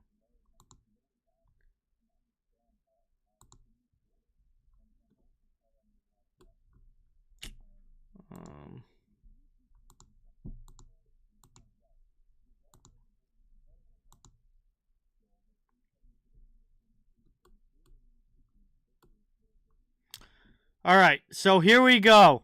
Since 1990, this is from 1990 through the current season, its current year in the NHL. Only 3 times has a player had over 150 points in a season. Wayne Gretzky in 1990-91, Mario Lemieux in 1995-96. That's the last time it's happened. And Mario Lemieux again in 1992-93. That's the only 3 seasons that a player has had over 150 points since 1990 in the NHL. And the most recent year that it happened was Mario Lemieux in 1995-96. So if Connor McDavid does get to 150 points this year, it'll be the first time it's happened since the year I was born, which I will be 27 in June, and the only other players even in his company would be Wayne Gretzky and Mario Lemieux. That is how crazy it would be to have a 150-point season in the NHL.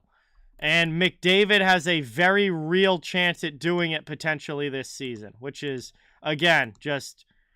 I cannot overstate what an absolute ridiculous feat that would be for in the if Connor McDavid can do that. Hey, 80s forever, what's going on?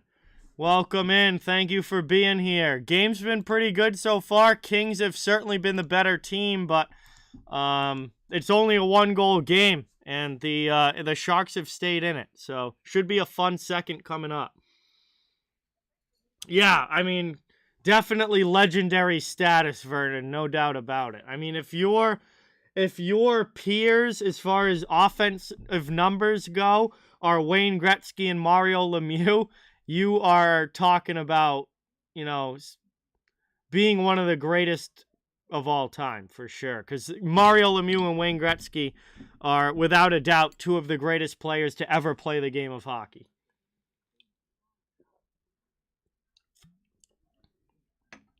Again, McDavid is not guaranteed a 150-point year this year, but at his current point pace, it's definitely a possibility, which again would be insane. The hockey god, what's going on? Welcome in. The Kings should win this game. They're a significantly better team than the Sharks, so they certainly should win this game. They have the lead after one. See if they can keep things rolling in the right direction.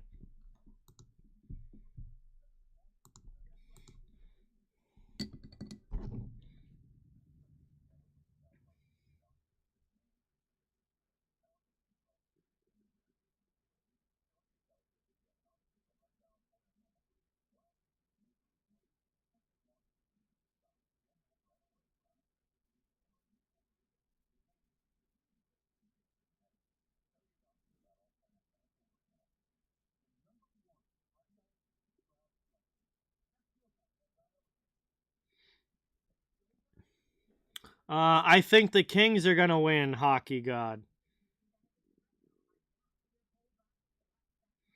Luka, I'm not surprised. It's kind of a dumpster fire in Vancouver right now.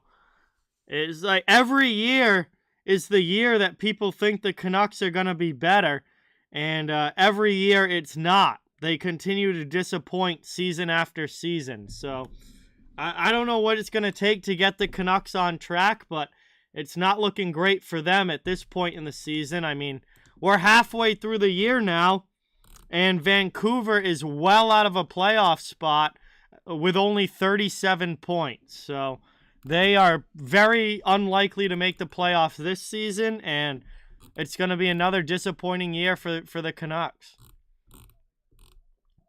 I mean, they're in bad shape.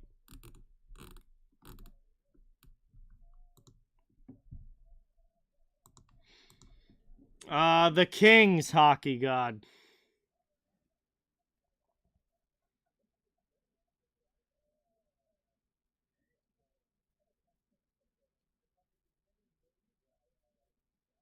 All right, so we're still here at the intermission, getting ready for the second to begin.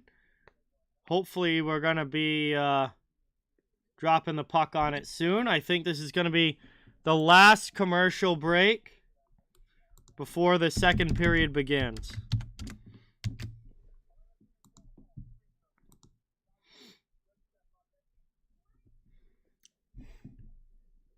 Yeah, I mean, they've been pretty insane this year, Luka, so far. We'll see if they keep it up in the second half of the year, but it's been a crazy good season for the Bruins to this point.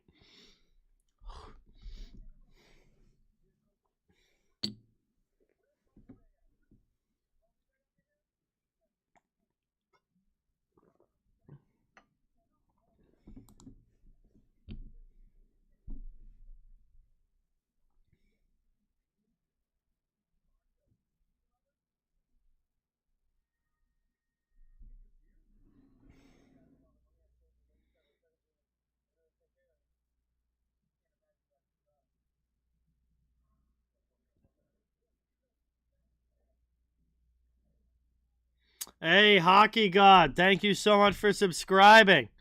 Let's get some new sub hype in the chat and welcome the Hockey God to the channel. Good to have you here. Really appreciate it. Getting ready for the period number 2 here between LA and San Jose.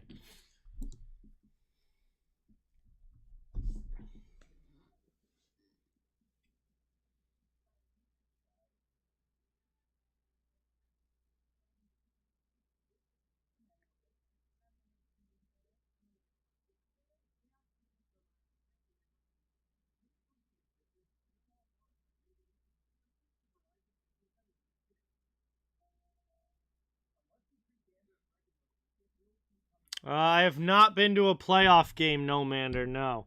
Playoff games are very expensive to try and get tickets for because they sell out very quickly. Lucas, what's going on? Welcome in. Thanks so much for being here. Really appreciate it. Awesome to see you in the chat. I'm hoping we get the puck dropped here very soon on the 2nd. I'm ready to get back into the action. I'm from Massachusetts, Hockey God. I'm a Boston Bruins fan, but I'm a huge hockey fan in general and cover the entire NHL.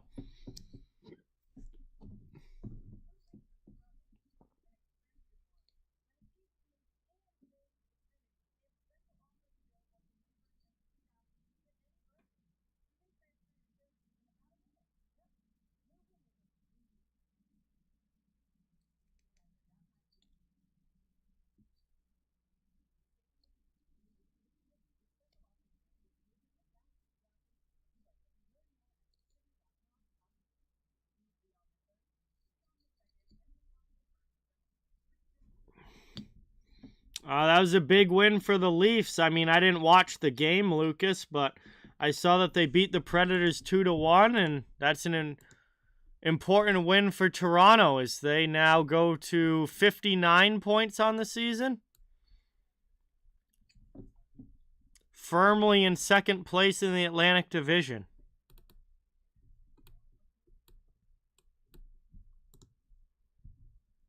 I don't know, Lucas. I didn't watch it. I covered the Capitals and Flyers game. These West Coast games, Sherry, they run late into the night. That is for sure. Here we go. Teams lined up at the center dot. We are underway. Second period has begun as the Sharks play it up to the neutral zone. Kings dump it in. Played now by Byfield. Down low in the corner. Sharks trying to get it out. Stolen back by Kempe. Adrian Kempe back to the point. Mikey Anderson with a shot there. That's blocked in front. Sharks take it now. I don't see them passing Boston. Boston has games in hand and a 9-point lead. So unless the Bruins decide to lose like 10 games in a row, I don't really see that happening. Played now by Hurdle behind the net. Moved in front. Sharks with a chance looking for the tying goal. Copley with a good save. Worked out now. Played there. Knocked along the wall by Doughty. Lifted up. Can't get it out. Sharks still in on the forecheck. Trying to work it.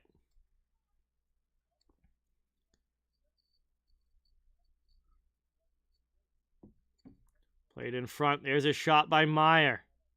That one's worked around wide all the way down. Cleared there by LA. It's going to be icing. And 1:15 into this second period, we get a whistle and an ozone draw for San Jose on the way. Anaheim is very, very bad. Yes, BC Transportation. They are definitely one of the bottom teams in the NHL this year. Avi, what is going on? Welcome. Thank you so much for stopping by. It's played there. Copley turns it over. And the Sharks score! Nick Bonino puts it home as San Jose ties the game. And a brutal turnover there by the Kings results in a goal against. And it is a 1-1 hockey game here early in the second, as Copley just couldn't glove that one, then doesn't get anything on it when he tries to stick it to the sideboards. Brutal turnover, gives it right to Bonino, who puts it 5-hole, and San Jose evens this one up.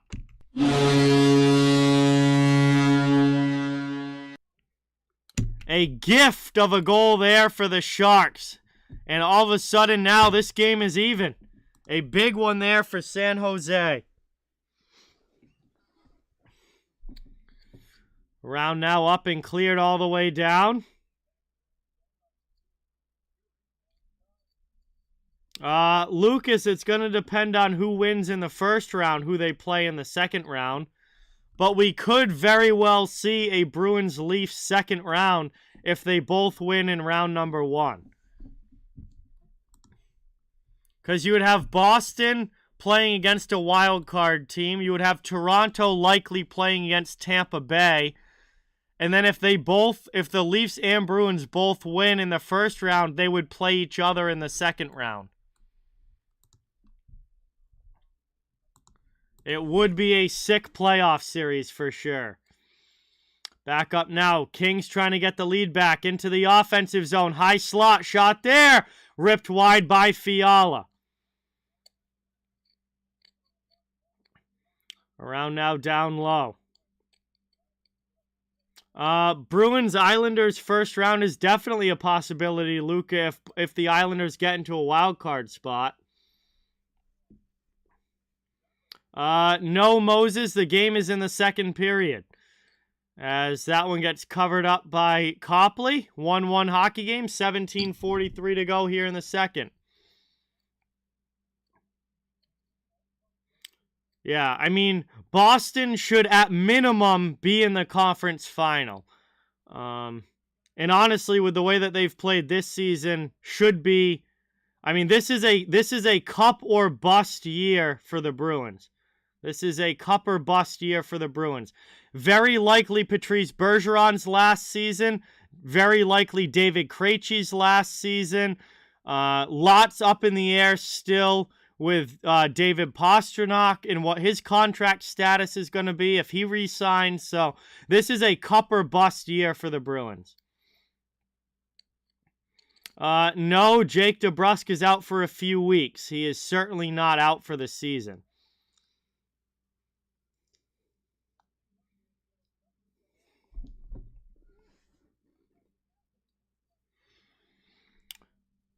Yes, Avi. Edmonton is a very mediocre team. Outside of Connor McDavid, I mean, there's not much there. They're not a good overall team. They're only good because they have Connor McDavid on a 150-plus point pace right now. Without him, Edmonton would not even be close to the playoffs without McDavid.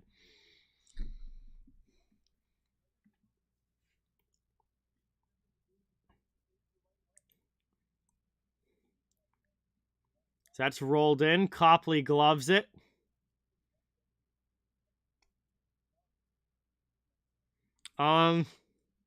Yes, Kevin Fiala is playing.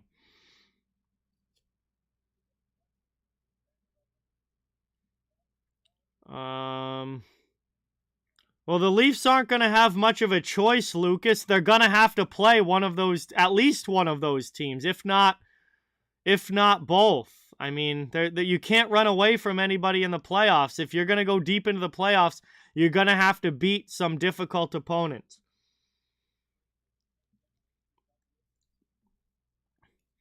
Around now, back into the offensive zone. San Jose has had a very strong start to the second period here. They're pushing back hard. Vlasic's shot goes wide. LA had good control of the first period, but San Jose pushing back hard here in the second.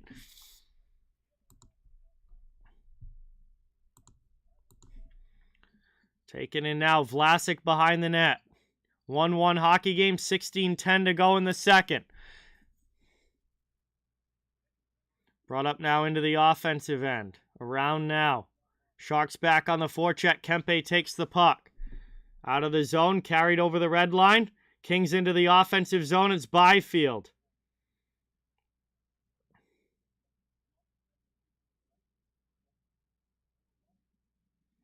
Brought up into the offensive end.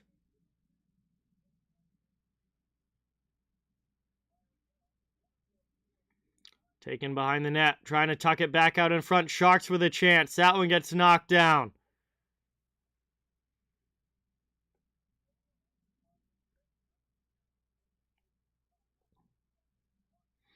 I have seen nothing, Luca, from the Florida Panthers that makes me think they're going to make the playoffs this year. Absolutely nothing. I think the Panthers missed the playoffs. Shot in there by Asamont with a good chance, and Copley has to make a big glove save to cover that with 15:09 to go. Big stop there by Copley to keep this game tied. I mean, I don't see the Bruins are definitely not going to be blowing it up completely.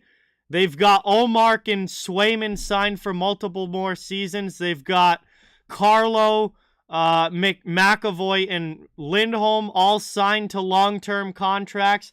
They've got Taylor Hall signed for multiple more seasons. Charlie Coyle signed for multiple more seasons. I mean, they're certainly not going to be just blowing it up, but they do need to get David Pastrnak re-signed, and they're probably going to need some centers in the offseason, because like I said, I think Bergeron and Krejci both retire.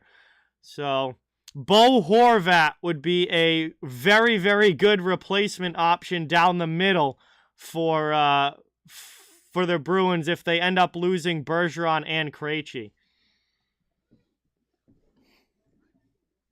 Charlie Coyle has been absolutely fantastic for the Bruins this year, Darkness. I guess you haven't watched very many Bruins games. He has been absolutely outstanding. Him and Taylor Hall have been two of the most important players for the Bruins as far as scoring outside of the top line for Boston this year. He's been outstanding. Frederick is finally turning into a very solid third liner. Pavel Zacha has been a little slow out of the gate, but he's on a new team, and it usually takes players a lot of time. But DeBrusk is playing the best hockey of his career. Obviously, he's injured right now, but he's been a huge factor for Boston. DeBrusk, I think, is going to eventually get another deal with the Bruins that's going to be a heck of a lot more money than he's making right now. But Coyle's going to become a super important center for the Bruins if they do lose Krejci and Bergeron. And again, Bo Horvat would be my top center target if I'm Boston to try and replace them. Rolled in front here, loose puck in the middle. And that's worked back out to Doughty. Long shot there. That's gloved down by Reimer. And that one gets covered with 13:27 to go here in the second period. Sharks have tied the game up at 1. And we are even as we head to our first commercial break of period number 2. Yeah, I mean, the Devils are going to be an interesting team in the playoffs because they're so young.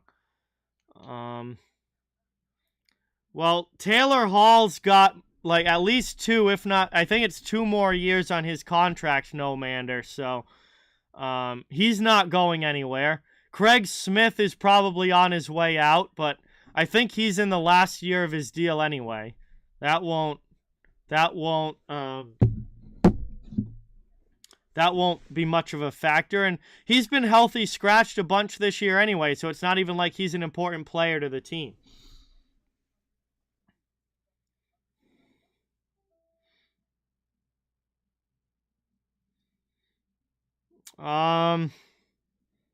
I would love to get Pasta at 11.5, Baker. If the Bruins get Pasta at 11.5, I sign that deal right now. If we start talking about going over 12, I would start to maybe get into a little bit more of a negotiation about it. But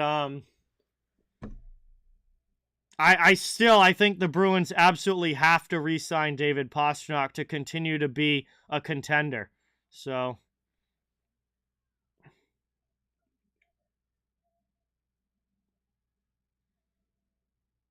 I would like to get him at 11.5 per year.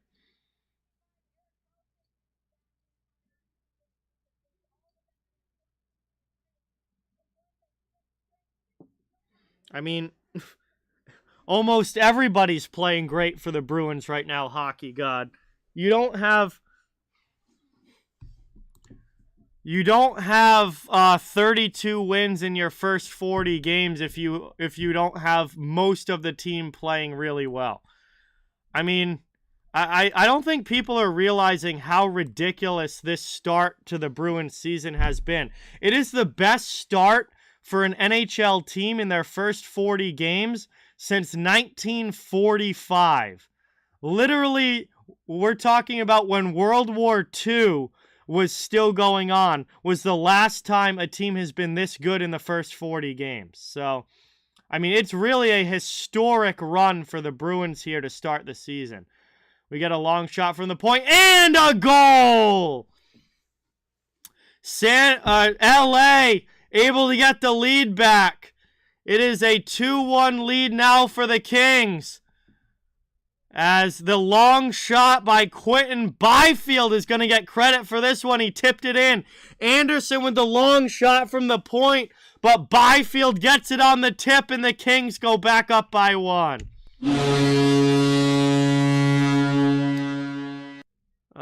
It's going to be mid-April, Lucas. Because I'm talking to people in the chat, Tyler. People are asking stuff in the chat, so I'm answering.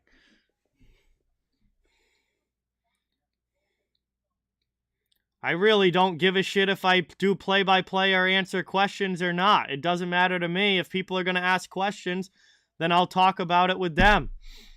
So it's lifted up now out to the neutral zone, over the red line, into the offensive end, over to Roy. Roy trying to get a redeflection in front. And back the other way, it's taken now up over the red line into the offensive zone. Meyer.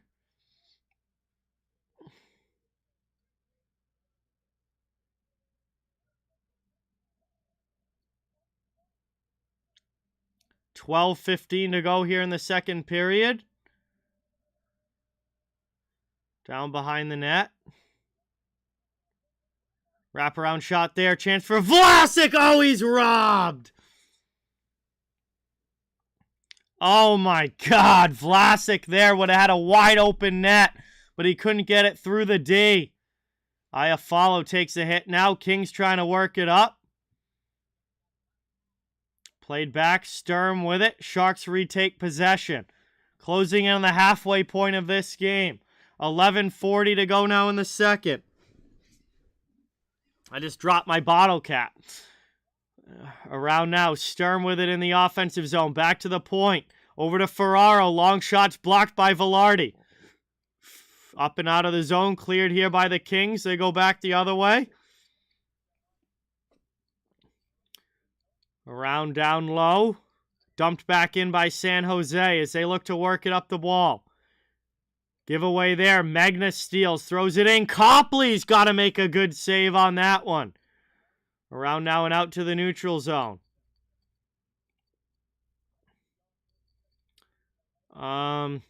Pastrnak is having the best season of his NHL career.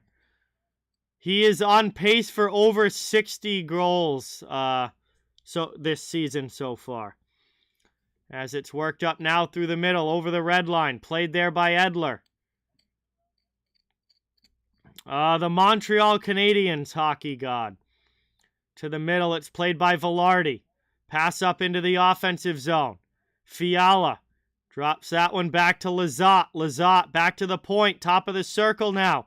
Shooting lane shot there. That one just deflects wide.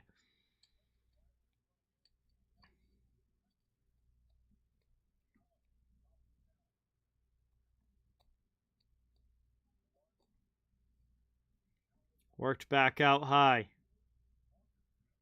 Around now. Shot up the wall. That one's out. And the Sharks finally clear it to neutral ice. We pass the halfway point here of the second period.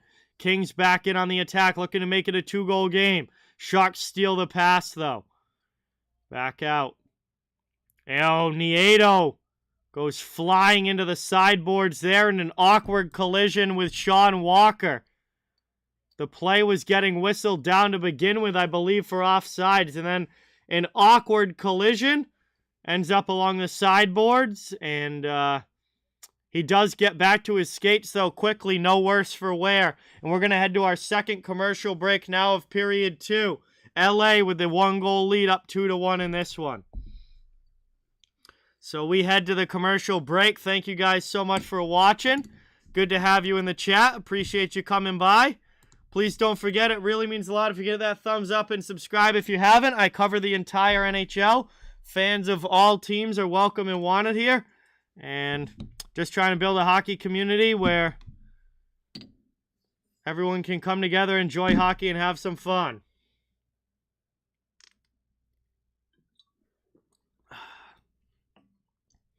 So we're under 10 minutes to go now in the second period. We are after 11:30 p.m. here on the East Coast. Approaching midnight. Starting to get a little bit tired for sure, but we also are getting deep into this game. All right, sounds good, Tyler. Have a good night. Thanks for watching, and we'll see you again soon. Oh.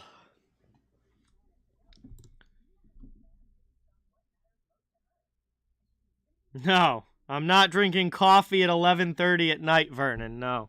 I already had my monster tonight. I want to be able to go to bed when this game ends. I'll just... Soon as this game ends, I shut down the stream, shut down my computer, go up and go to bed. Tomorrow I have in-person play-by-play, doing UMass Dartmouth's college hockey game.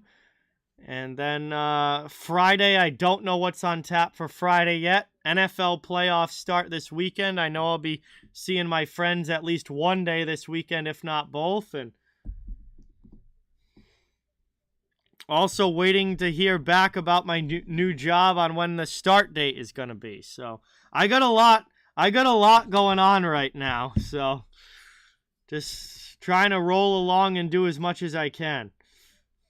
Honestly, I'm hoping this game doesn't go to overtime, Lucas. Or at least if it does, I hope it's ended early in OT.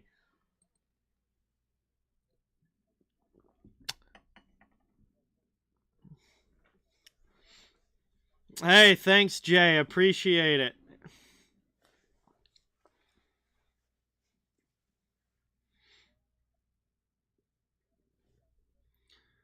Working it up now. Cleared through the neutral zone. Nieto into the offensive end. I'm going to be honest with you. Until I was watching this game tonight, I completely forgot that Matt Nieto was even still in the NHL. Like, completely forgot he was even still in the league. Long shot there. That one gets blocked down. Kings trying to clear it out of the zone. They do.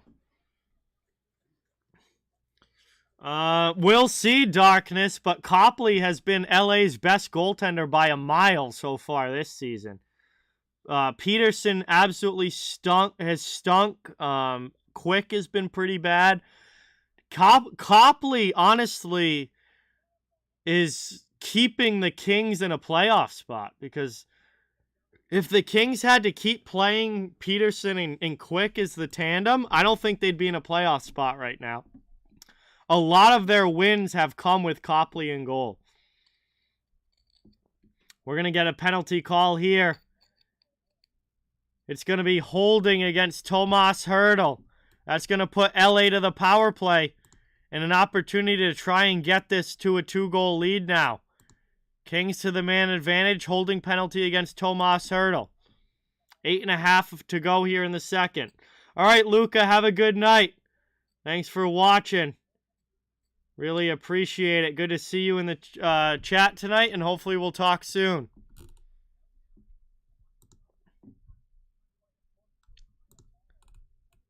All right, we'll see what the Kings can do here on the man advantage. Ikeka, what's going on? Welcome in.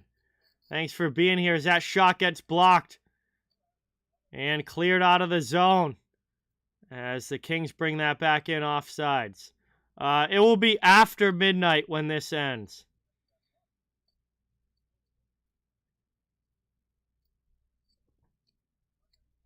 I mean, the Kings roster is very good, Darkness. They were a playoff team last year. They're fully expected and certainly looking like a playoff team again this year. They just need to get some goaltending, which so far Copley has been the only decent goalie for them this season. If they can get Jonathan Quick back to just being at least an average goaltender, they're going to have no problem making the playoffs. But we'll see. Quick has really struggled so far this season. Lucas, I drink a lot of different ones. I would say Budweiser and Bud Light would probably be my go-tos, but I like a lot of different beers. I'm not picky. I like to, spread it around and drink different stuff time to time. So, I don't know. There's a lot of ones I like. I guess there's no like clear cut. This is the one I'm gonna get every time favorite. We're gonna get a penalty here to LA. It's gonna be interference against Drew Doughty. And that is going to do it for the power plays. We're going to get some 4-on-4 action now. And the Sharks.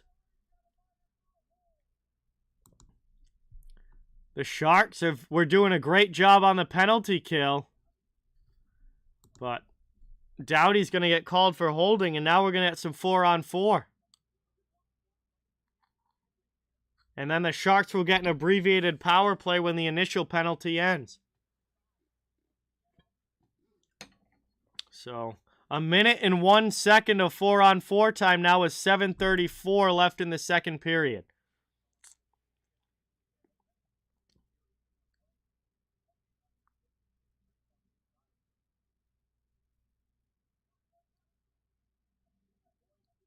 I mean, the Sharks were a playoff team pretty consistently for about 15 years, Ikeka. It's really only been the last 3 or 4 years that they've been this bad. But like most teams that have a really long stretch of success, eventually your players get older. You don't have the young prospects coming up that you would have if you were drafting higher in the draft, and it becomes rebuild time. And that's where the Sharks are at right now. It's rebuild time. But for a long time, San Jose was consistently one of the best teams in the Western Conference. Really from the mid-2000s all the way through like 2018, 2019, around there, they were very consistently good. I don't think that's going to be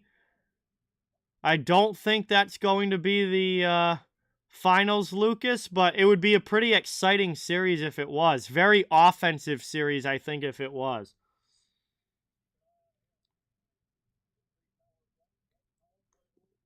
Well, that just goes down to good drafting, Darkness.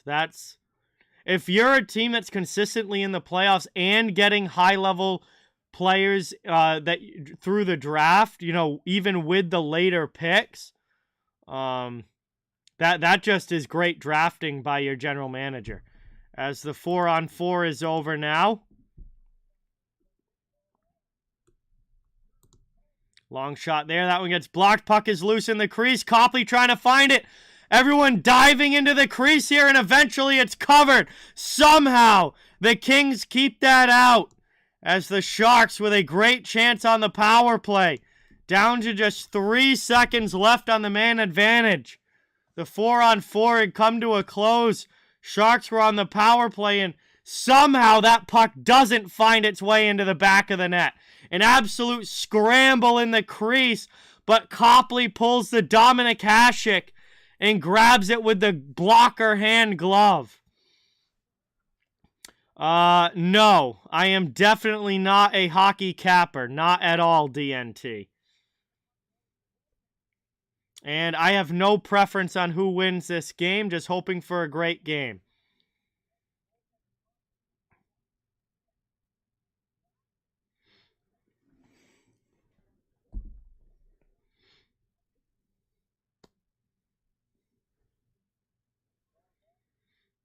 One back now. Benning with a long shot goes wide. Pop back out in front. Kings get it up to the blue line, but not out. The power play is over. We're back to 5-on-5 hockey. Even strength again. 5:20 left here in the second. Kings trying to work it out of their zone. They clear. Game's still 2-1. LA on top. Sturm into the offensive end. Here's Asamont.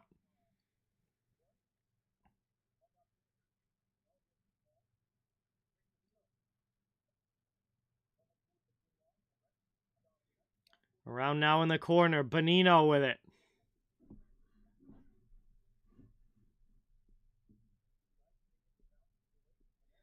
And that rolls in on Reimer, who plays it to Benning.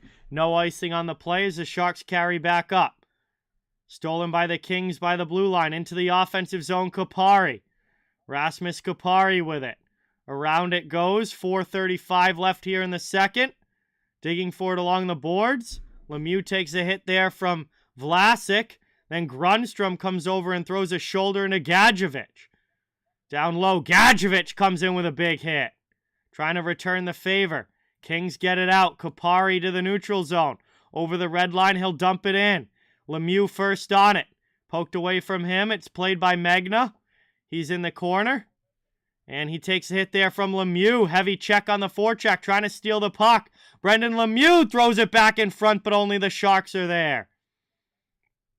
Fiala's having a phenomenal season, Joel. Putting up a lot of points with the Kings. Oilers, yeah. Anaheim absolutely sucks, guys. It's 6-1 Edmonton at the end of the second period. I'm not surprised. The Bruins beat the Ducks 7-1 a few games ago. Anaheim's horrible, and Edmonton is just absolutely having their way with them tonight. That's sent all the way down. Reimer plays it. 3:20 to go here in the second. Played up now, Barabanov into the offensive zone. Sharks with a shot there. Copley with the pad save. Around it goes, working it to the corner. San Jose trying to get it back in front, but not able to. And they catch the Sharks in a change. Kings thought it was too many men on the ice, but the refs don't call it. Here's Kevin LeBanc back into the offensive zone. Chance in front. Meyer redirects wide to the corner. LeBanc on it now in the corner. Around now, under 3 minutes to go here in the second period. Worked down low by Kopitar. Kings already have 30 shots on goal. We're not even through the second yet. San Jose has 20 of their own as the Sharks carry back in. Here's Meyer. Shot gets deflected up high.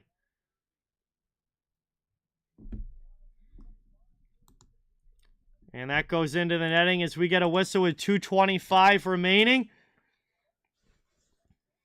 We're going to head now to our last commercial break of period 2. LA leads this one 2-1 on Quinton Byfield's first goal of the season.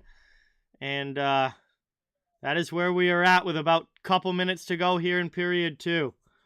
Yeah, I mean, darkness is right here. I think Chicago is certainly the worst team. They're dead last in the league right now, points-wise. I think they're going to finish dead last this year. They are very bad.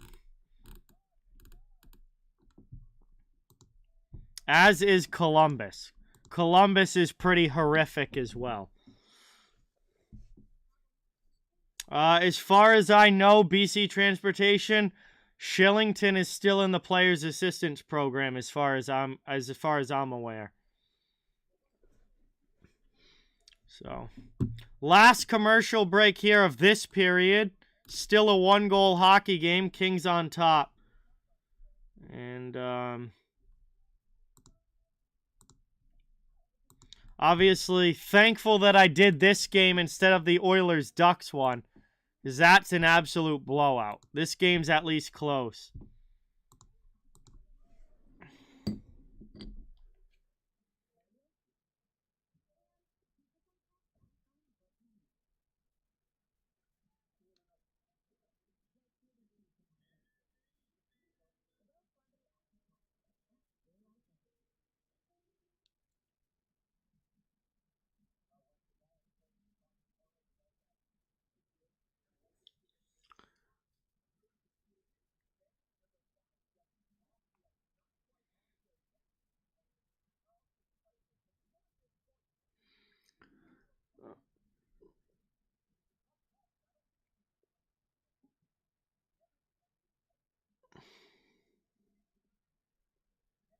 Hey, I hope the Kraken do make the playoffs, Avi. That would be sick.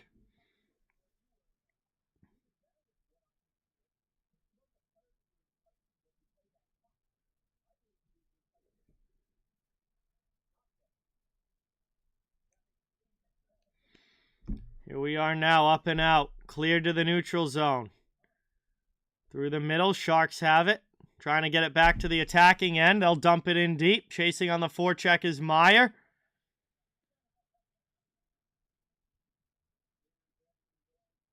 Up into the offensive end. Good hit there on Anderson Dolan.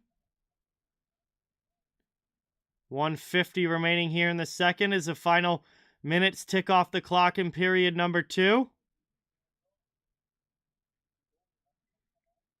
Lifted back to the point. Long shot there. That one's stopped by Reimer. He sees it the whole way from Doughty and covers it up. Continues to be a 2-1 hockey game.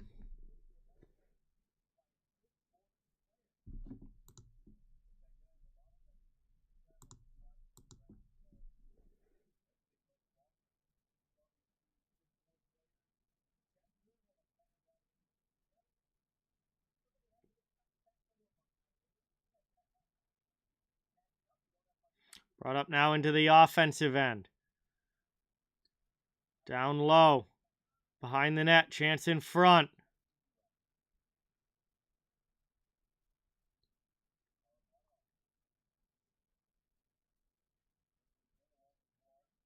Trying to play it here. Barabanov along the boards.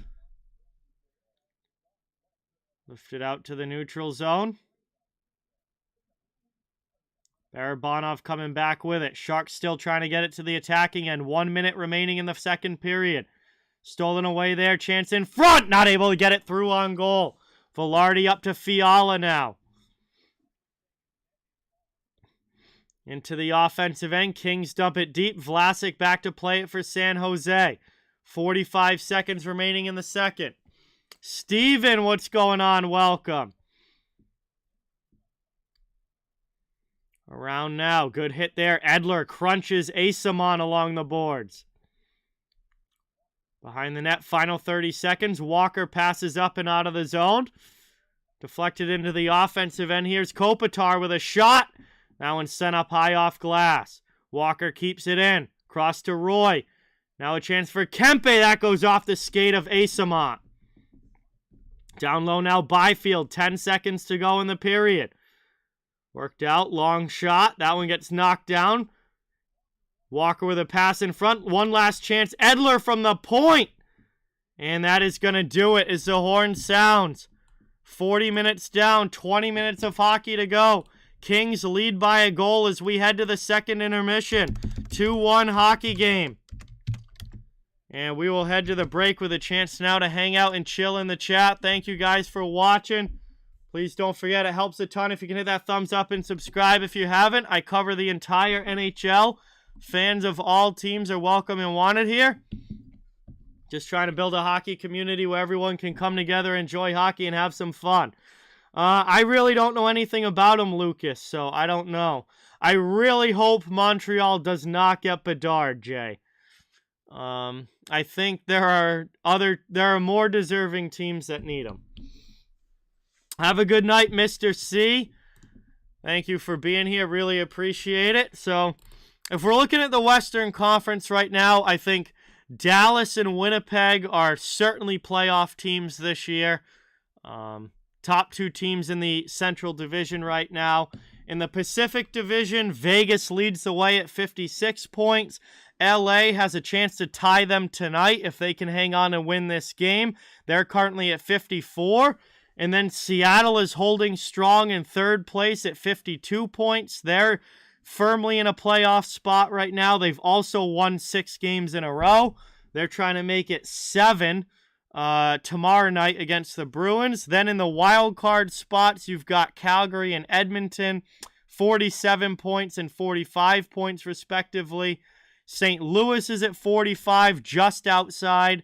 Nashville's at 44. Colorado's at 43. They're all still in the hunt of possibly getting into a spot.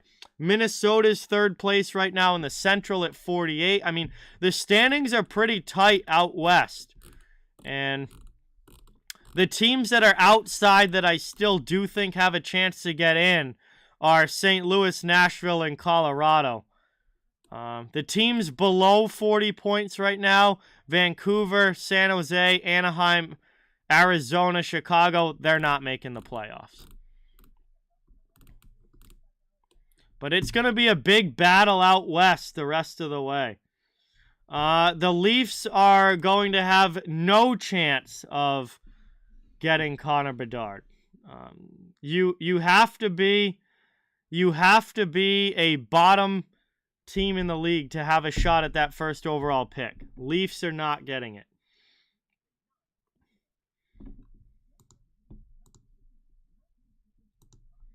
St. Louis is literally tied with Edmonton right now, Darkness. How can you knock them out?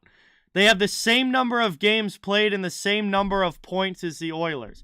I mean, that's going to change as soon as the game against Anaheim tonight goes final, but then St. Louis will have a game in hand on Edmonton. So are you knocking the Oilers? Are you knocking the Oilers out as well? Because they're in exactly the same spot right now.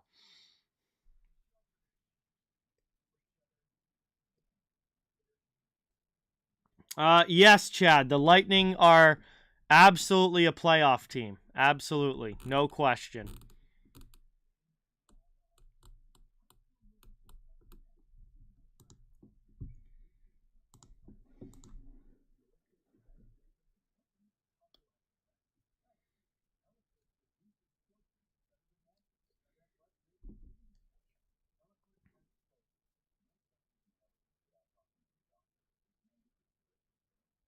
I still think Nashville could sneak into a wild card spot potentially.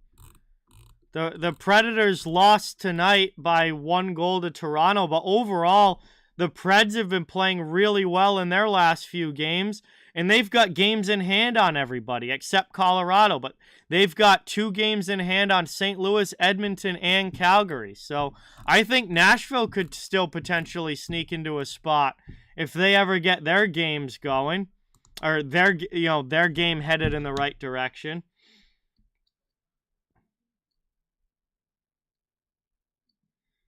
And we have no idea what a healthy Colorado team is going to look like because we literally have not had a healthy Colorado team at any point this season. Nichushkin has missed most of the year. Landeskog has missed all of the season. He has not played yet this year. Manson's been out on the back end. Byram's been out on the back end. We literally have not seen a healthy Colorado team at any point this season. So if they can actually get their guys back into the lineup, who knows what they're going to look like. Colorado has games in hand on everybody else in the Western Conference, except for Chicago, but they're so far out of it, they don't matter. Colorado's got games in hand on everybody competing for a playoff spot, and they are only 2 points out, or they'll be 4 points out once Edmonton wins tonight. They'll be 4 points out. So, I mean, it's not like Colorado is like 10 points back of getting in. They're only 4 points out of a playoff spot, and they've got games in hand over everybody. If we can get a healthy Colorado team, they could be moving into a wild card spot. Who the hell knows what's going to happen? That's why predicting now is a waste of time. You're just taking a guess. Because there's still plenty of teams still in it that are probably going to battle it out right till the last week or 2 of the year. I mean, these wild card battles are probably going to go all the way right down to the last week or 2 of the season.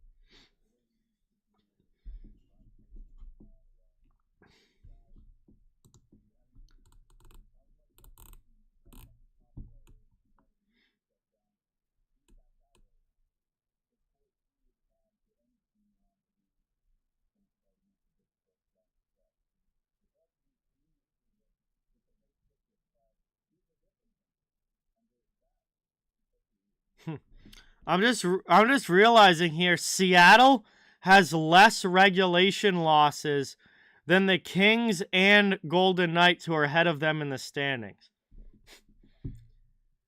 They've played less games than LA and Vegas. They only have 12 regulation losses. Vegas has 13 and LA has 14. So Seattle actually has less losses than the teams ahead of them. And once they make up those games in hand, could potentially move higher than third in the standings. This Kraken team is having a very, very good year. I think they make the playoffs. I'll say it now. I think the Kraken make the playoffs.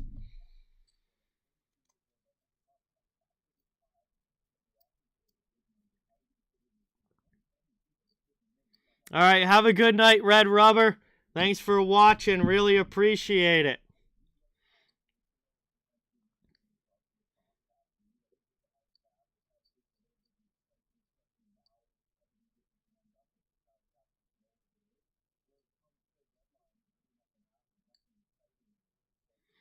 I don't think they're going to sell Darkness. I don't, unless the Blues go like through another like 8-game losing streak that really drops them back and out of the wild card contention. I don't think St. Louis is going to be like selling at the deadline. I think they could move maybe one of O'Reilly or Tarasenko, but I think if they were to do that, they'd be getting at least one player back in return, and they wouldn't necessarily be looking at that as selling, as more of just moving on from a guy that they're not going to be re-signing at the end of the year.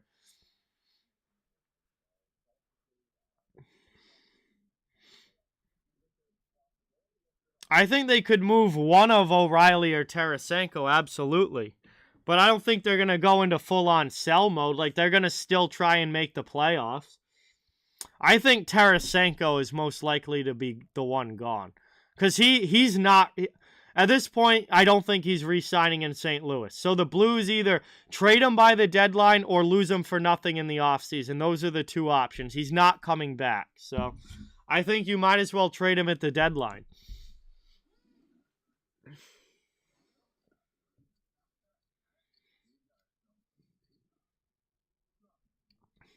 But this has been coming for the last 2 years now with St. Louis. Like, the transition from the older guys like O'Reilly and Tarasenko and Saad and guys like that, the transition from them to Robert Thomas and Jordan Kyrou and guys like that has been coming now for the last 2 years for St. Louis. So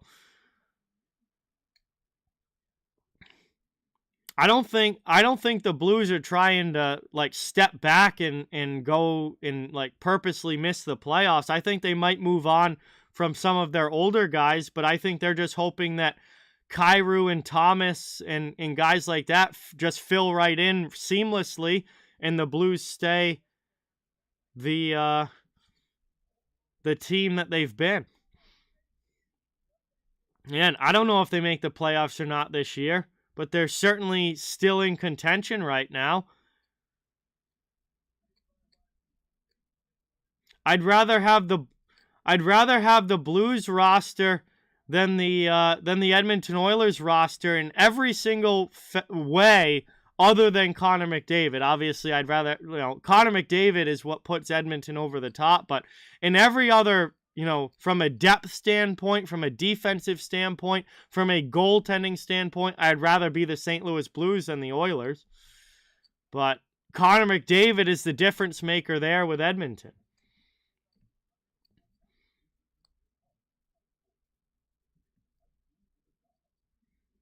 Yes, Alexander Steen is retired, Chad, yes.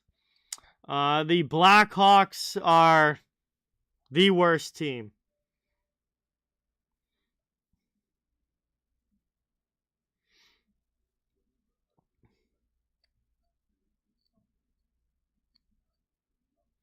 The defense is better than the Oilers is, Darkness, and I have watched Blues games this year. St. Louis has actually been my second most streamed team this season behind the Bruins. I've watched a lot of Blues games this year, and I'd much rather have the Blues defense than the Oilers defense. Edmonton is horrific defensively. And I would take the Blues roster on defense over the Oilers. There's not one defenseman on the Oilers that I would want on my team, other than maybe if Darnell Nurse is having a good night. But other than that, no thank you to pretty much every D-man on the Oilers. I'd much rather have Colton Parayko or Justin Falk or Torrey Krug or guys like that. Edmonton is bad defensively, and their goaltending's even worse. Stuart Skinner has been decent, which is the only thing that has kept Edmonton winning any sort of games this year, is that Stuart Skinner has been decent. I would still rather have the Blues defense core. Their D-core is better than the Oilers. The Oilers' defense on paper is so bad. I mean, when Marcus Niemelainen is in your top playing games at the NHL level, you've got problems. Tyson Barrie is one of the worst defensive players in the NHL. The dude is fine offensively, but as far as playing in his own end, one of the worst guys in the league.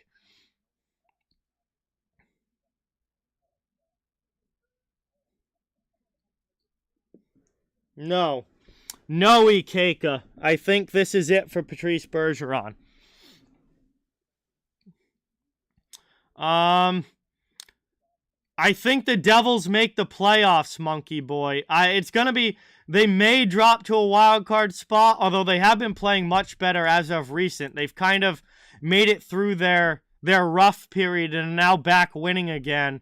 I definitely think they could stay top 3, but the Metro Division is all very, very close right now. And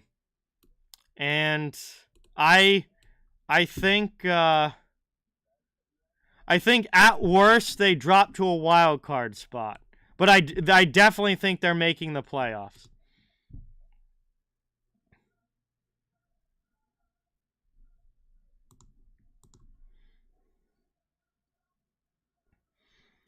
Yes, he's out for at least the next 4 to 6 weeks, Ikeka.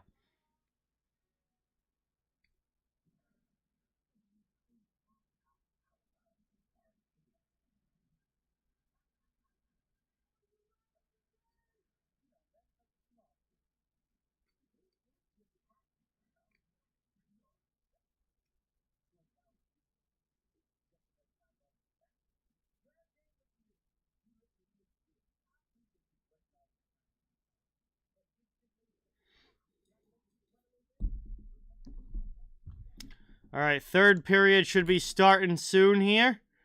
LA with the 2-1 lead.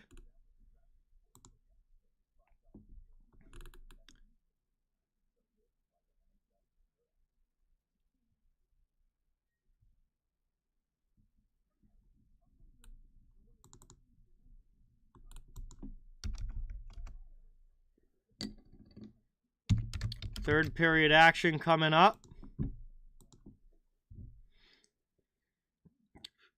We'll see if LA holds this lead or if the Sharks are able to come back and tie it, maybe even win the game themselves. Big 20 minutes of hockey on the way.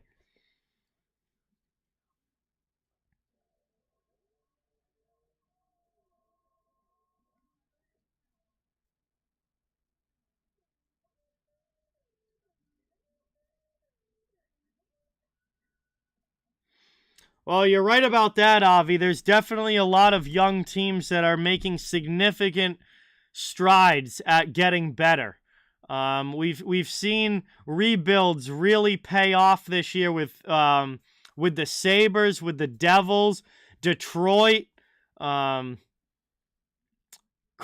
have really improved this season. I mean, there's a lot of teams on the up coming up. And those teams are going to be taking the spots of teams that have been traditionally in the playoffs the last few years.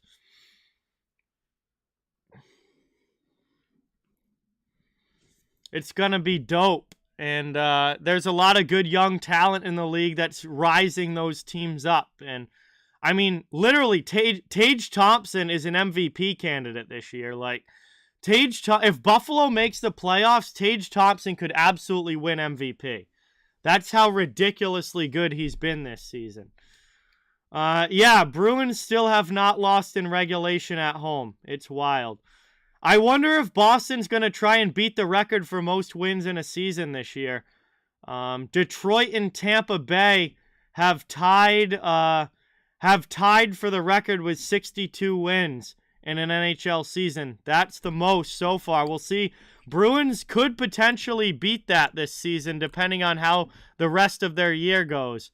They only need 30 more to do it, they only need 30 more to tie the record, and we still have half a season to go.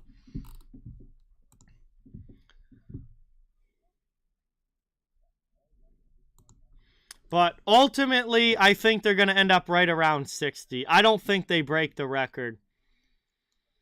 I don't think there's any way for the second half of the season to go as insanely well as the first half of the season did for the Bruins. Like, I'd almost rather lose for like a couple weeks in February or March and then get back winning for the playoffs than have this ridiculous regular season and then just lose in the playoffs. Like, you're going to have to lose at some point. I'd rather be it in February than come April when they're playing important games in the postseason. But anyway, we are back underway now. Third period has begun. Kings up with it through the neutral zone, dumped into the offensive end. They are looking to hold on to this lead. Up 2-1 over San Jose, who's trying to find the tying goal. Out over the red line into the offensive end.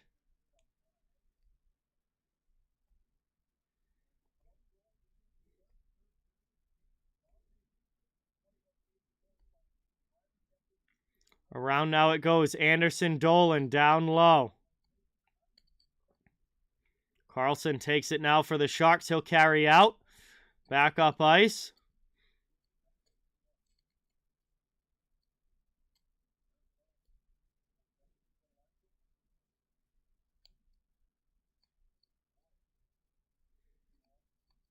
Trying to take it now. Back out. Long shot. Ends up in the corner. Sharks trying to cycle it around in the offensive zone.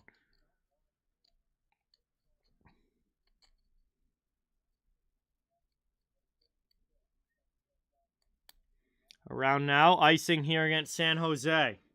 Well, I wouldn't say the Bruins haven't had any adversity this year. They started the season without their number one defenseman or number one left winger. Marchand and McAvoy both missed the first few weeks of the year. And then I would love to, I don't know if I can find this quickly, but Boston has had to come back in so many games, it seems, this year. I would love to know the Bruins, how many comeback wins they have had this season, because it feels like all the time they're giving, they're playing lousy in the first period. They're finding themselves down early in games, and they're having to come back in the second and third. And I feel like, I don't know what it is. I don't know if there's any easy way to look it up, but Boston's record in come-from-behind games has got to be absolutely ridiculous this year. Like, I feel like they've won so many games coming from behind. And they're just a team that's able to do that. I think they're the best third-period team in the league, if I'm not mistaken, as far as goal differential in the third. Again, I wonder if the team stats page has a way to break that down. But the Bruins' third-period goal differential is, like, absolutely ridiculous. Yeah, I don't think there's any easy way to look that up, but like they haven't, it hasn't exactly been smooth sailing. They just find ways to win games, and that's been a great trait. They had the come from behind win in the Winter Classic. They had to have a huge third in that one. They came back from 3 goals down. They were losing 5-2 to the Penguins earlier in the season, in the first meeting between those two teams, and they ended up winning that one in overtime. That was a big come-from-behind win. They came back in one of the games against Vegas. This feels like there's been a lot.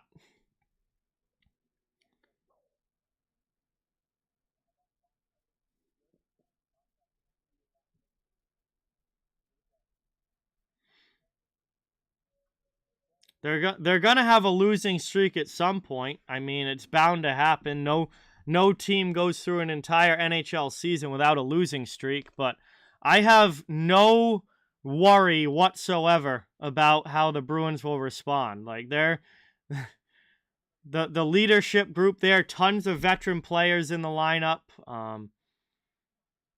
Boston is geared up. They're gonna bounce back fine, and they've overcome adversity already. I have no problem. They're gonna be doing it again. They're gonna do it again.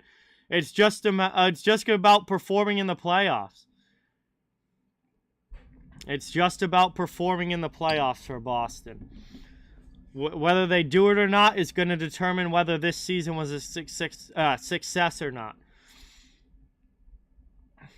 Sharks with it now, up into the offensive zone. Kings play it back. Yeah, no, I'm with Darkness on that one. I have fell victim to picking the Leafs way too many times, and I'm wrong every single time. So I am with Darkness, where I refuse to pick Toronto to win in the playoffs until they prove they can actually do it.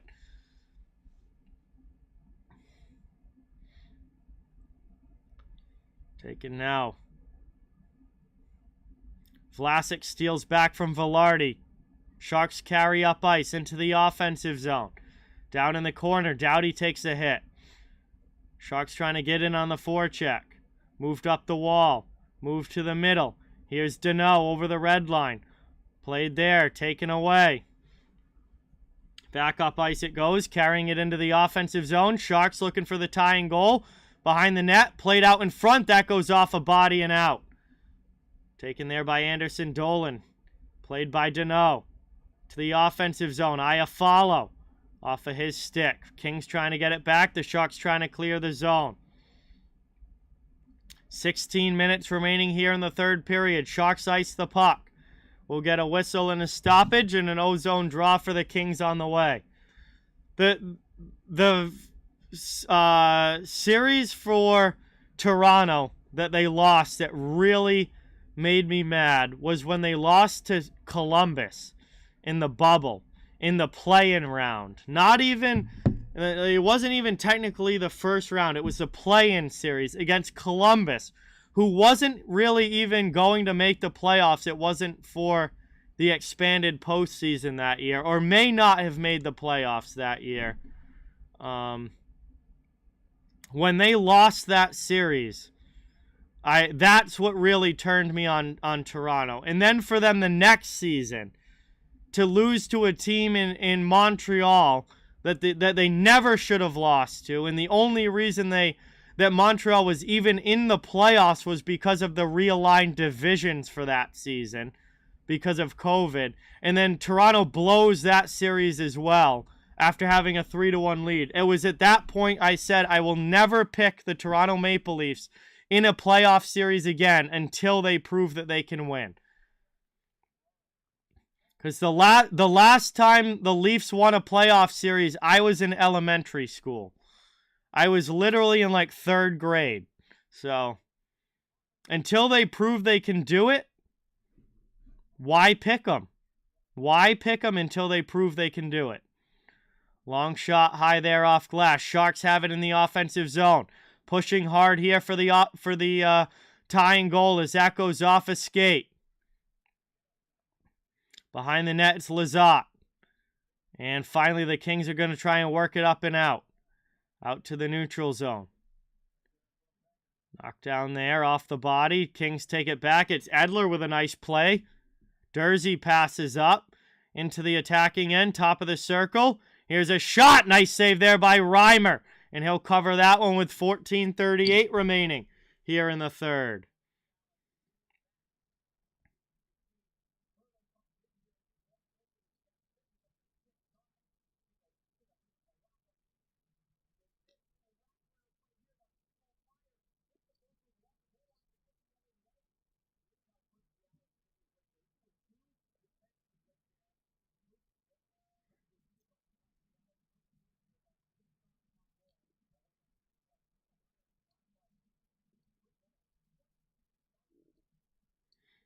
Off the draw now, taken by Benning.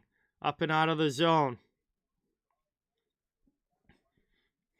Matt Benning plays it back here for the Sharks. Another dude that I can, like, barely believe is still in the NHL. Matt Benning on the back end. But it is in San Jose, so I guess it's not that much of a surprise. Sharks have a lot of guys in this lineup that probably wouldn't be in the league on many other teams. As it's down in the corner there. The Sharks are not very good, no, Mander. They are one of the bottom teams in the Western Conference. We tick under 14 minutes to go here in the third.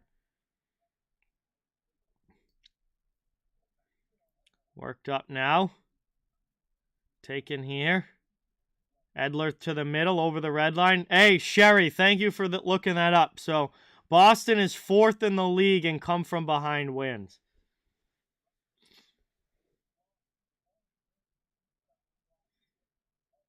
Around off the boards there. Out of the zone. Lindblom clears. Carried up into the offensive zone. Chance there. Lawrence to the corner. Cycles it down low with Gadjevich coming in. Around now. They do play hard. No doubt about that, Avi. The Sharks bring an effort. They play hard every night. They just don't have a lot of talent or depth in that roster.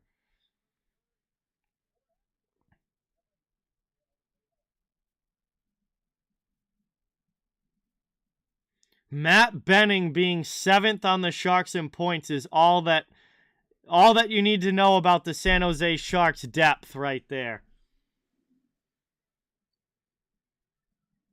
We go to the first commercial break here of the third period. I wonder how much he's playing every night. The dude's probably a top 4 defenseman for them. The dude is literally a top 4 D-man for the Sharks. And I mean, he wouldn't be that on any other team in the league.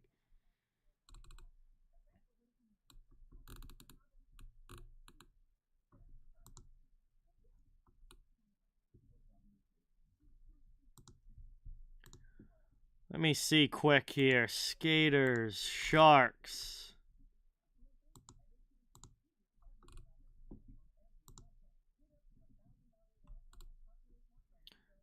Matt Benning is 3rd among San Jose Sharks defensemen at 19 minutes and 18 seconds per game on ice. I mean, this dude is literally San Jose's number 3 defenseman behind Erik Karlsson and Mario Ferraro.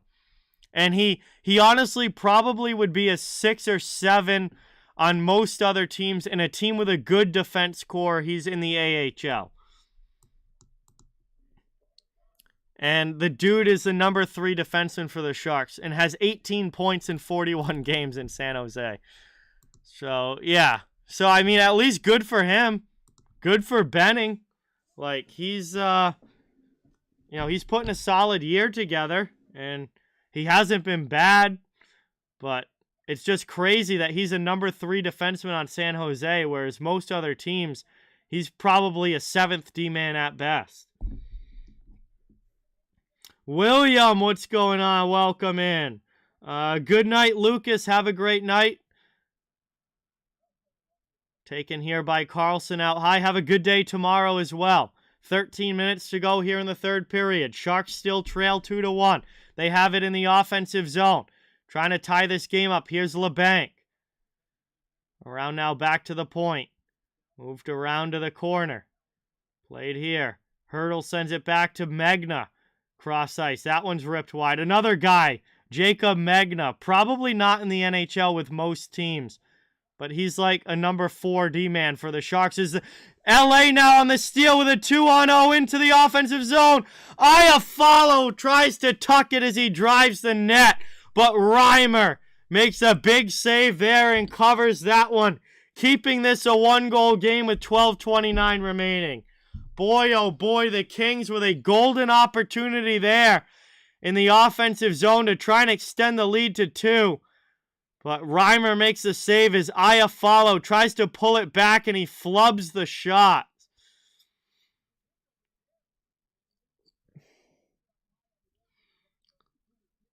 And it stays a 1-goal hockey game.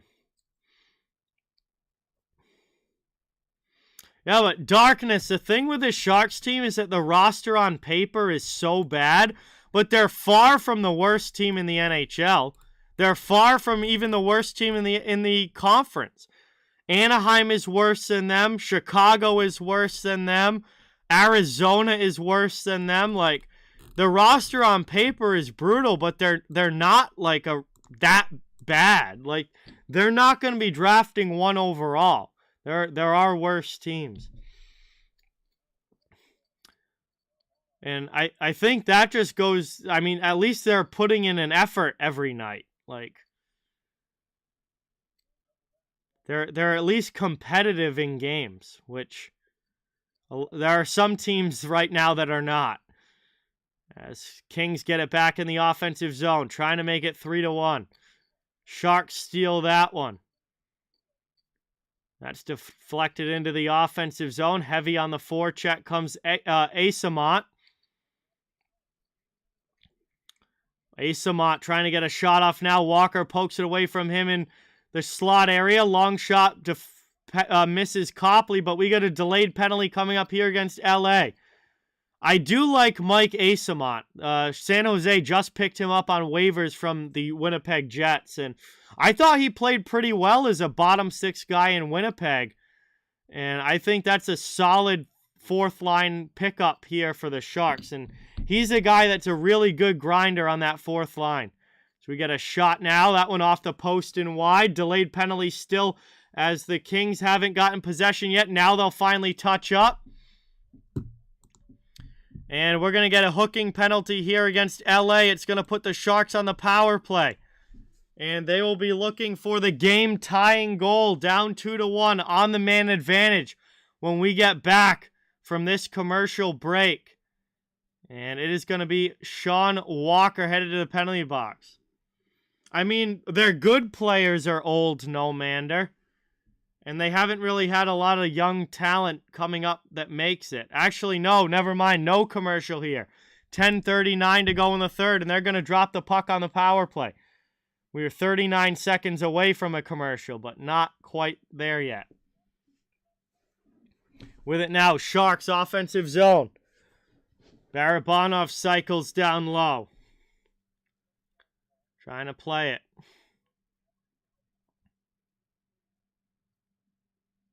All the way down. That one's cleared back. 1.5 still to go on the Sharks power play as Carlson carries up. Ticking to the halfway point of this third period. Over the red line into the offensive end.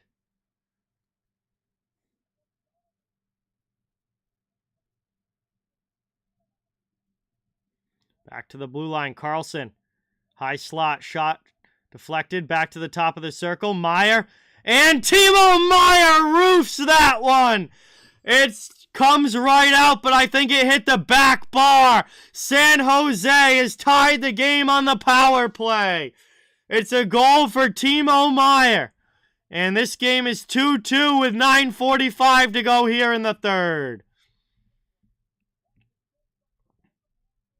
Oh, yeah.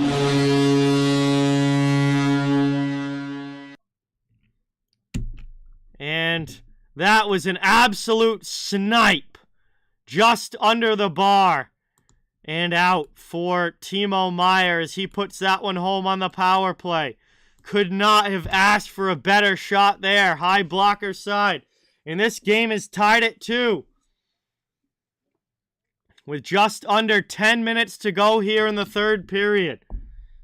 And another player that I would not be upset if the Boston Bruins traded for is Timo Meyer. If they miss out on Bo Horvat, Meyer would be a great option to bring in for the Bruins. And a beautiful shot there as he ties this game up. We have 9.5 now to go in the third. Kings trying to get their lead back. 4th line on the ice. Lemieux in the offensive zone. Over to Edler. Edler down low past Kupari. Lemieux comes in, lays a heavy hit on the forecheck, but the Sharks move the puck. San Jose's going to get it out of their zone now. Kings will get a line change, as will the Sharks. I mean, we'd have to give up definitely a decent amount to get Meyer, Avi. But boy, would he be a good option up front to add to that group. They've got some more recent draft picks that still the jury's out on, Darkness. But they're definitely not a loaded prospect pool to say the least. Definitely not a loaded prospect pool. I don't think it's likely that the Bruins get any sort of big fish at this deadline. I mean, Meyer's a pipe dream. I would love to have him, but that's a pipe dream. I don't think Boston's going to be able to outbid many teams for these high-end players at the deadline. And they also don't have a whole lot of cap space either. So pulling off a deal like that would be very, very difficult. I don't think it's going to happen. It would be awesome if it did, but it's highly unlikely. Out now. Taken with it. Kings through the neutral zone. Cray, what's going on? Welcome in. Thank you so much for watching. It's good to have you here. Welcome to the stream. 7:40 to go in the third period. LA keeps it in the offensive zone. Kevin Fiala takes it in the corner. Working it around. Played here by Lizotte. Back to the point. Puck's taken away from Nieto. Fiala over to Roy. Roy with a shot. That one's ripped wide. Another chance in front. Redirection. And they score! The Kings are back on top! A redirection goal from the slot. It beats Reimer under the arm. And LA goes up 3-2. Gabe Vilardi with the redirection.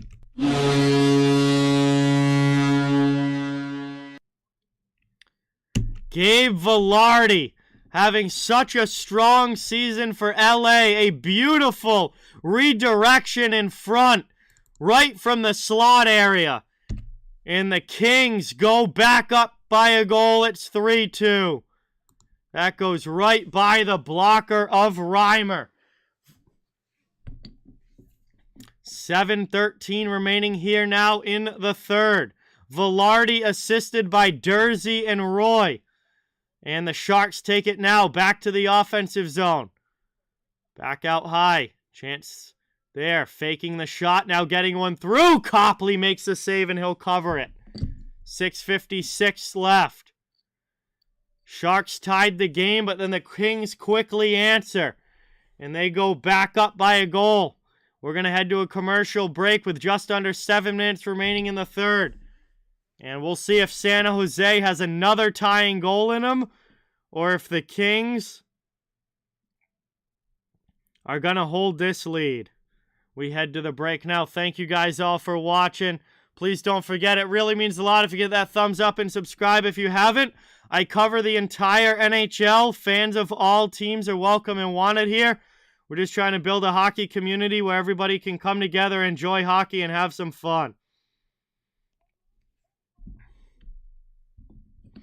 Oh yeah, I've become a big fan of this Kings team over the last couple of years. Talk about a team that is rebuilt the right way. And fairly quickly, too. I mean, they did have a couple seasons where they were definitely not playoff caliber. But for the most part, they've rebuilt really in a matter of about 3 years. And they've done a great job of getting the drafting young talent, getting them in there quickly. They've made some really good trades along the way as well. And now all of a sudden, they're right back being a playoff team in the West.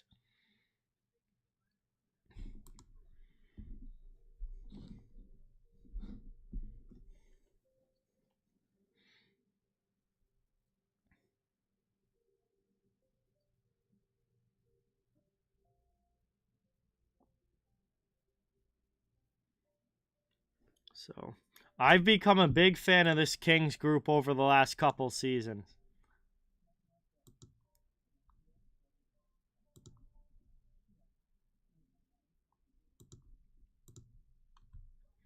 All right, we're back from the commercial break. Getting ready for this face-off coming up. LA leads this one by a goal. Offensive zone face-off for the Sharks. Winning this one back out to the blue line. Played there by Carlson. Long shot misses wide. 6:50 to go in the third period. Around now down in the corner. Kings trying to break it out the wall. Cleared all the way down. That's going to be icing against LA, and the Sharks will get another offensive zone face-off. Looking for another tying goal is San Jose. Cody, what's going on? Welcome in.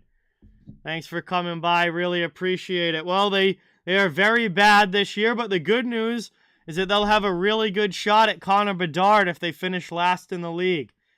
And that would be one hell of a get for Chicago if they can draft Bedard. Kings again, high slot shot there.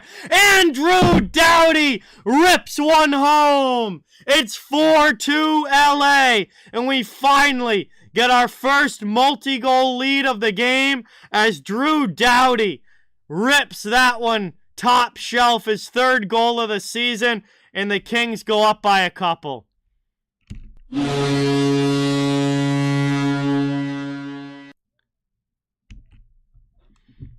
And LA finally makes it a 2-goal game. And a good pass there from Danault back to Doughty. He rifles it up and over the glove of Reimer. Big goal there to give the Kings a little bit of breathing room with 6:20 to go.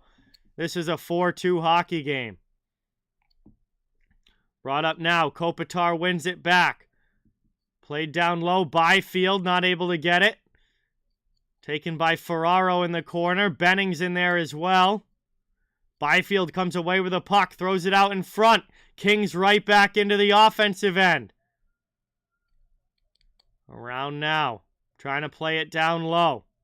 Cycling this one around. 5:50 left here in the third. Adrian Kempe back to the point. High slot shot there. Deflected off glass. Sharks get to the loose puck. Barabanov gets it out of the zone. San Jose not able to carry it in, though, as Kopitar takes possession back. Kings regroup as they get a line change. Kopitar gets the secondary assist along with Danault on Doughty's goal. Good Anze Kopitar. He's been an LA King now for, God, I'm trying to think now. It's got to be pushing 15 years if it hasn't been already. And he is still a very, very strong producer offensively for the Kings. As we're going to go now to our final. Oh, he was drafted in 2005. Wow, he's been around longer than I thought. Anze Kopitar's first NHL season was 2006-2007. So we're looking at 1, 2, 3, 4, 5, 6, 7, 8, 9, 10, 11, 12, 13, 14, 15, 16, 17th season for Kopitar with the LA Kings. Over 1,200 games, over 1,100 career points now. Unbelievable. 35 years old and still producing strong for LA. So we're at the final commercial break now of the third period, getting down to the final few minutes, and the Kings lead this one 4-2. They are in control right now. Sharks are going to have to try to find some desperate offense here at the end to come back. Oh, Danault's been fantastic this year, Darkness. Continues to be one of the best two-way centers in the league. Brings a great defensive game to the table. And he's really putting up some points offensively as well. Which, honestly, I think Danault is going to be in the Selke Trophy conversation if LA, continues to be one of the stronger teams in the West. Finishes, up, what I would say, strongly in a playoff spot. Danault's got 32 points this year and continues to play a good two-way game. So it's going to be interesting to see if he gets Selke votes at the end of the season.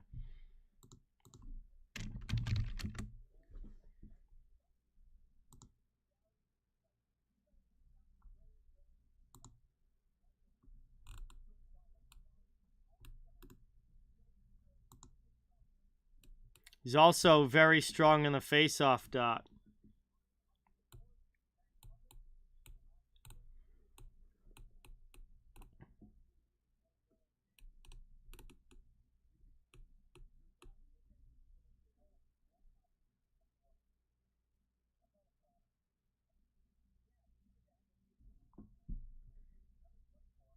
Here we are now, under 5 minutes to go in the third. And the Sharks go offsides there. We're going to get a whistle. Neutral zone face-off on the way.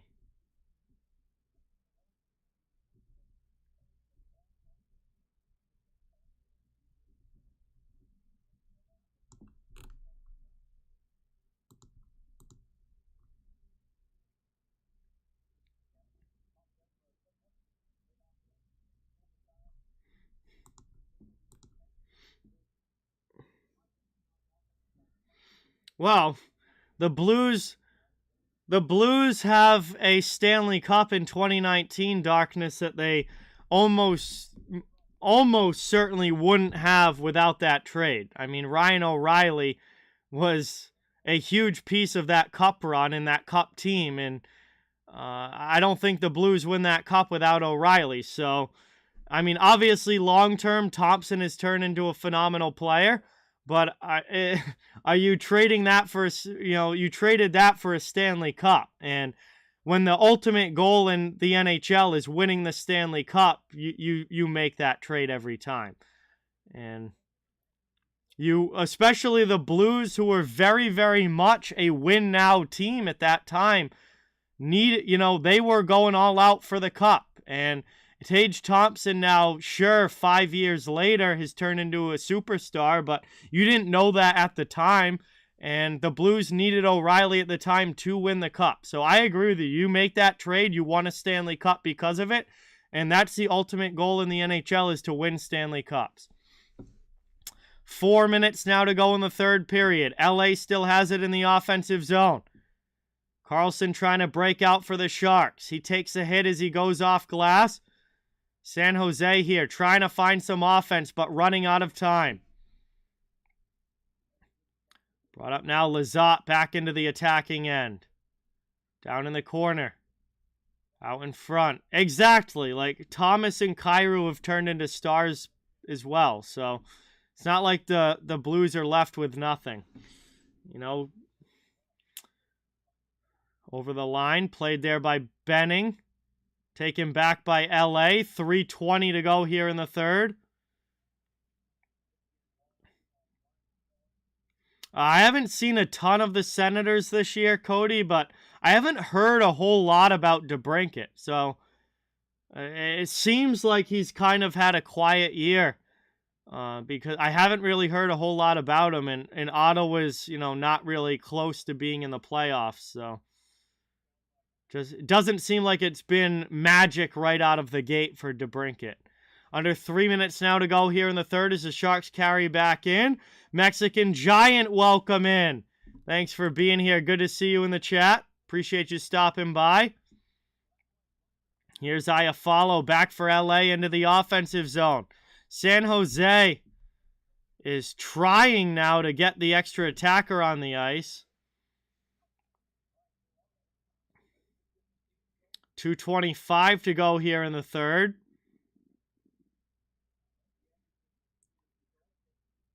Back to get it. Ferraro with it. 2:15 to go.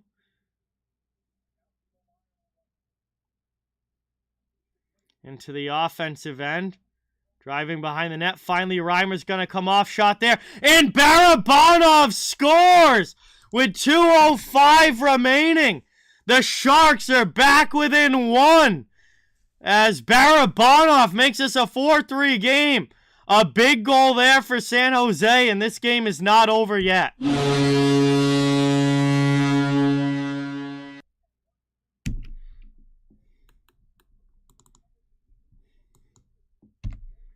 Wow, does he really, Darkness? Almost a point per game. I didn't even realize that.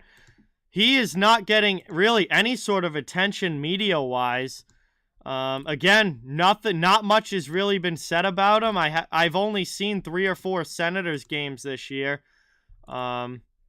And just haven't really heard much about him. So, let's see.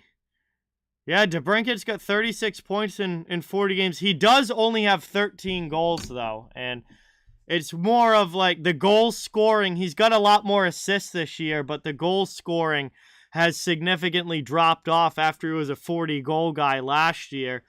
To me, it seems everything I've heard about the Ottawa Senators, everything I've heard about Ottawa has been Tim Stützle and Drake Batherson. Like, those are the names that keep coming up. Stützle and Batherson. But I haven't heard much about DeBrincat, but he does have 36 points in 40 games.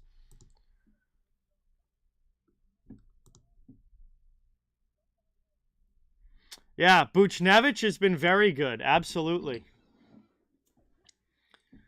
Here we go now. Kings into the offensive zone. Back underway. 2 minutes remaining here in the third period. Sharks are within a goal. They're going to try and start the breakout up ice. And, of course, once again, we'll be looking to get the extra attacker on. Nope. Claude Giroux also has 36 points this year, no mander.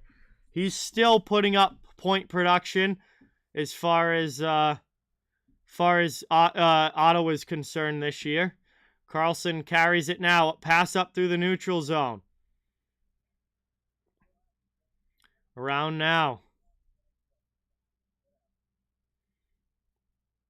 Played over the red line. Dumped in there. Around it goes. Well, if they trade DeBrincat, which that would mean that they're not able to re-sign him, and they're going to end up trading him. If they do trade DeBrincat out of Ottawa, I hope they get a defenseman back in return, because if there's one thing that Ottawa desperately needs help with, it's that blue line for sure. They still have a long way to go as far as the defensive side of the game. 50 seconds left here in the third. Sharks have it offensive zone. Looking for the tying goal, trying to force overtime. Around now, chance in front. Back to the point. Carlson blasts it. That one's blocked by Anderson. Dolan wide. Around now, sharp angle shot. Nice save by Copley. Iafallo can't get it out of the zone. Kings try again to the blue line, and they're able to chip it out. Neutral zone with 20 seconds to go. Played up here. Still an empty net for the Sharks. Around now, 10 seconds remaining. Third period. That's cleared again by LA. No, I agree, Jeremiah. I mean, Brady Tkachuk leads the team in points this year and really is becoming the guy on that wing. Also their captain.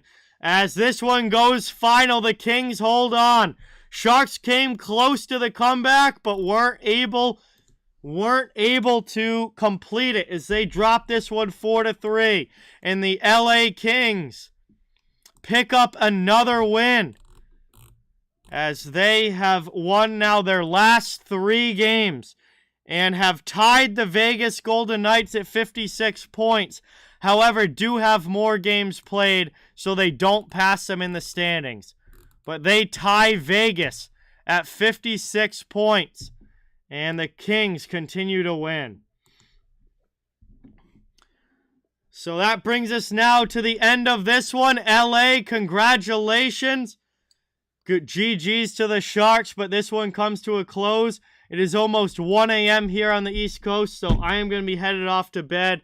Thank you guys so much for watching. Before you guys go, please don't forget, it really means a lot if you give that thumbs up and subscribe to the channel if you haven't yet. I cover the entire NHL. Fans of all teams are welcome and wanted here. We're just trying to build a hockey community where everybody can come together, enjoy hockey, and have some fun. Really appreciate you guys so much. Don't know when I'm going to be streaming again yet, so please keep an eye out on the community tab. I will let you know as soon as I know. And LA picks up another big win here. So good night, everybody. Thank you guys again.